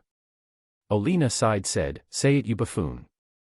Mace nodded, continue, "What if we set up a marriage between Prince Joffrey and Margaery? I mean, the crown needs support and help. If we provide them with it, we can get Margaery the queen." Olenna frowned, muttered, "Idiot, it will not do us any good to join them." Mace winced hearing that, while Luther was curious about Olenna declining this proposal. While he was not very savvy in the political field, he knew what Mace proposed could work.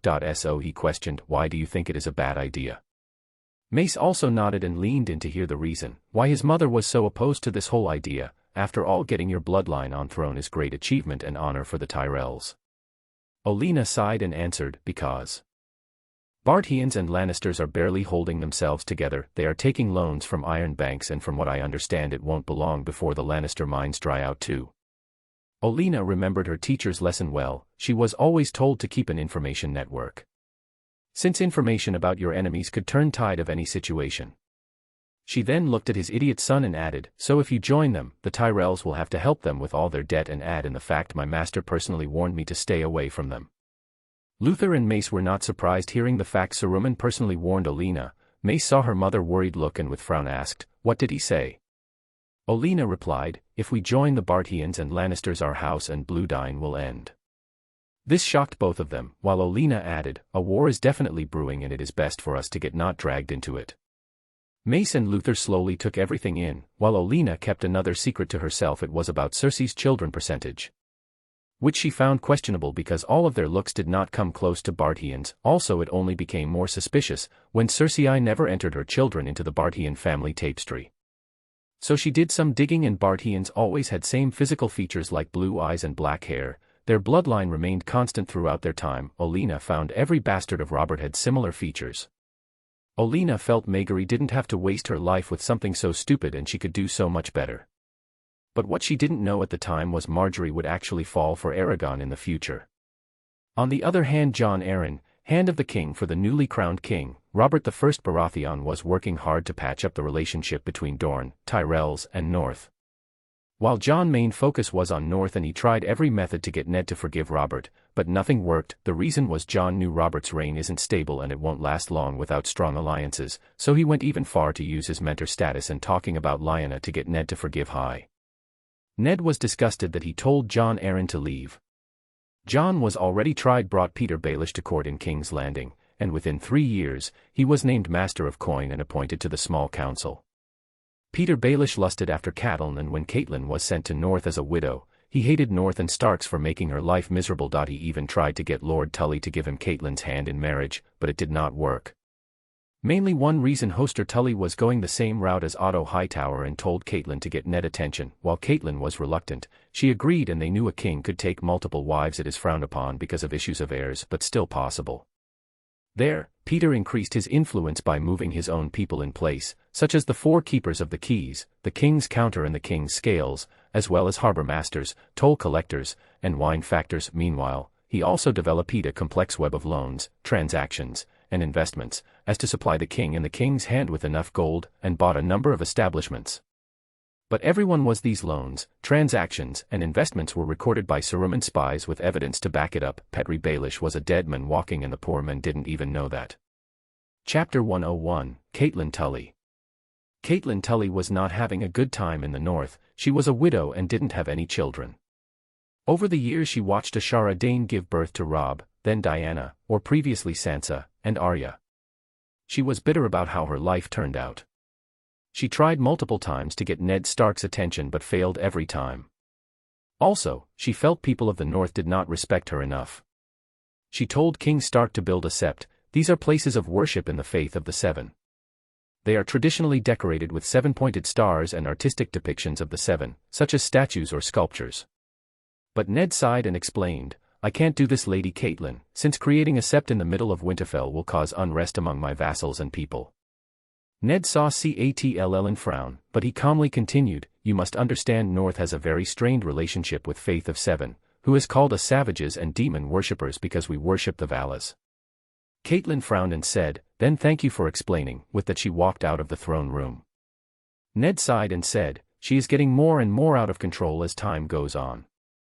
Ashara, who was by his side, nodded and replied, "She has been trying to get on your good side for a while now." Ashara felt Catelyn had a subtlety of a bull, but then Ned frowned and said, "So you noticed that too?"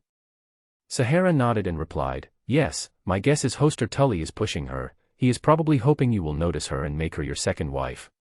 Ned scowled upon hearing this. He had a very beautiful family with Ashara and he was not about to destroy it for some foolish woman. Ned only left her be for so long, since she was Brandon's wife. Ned then questioned, "Did she do anything else?" Ashara groaned replied, "Yes, I heard she has been trying to get the servants to turn to Faith of Seven for a while now." Ned sighed, while Ashara added, "She has been advising me to hire a septa." Septas are the female clergy of the Faith of the Seven. They are women sworn to celibacy, sometimes serving noble houses as governesses and tutors to the daughters of lords, teaching them in matters of etiquette and history and activities such as sewing. Neither Ashara nor Ned wanted their children to grow under the influence of a septa. Both of them were planning to teach their children ways of North and Vala. Ashara was planning on teaching her not only politics, but also involving her brother to teach their children to be a swordsman. The House of Dayne had traditions like the Wielder of Dawn is always given the title of Sword of the Morning, and only a knight of House Dayne who is deemed worthy can carry it. Also, her Arthur Dayne was now in Middle-earth guarding Lyanna and her son Anduin II Stark. This is Jon Snow. Then came the Greyjoy Rebellion. Chapter 102, Notice. Chapter 103, Chapter 83. Daenerys was young and now taught by her mother. She knew the true history of Targaryens and Mad King. Also during the course of the years Viserys was getting treated by Saruman, who came out as Rhaella was worried and questioned, "How is Viserys?" Saruman sighed and answered, "He does show signs of madness, but it is just showing." Rhaella was devastated, but she didn't want her son to turn into monster and questioned, "Is there some way to cure him?" Saruman sighed and explained, "There is a purification ritual, but since Viserys is already showing signs of madness it won't work." Rhaella was worried and asked, "There has to be something else." Saruman hummed and replied, "Yes, we have potion that curbs the madness." Rhaella saw hope, while Saruman added, "But he must drink it once every month and for the rest of his life." Rhaella nodded, while Saruman continued, you must keep him from pressuring situation, so it is best to keep him tension-free as possible. Saruman looked at Rhaella and with side added, it is best for you persuade him to give up any dreams of getting back the Iron Throne, since such burden could very well break the mind. Rhaella nodded, taking everything Saruman said seriously. She already hated the Iron Throne and didn't want anything to do with it. Also, she had been making sure Viserys understood why his father was killed or murdered. She knew Viserys probably had ideas of revenge, but she wanted to nip the bud of before it grows any further. Rhaella then asked, should me and Daenerys take the purification ritual? Saruman nodded and replied, yes, it might be a good option to take it. After all, the madness starts when you are mentally broken. While in New Valyria, Tyrion Lannister was taking care of his daughter Joanna and teaching her how to write Valyrian. She was genius and was taking everything in like fish in water. Tyrion enjoyed the time with his daughter and he saw Tisha enter the room. She had a smile on her face seeing this happy moment, but she then looked at the letter in her hand with a frown. Tyrion questioned, what is that letter? Tisha with a frown and answered, Lannister. Tyrion was annoyed. It turned to his daughter and said, why don't you go play with Grandpa Gandalf? Joanna smiled and after kissing her father on the cheek ran off. Just then Tyrion took the letter and read it. His emotions were annoyance as he read the whole letter. He quickly threw it into the fire. Tisha questioned, what is it? Tyrion with scowl answered, it is from Tywin Lannister. He wants meet us and his granddaughter. The old man was writing how even if I is inherited myself I still have Lannister blood and Joanna is still a Lannister. Tisha sighed and said, he must have heard about Joanna's birth and probably using this to get close to you, maybe mend the bridges with help of your brother. Tyrion scoffed and said, I will never let them close to my daughter, they will only endanger her, especially my former father and sister. Tisha nodded and agreed with Tyrion. They didn't want their daughter getting manipulated and thrown into the stupid Game of Thrones. While in Royal Castle in New Valyria, Rhaenyra Targaryen found out she was pregnant and it was triplets. A surprising and happy discovery. Aragon smiled and kissed his wife and hugged her, whispering, congratulations my dear wife. Rhaenyra enjoyed the warmth of their husband's hug and said, it seems our family is complete.